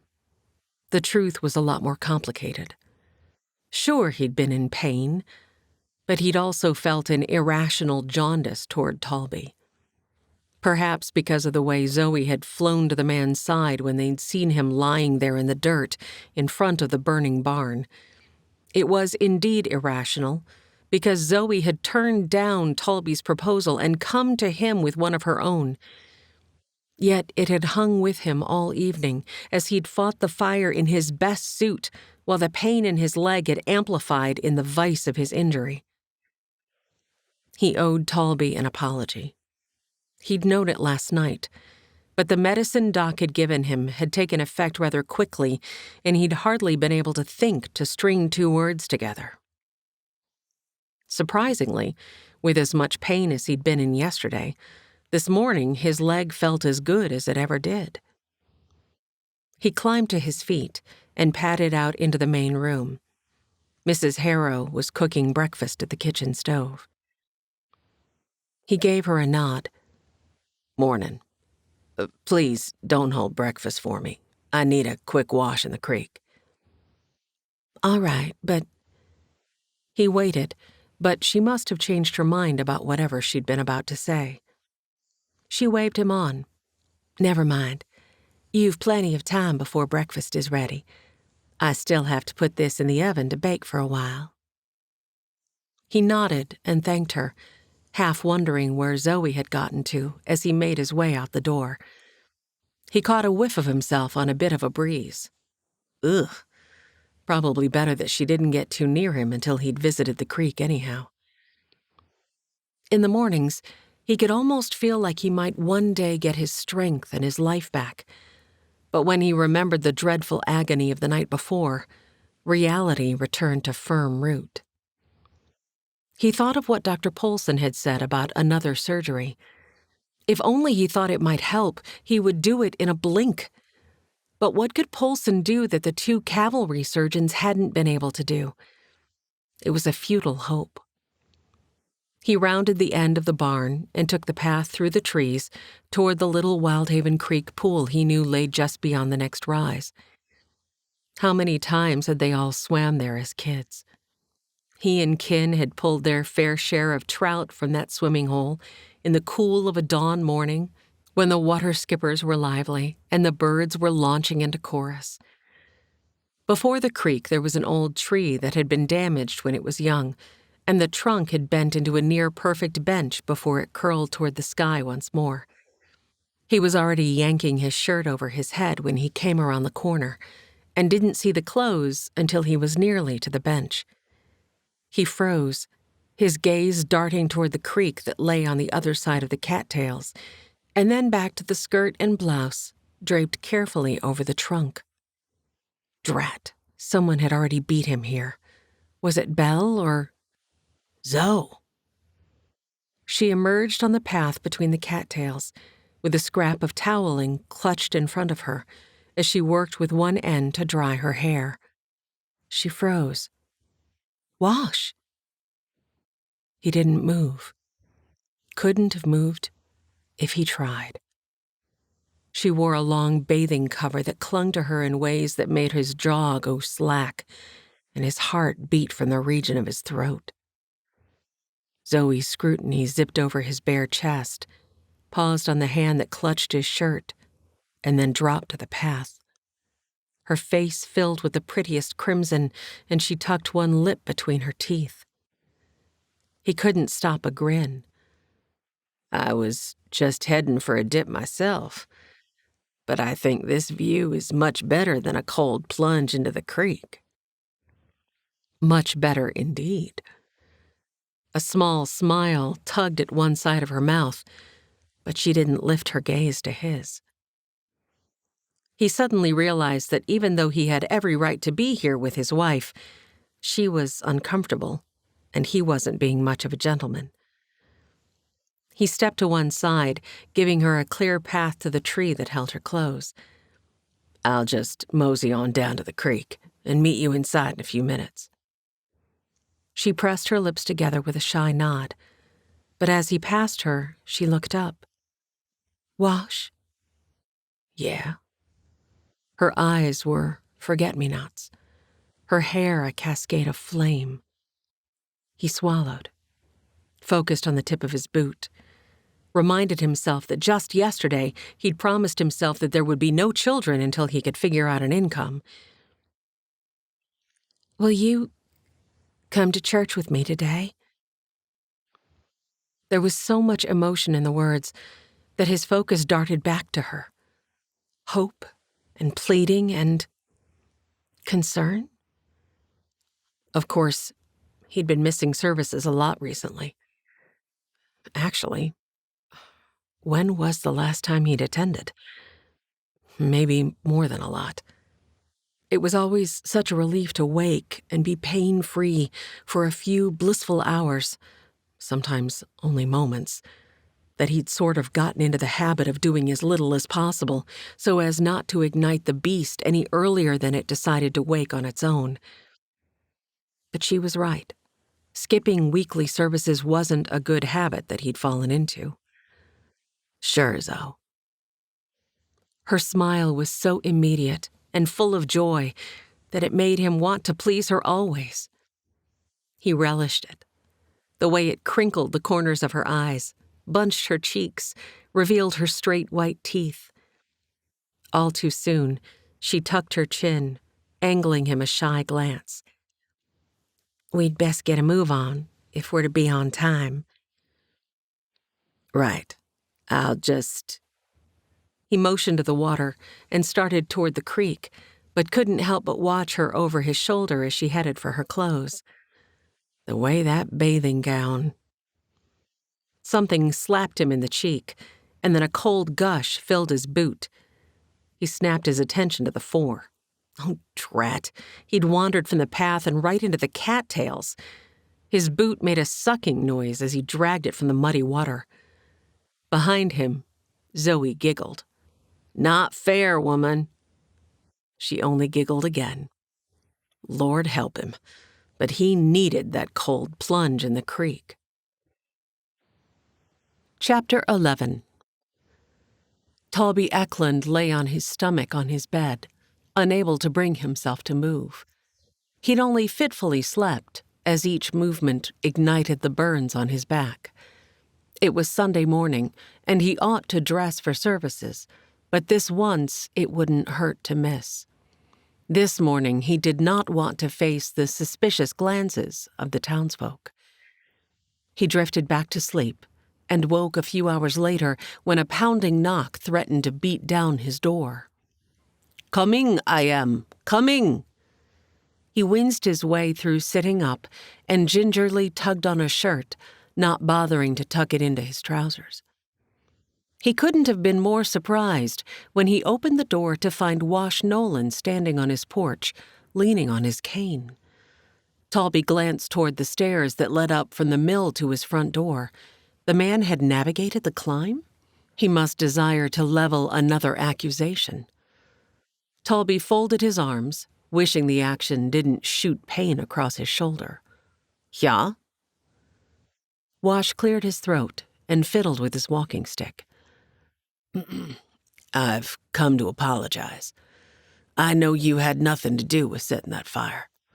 I don't know what made me say that. Thank you for saving our stock and Zoe's dog." He lifted his gaze, and Talby saw only sincerity. He relaxed. "This I accept. Thank you." Nolan tilted his head. "How are you feeling today? I knocked and knocked. You okay?" Talby waved a hand.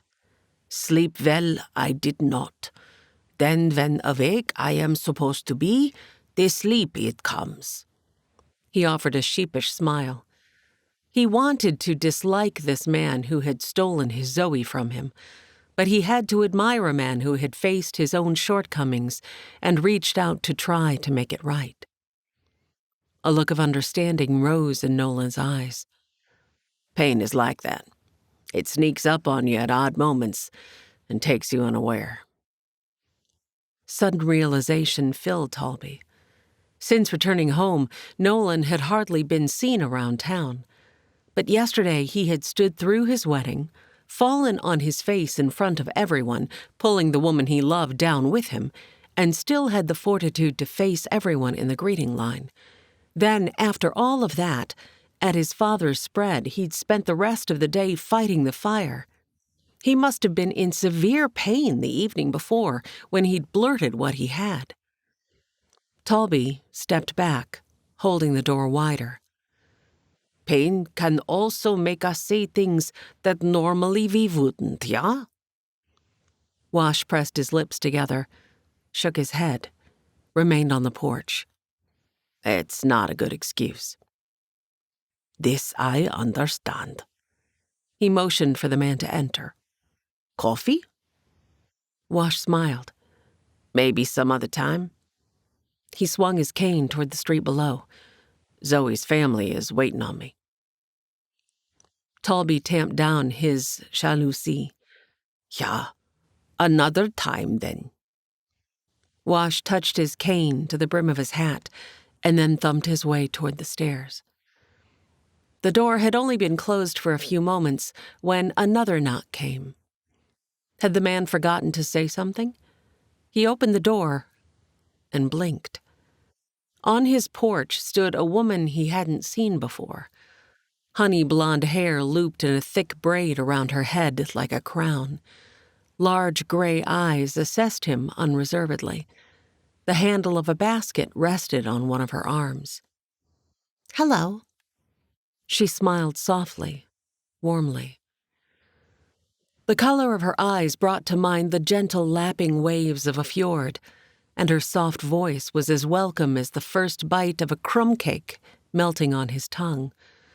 Homesickness gripped him. However, she obviously was lost, and in the wrong place. He felt his brow slump. How is it I can help you? A hint of amusement filled her expression. I hear there's a miller that lives in here. I'm on orders from my great-uncle to find him and nurse him. She assessed Talby from head to toe. But you don't seem like you're injured, and no one mentioned that this miller would be so grumpy. So perhaps I have the wrong house? He frowned. He felt a bit off-kilter. Who are you? She fiddled with the basket. My name is Anja Johansson. I'm the niece of Mr. Heath. I've been taking care of him for a few months now. I've seen you about town. I see. He shuffled his feet, unable to decide what had brought her to his door. She thrust out a pale, thin hand. Please, forgive me. My uncle, he sent me with a salve. She hefted the basket. To treat your burns. So perhaps you could summon the less grumpy version of yourself before we start? Talby couldn't help a smirk. Her eyes glittered. Ah, I knew he was hiding in there somewhere. That brought a chuckle. For this I apologize. You have not caught me on my best day. She tilted her head. I understand, and I'd like to help with that. That would explain why she was here then. Yet, the doctor, he will in the morning be here. I will be fine. She flapped a hand, and to his surprise, stepped right toward him. On instinct, he backed up, and she strode past him. The doctors know nothing of the old country ways. I may have been born and raised here in America, but my gran, she was Uncle Zeb's sister. And if anyone knew how to treat a burn, it was her. She smiled. I've mixed up a batch of her balm. You'll be feeling better in no time. Now, the burns? She skimmed him. They're where? The top of her head barely reached his chin, but he had a feeling that she could, and would, barrel over him without hesitation if needed. He felt peculiar. Like someone had just taken one of his legs and then demanded that he balance on a bucket. Most are on my back, one on my shoulder." "Good. Off with your shirt, then. Off!" She dropped her basket on his small table and thrust out a hand waiting for his shirt. On the porch would be better, yeah?" She plunked her hands on her hips. "If the tongues of Wyldhaven are fitted with 2 hinges, Mr. Eklund, they will flap no matter what we do, right? Perhaps even more so if we stand on the porch. I've no fear of you." She tilted her head. "Have you fear of me?" A twinkle filled those gray eyes, lighting them with a glint of mischief.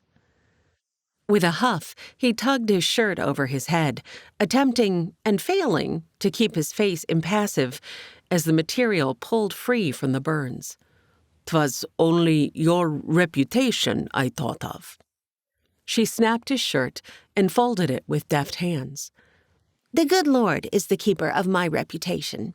Now—" Her assessment drifted over the front of him, and a tinge of pink touched her cheeks. "No burns here. Turn." She made a little sound in the back of her throat and gave an impatient gesture for him to spin. He did so, wondering why his crazy heart was beating so rapidly.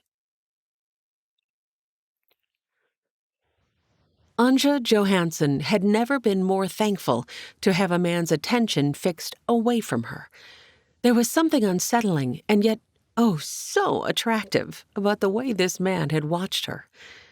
And the moment she'd seen him with his shirt off, she'd known he was right.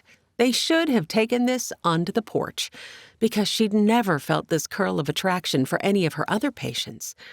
Did the man single-handedly lift all the wood in his mill? Because surely such muscles were built with many hours of hard labor. She forced her gaze to the basket on the table and willed away the coil of nervous energy lodged in her stomach as she lifted out the jar of ointment. "I'll rub this on the burns and then place a bandage over it. Your burns will feel better in no time." Oh, had she said that already? She clamped her teeth over her lip to keep herself from continuing to blather nonsense. The man would think she had nothing but air between her ears. Besides, if town gossip could be believed, he'd only recently asked the schoolteacher to marry him, only she'd up and married someone else. The last thing he was likely thinking of was moving on with someone he barely knew. Carefully, she applied the ointment to his back, refusing the temptation to let herself linger over the task. The top of his shoulder was too high for her to see it properly. She nudged a chair with her boot, turning it to face him. "Sit, please, so I can reach your shoulder." He complied, and now they were once again face to face. When she bent to apply the salve, he looked at her. "How long have you in Wyldhaven been?" Thank heavens, the task of spreading the salve was complete. She stood, breathing a little easier when she could put some space between them, but now she needed to wrap him with the bandages. "A few months. My uncle rarely leaves his house these days. That means I don't either." "Does no one give you a time off?" She shook her head. "There is only me." His direct scrutiny unsettled her, adding to her dilemma. She studied the bandage in her hands. Normally, she would just march up to her patient, wrap her arms around them, and place and unroll the bandage as needed. But in this case, that seemed, well, maybe a bit too risky, dangerous, tempting. Any of those words could apply. His focus dropped to the bandage. "This you need to wrap around me, yeah?" She nodded, hoping he couldn't see the way he affected her. A sly grin nudged up one corner of his mouth. He stood and spread his arms to the side, never taking his gaze off her. "Much better, I think, is this doctoring of yours than what I get from Dr. Griffin." She pressed her lips together, feeling the warmth that his teasing brought to her face. Fine. If he could tease her, she could pretend that it didn't concern her. She stepped behind him and nudged the chair out of the way. Reaching beneath his arm, she pressed one end of the bandage to his chest. "Hold this here." If she was a little disappointed that he took the end of the strip carefully so as not to touch her, well, he didn't need to know that. She withdrew her hand as soon as he had a hold of the bandage and rolled it around him as efficiently and quickly as possible. It was easier standing at his back, not only because she could see the burns, but because he couldn't watch her. With the task done, she blew out a huff of relief and hefted her basket. She withdrew the tin of herbs from inside. "Use this to make a tea." She kept her attention on the tin, trying not to notice too much the way his stomach muscles created ridges as he thrust his arms into the sleeves of his shirt. But boil the water. Put 2 teaspoons in a pot and let it, soak for 5 minutes. Why had she suddenly seemed to have lost her grasp of the English language? Then drink it. He accepted the tin, his shirt still unmercifully unbuttoned. I don't rub it on the burns? Her gaze flashed to his. What? He was laughing at her. What else would I do with a tea but drink it? She couldn't resist a chuckle at her own expense. Well, yes, I suppose that last instruction was unnecessary. Just be sure to let the herbs in the tin steep in the hot water. 5 minutes. And with that jabber of utter repetitive nonsense, she had better take her leave. She snatched up the basket. Good afternoon to you, Mr. Eklund. Miss Johansson. His words stopped her on the threshold. Yes? She angled her head so he would know she was listening, but couldn't quite bring herself to meet his mesmerizing perusal again. I feel that my bandages, they may need replacing soon, yeah? Hearing the teasing in his tone, she suppressed a smile. I will return tomorrow, but perhaps we should meet on the porch? He chuckled. This, I think, is a good idea. He fiddled with the tin of herbs. Until tomorrow, then. She dipped a quick curtsy. Until tomorrow. And as she hurried down the mill steps, Anja Johansson couldn't help but wonder if her life had somehow been irrevocably changed. Chapter 12. Their Sunday afternoon had passed in a quiet fashion after Wash had insisted after services that he needed a moment to speak to Talby. Zoe had stayed in the wagon with her family, but she'd wished upon a wish that she could have been a little bird on the rail so she could have overheard their conversation. Wash hadn't explained anything, but when he'd returned to the wagon, he'd seemed more at ease. Since it was the Lord's Day, Butch had told them at church not to come out to the ranch. He'd said Monday would be soon enough for them to begin to see what they needed to do. The marshal had agreed, offering that the extra hours would give the heat of the fires time to die down anyhow. Poor Wash had spent another night on her thin rug. Zoe had offered him the bed, but he wouldn't hear of it, and had flopped down onto the floor before she could even offer that he could sleep on her quilt for some extra padding. Then, once he'd been on the floor, he'd said he was fine when she made the offer. She'd slept about as well as a Thanksgiving Eve turkey.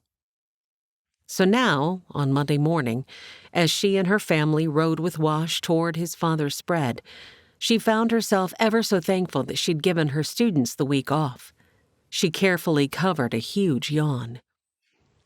When they topped out on the rise, several Wyldhaven families were already on the road heading down to Butch's spread. The Callahans, Holloways, and Rodantes were there, each with their children in their wagons.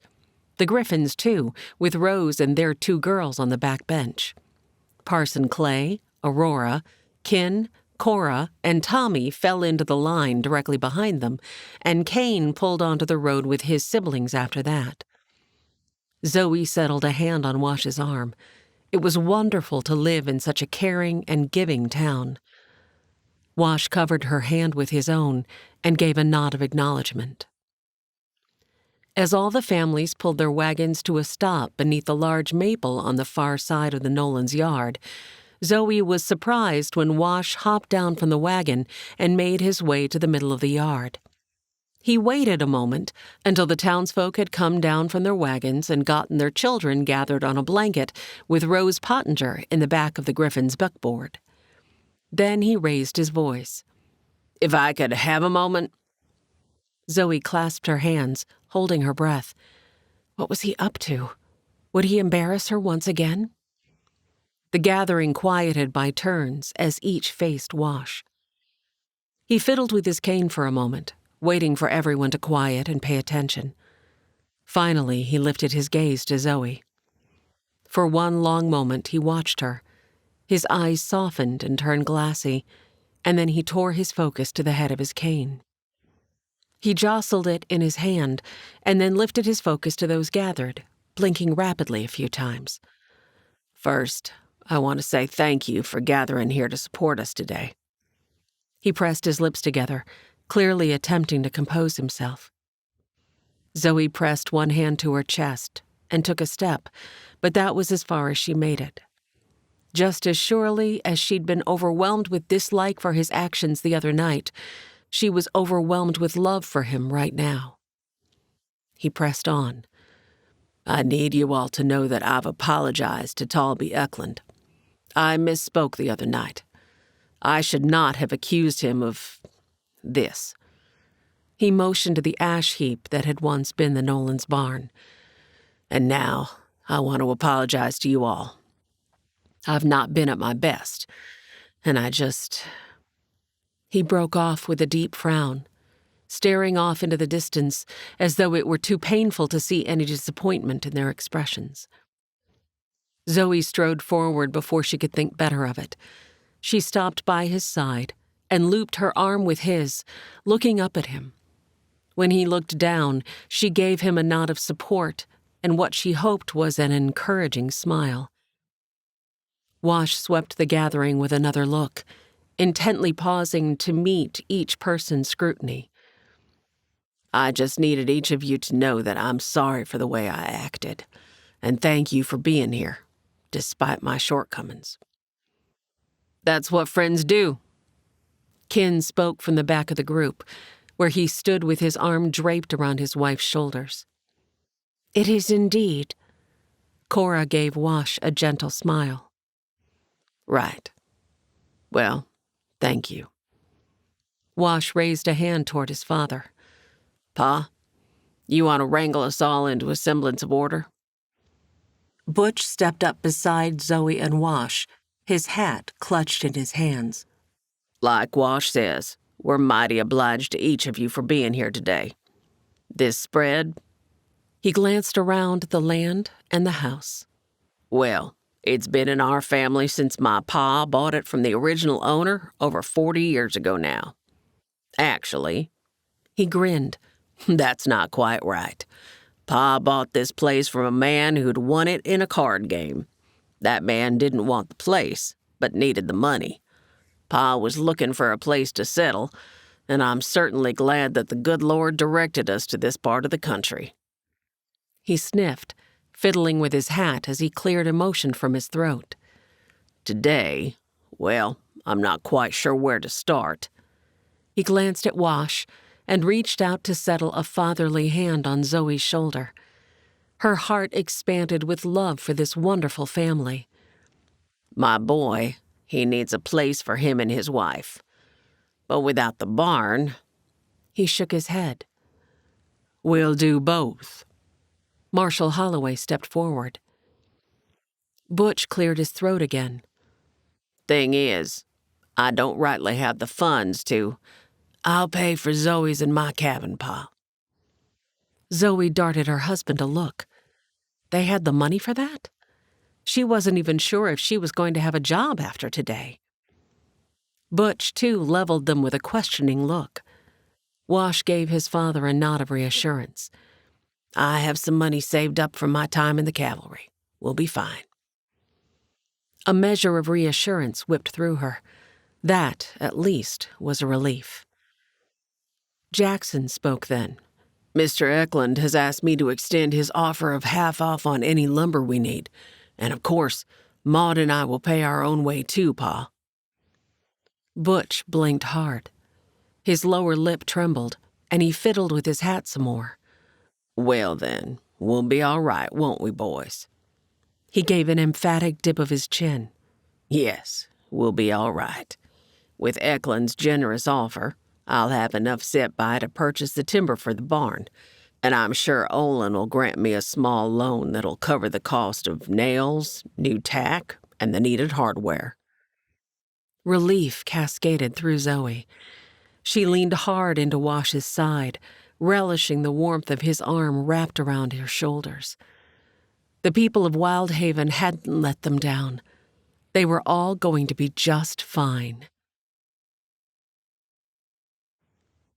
While the townsfolk set to clearing the ash and soot from the barn and cabin foundations, Wash rode with Pa to the bank.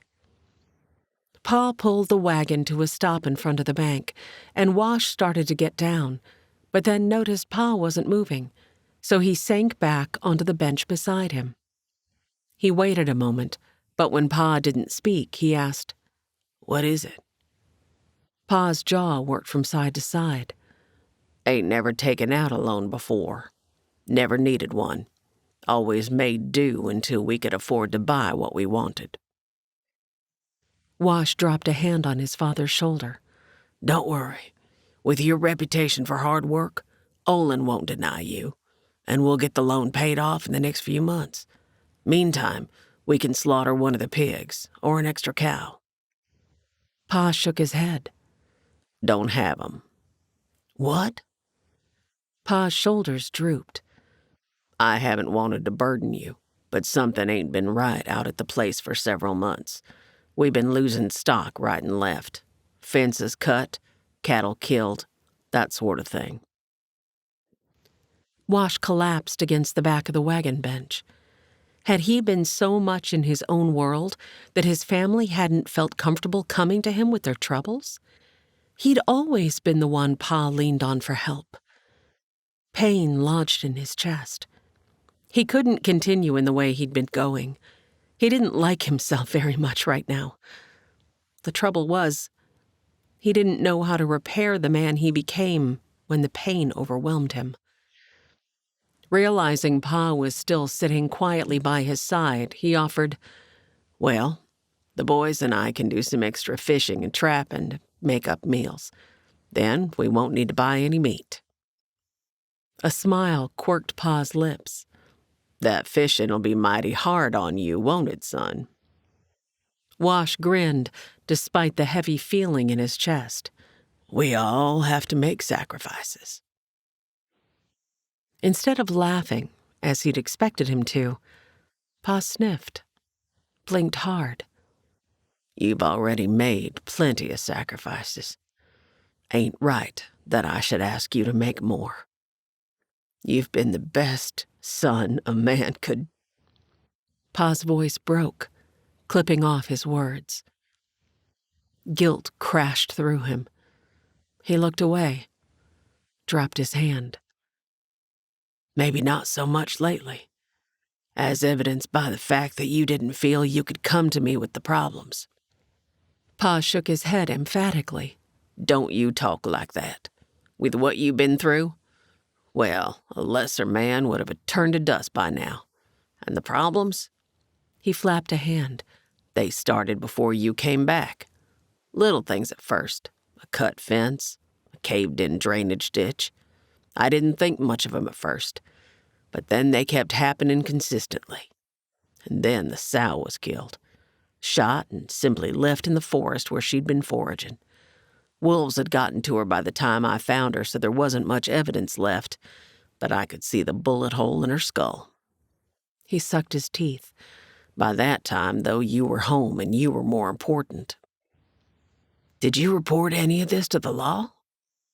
Pa waved his hand again. Didn't seem right to bother them with my paltry troubles when they have so much more important things to deal with each day. What matters is that you're bouncing back. I am right proud of you for finally stepping up to create a family with that little gal that you've loved for so many years." Wash angled him a sharp look. "You knew?" Pa laughed. "Son, the whole of Wyldhaven knew." Wash smiled. "Guess you might be right about that. You're a good man, son. A man she'll be proud to love for all the years to come." Wash clamped his teeth together. He wasn't so sure about Zoe being proud to love him. His sharp words about Talby came to mind. But he'd taken ownership of his failure there and done what he could to repair the damage. It was the best he could do. He felt like dust most days recently, like Job sitting on his ash heap, scraping his sores with a broken scrap of pottery. And yet somehow he knew deep down inside that God would take care of them. "God'll see us through, Pa. Not sure how, but He will." "You're right. He always does." Pa tapped Wash's knee with one fist. "Let's go inside." Wash agreed, and by the time he got down from the wagon and reached the bank door, Pa was already striding inside. Mr. Olin stood behind the counter just ahead. When he noted their arrival, he reached to tug at his necktie, stretching his neck like he was suddenly uncomfortable and preparing himself for a task. An uneasy feeling filled the pit of Wash's stomach. His cane tap-tapped across the bank's wooden floor to where he paused next to Pa at the teller window. "How can I help you today?" Olin asked. Pa loosed a sigh and glanced at Wash. Wash jutted his chin to encourage him to get on with it. "You may have heard that we had a bad fire out at our place the other day." Olin fidgeted, stretched his neck again, swallowed hard. Wash frowned. "I heard. I'm terribly sorry." Pa folded his arms and leaned into his heels, a sure sign that he was uncomfortable being here. "Thank you. As you might guess, with needing to rebuild so much at once, I'll need a small loan." "How small?" Olin didn't seem to want to meet Pa's gaze. Had the man's face paled? He sure was acting mighty dodgy. Pa dug into his shirt pocket and laid a list on the counter, pushing it under the bars to the banker. "Made a list of the things we'll need from the mercantile. As you can see, it's not so much. I'm certain I can have it paid back in the next 6 months." Olin's hand trembled when he picked up the list and looked it over. Wash folded his arms, unable to release his frown. What was happening here? This should be a safe bet. No question Pa was good for the small amount they were asking for. The most expensive things on the list were the extra tack, harnesses, and saddles. Thankfully, their main wagon and team had been with them at the wedding. He wasn't sure how much Pa had asked for, but knowing Pa, he planned to make do with everything they didn't absolutely need. Olin shoved the list toward Pa and snatched his hand back. He shuffled uneasily. Trembling? Uneasy? Wash was suddenly on the alert. Was there someone behind the counter holding a gun on Olin? His hand dropped to his pistol on instinct. But when he rose to his tiptoes and pressed close to the bars, he couldn't see anyone. Olin frowned at him. Wash merely returned to his position by his father's side, still puzzling over what might be happening here. Olin tugged at his tie again. "I'm sorry, Nolan, but I can't offer you a loan at this time." Pa simply stood still, looking at the banker for a moment. "What?" "You heard me. It's out of the question. Please, see yourselves out." Pa looked over at him, a look of incredulity on his face. Wash snatched Pa's list and looked it over. Milk pails, nails, a few screws and hinges to hang the stall doors. A few bags of oats, which would be thin feeding for the horses over the next few months, but they could turn them out to pasture more. The tack and one saddle. All told, Pa had only asked for a loan of $125. It was a paltry sum, especially considering there were 3 families to call on for the repayment, and in light of the vast amount they'd recently lost. Why, his savings alone could cover this amount. It wouldn't leave him and Zoe with anything to build their cabin, but...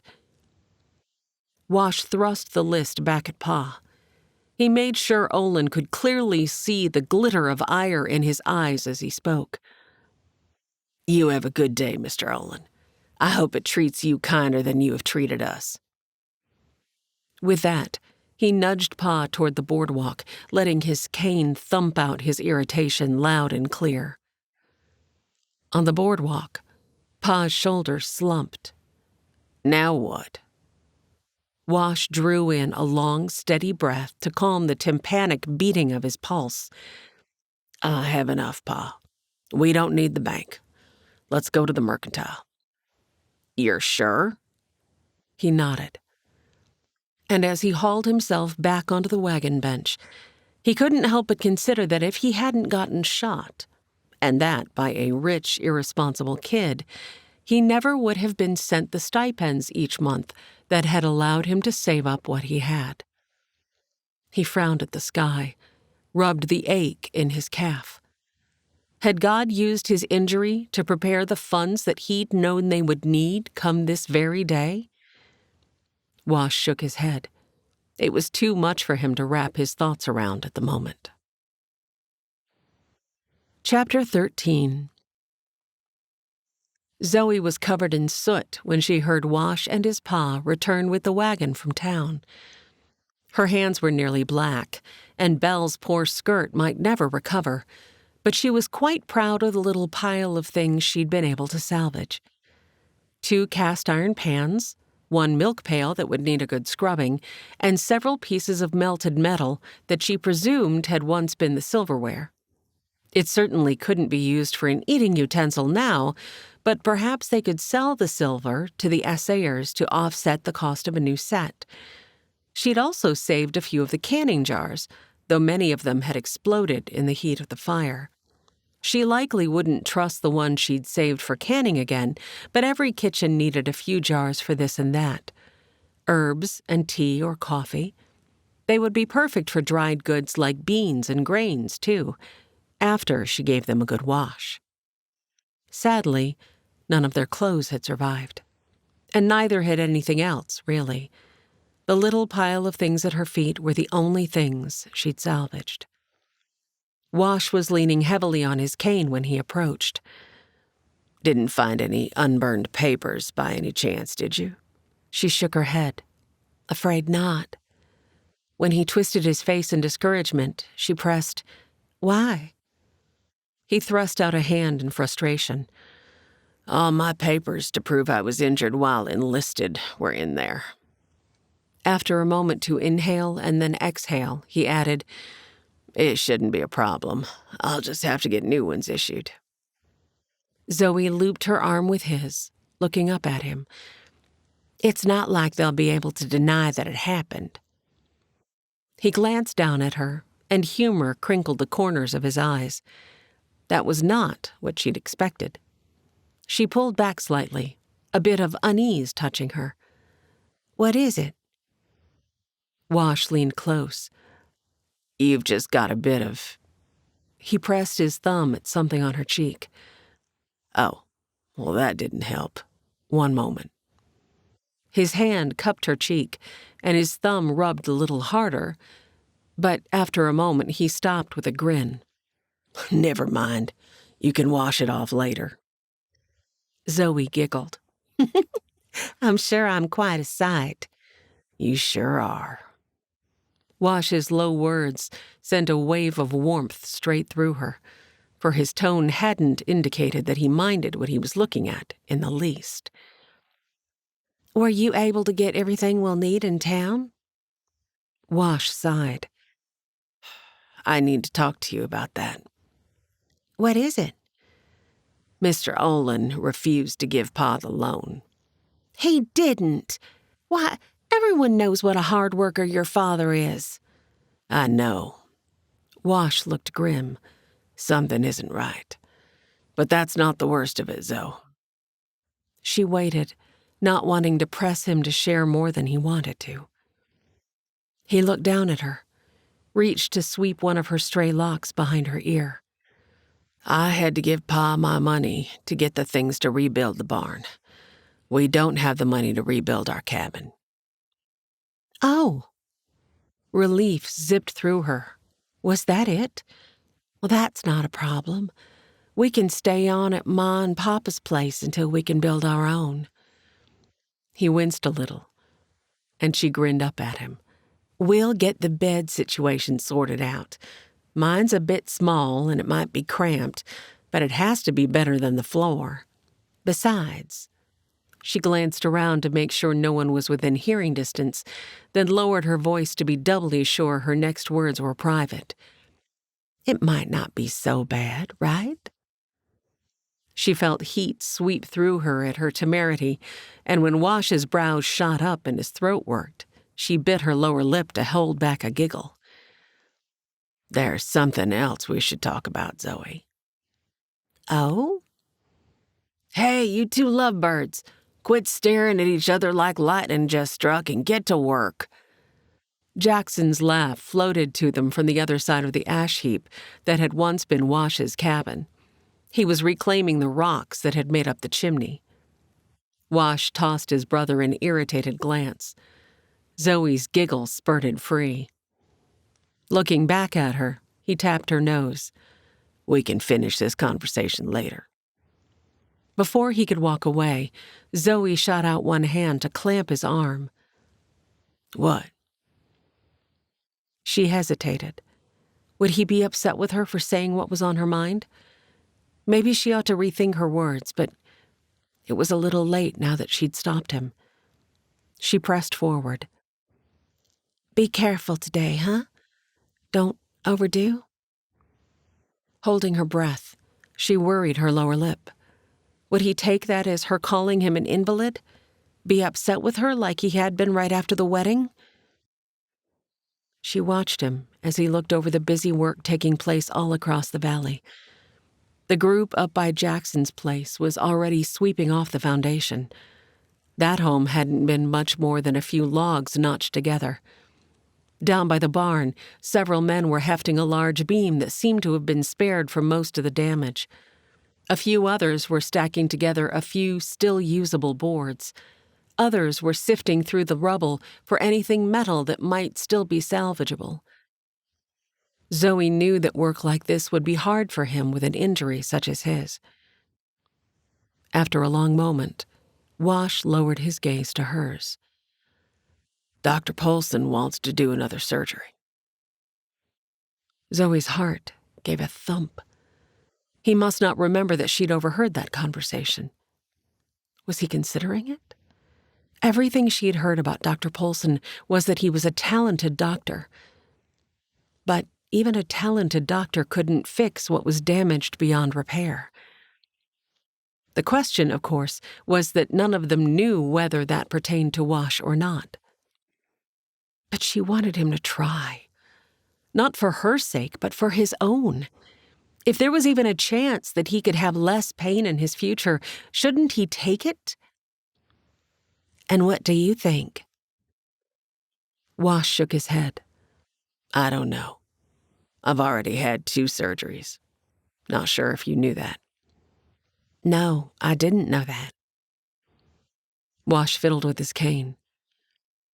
Second surgeon said it was the best he could do, and that I would just have to live with the pain for the rest of my life. His brow crimped. Zoe laid a hand on his arm. But you hope that he was wrong, right? He blew a sound of frustration. I wish I could hope he was wrong. Then let me hope for you. Zoe stepped around until she stood directly in front of him. She took both his hands in hers. Dr. Polson only recently went through his training. Doctors are learning new things all the time. Maybe he knows some things that those other doctors don't.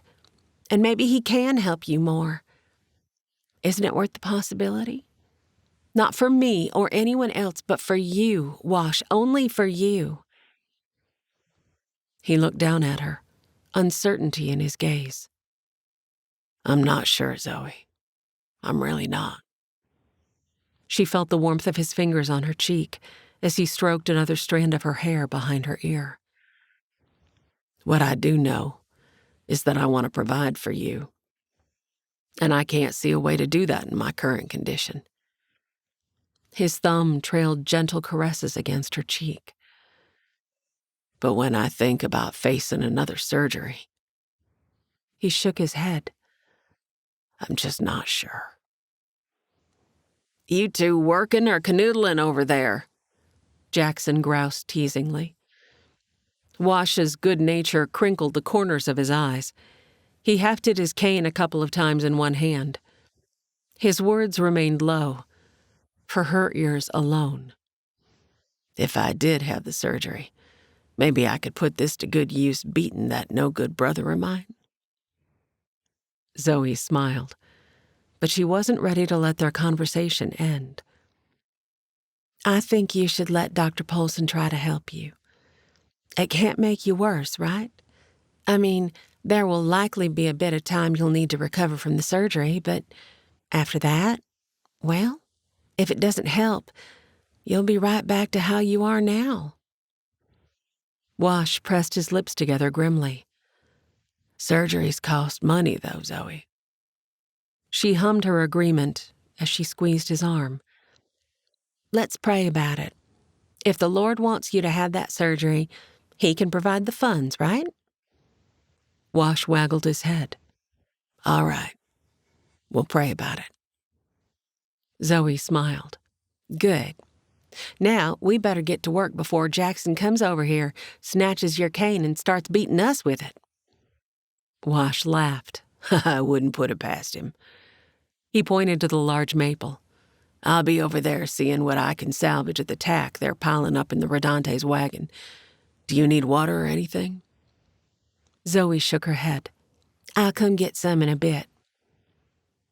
As he walked away, she lifted her gaze to the sky overhead. Lord, please, I want Wash to try this one last surgery. Please, I'm begging you, provide the funds to allow that to happen.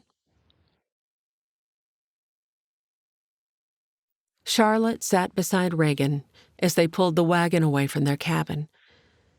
She'd wondered this morning if she would make it to the meeting because she'd woken with a bit of lightheadedness. However, it had seemed to pass after she'd had some breakfast. She must have simply needed to get some food in her stomach. She had been rushing around a lot lately and probably hadn't been eating well enough. She felt fine now. Isaiah would stay at home to plant some apple and cherry trees. Reagan had told him he could go fishing, but only after his chores were done. He was whistling a tuneless song while he dug a hole near the drive as they passed by. Charlotte called for him to enjoy his day, then glanced back at him as the wagon continued on down the road. Do you think we have him working too hard? I don't want him to resent us later. Reagan shook his head. A boy needs to work to stay out of trouble. He gets plenty of time off. Why, he'll have those trees planted inside half an hour and then be off to his favorite fishing hole. He'll probably spend 3 hours lying in the grass beside his pole with one of those books of his before he gets bored and hungry and shows up back home for more food. He angled her a look filled with humor. Charlotte laughed. I didn't think there was going to be any stew left for the two of us last night, as full as he filled his bowl. And then he went back for seconds. And thirds after you were called away. What was the issue last night, by the way? Reagan waved a hand. Oh, just a bit of a ruckus down to McGinty's. Sent one of the men home and told McGinty not to serve the other one any more drinks. Charlotte fiddled with her gloves in her lap. Have you decided how you're going to vote today? She didn't look at him, was afraid to see the answer in his face. but she did feel the look he angled her all the way to her churning middle. They hadn't talked about this yet, and perhaps on the way to the school board meeting was a little late to be bringing it up, but she wanted to know what to expect from him before they went into the meeting. "Get on now." Reagan snapped the reins to the team's rumps to urge them up an incline. To her, he said, "You afraid I'm going to consign poor Zoe and Wash to having no income?"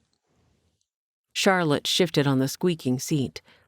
Well, you have always supported me in the little work that I've done, but I've also been able to stay at home while doing it. I just wondered your thoughts is all." Reagan reached over and took her hand. "I don't consider your work little, Charlie. I've appreciated every penny you've worked so hard to contribute to our family.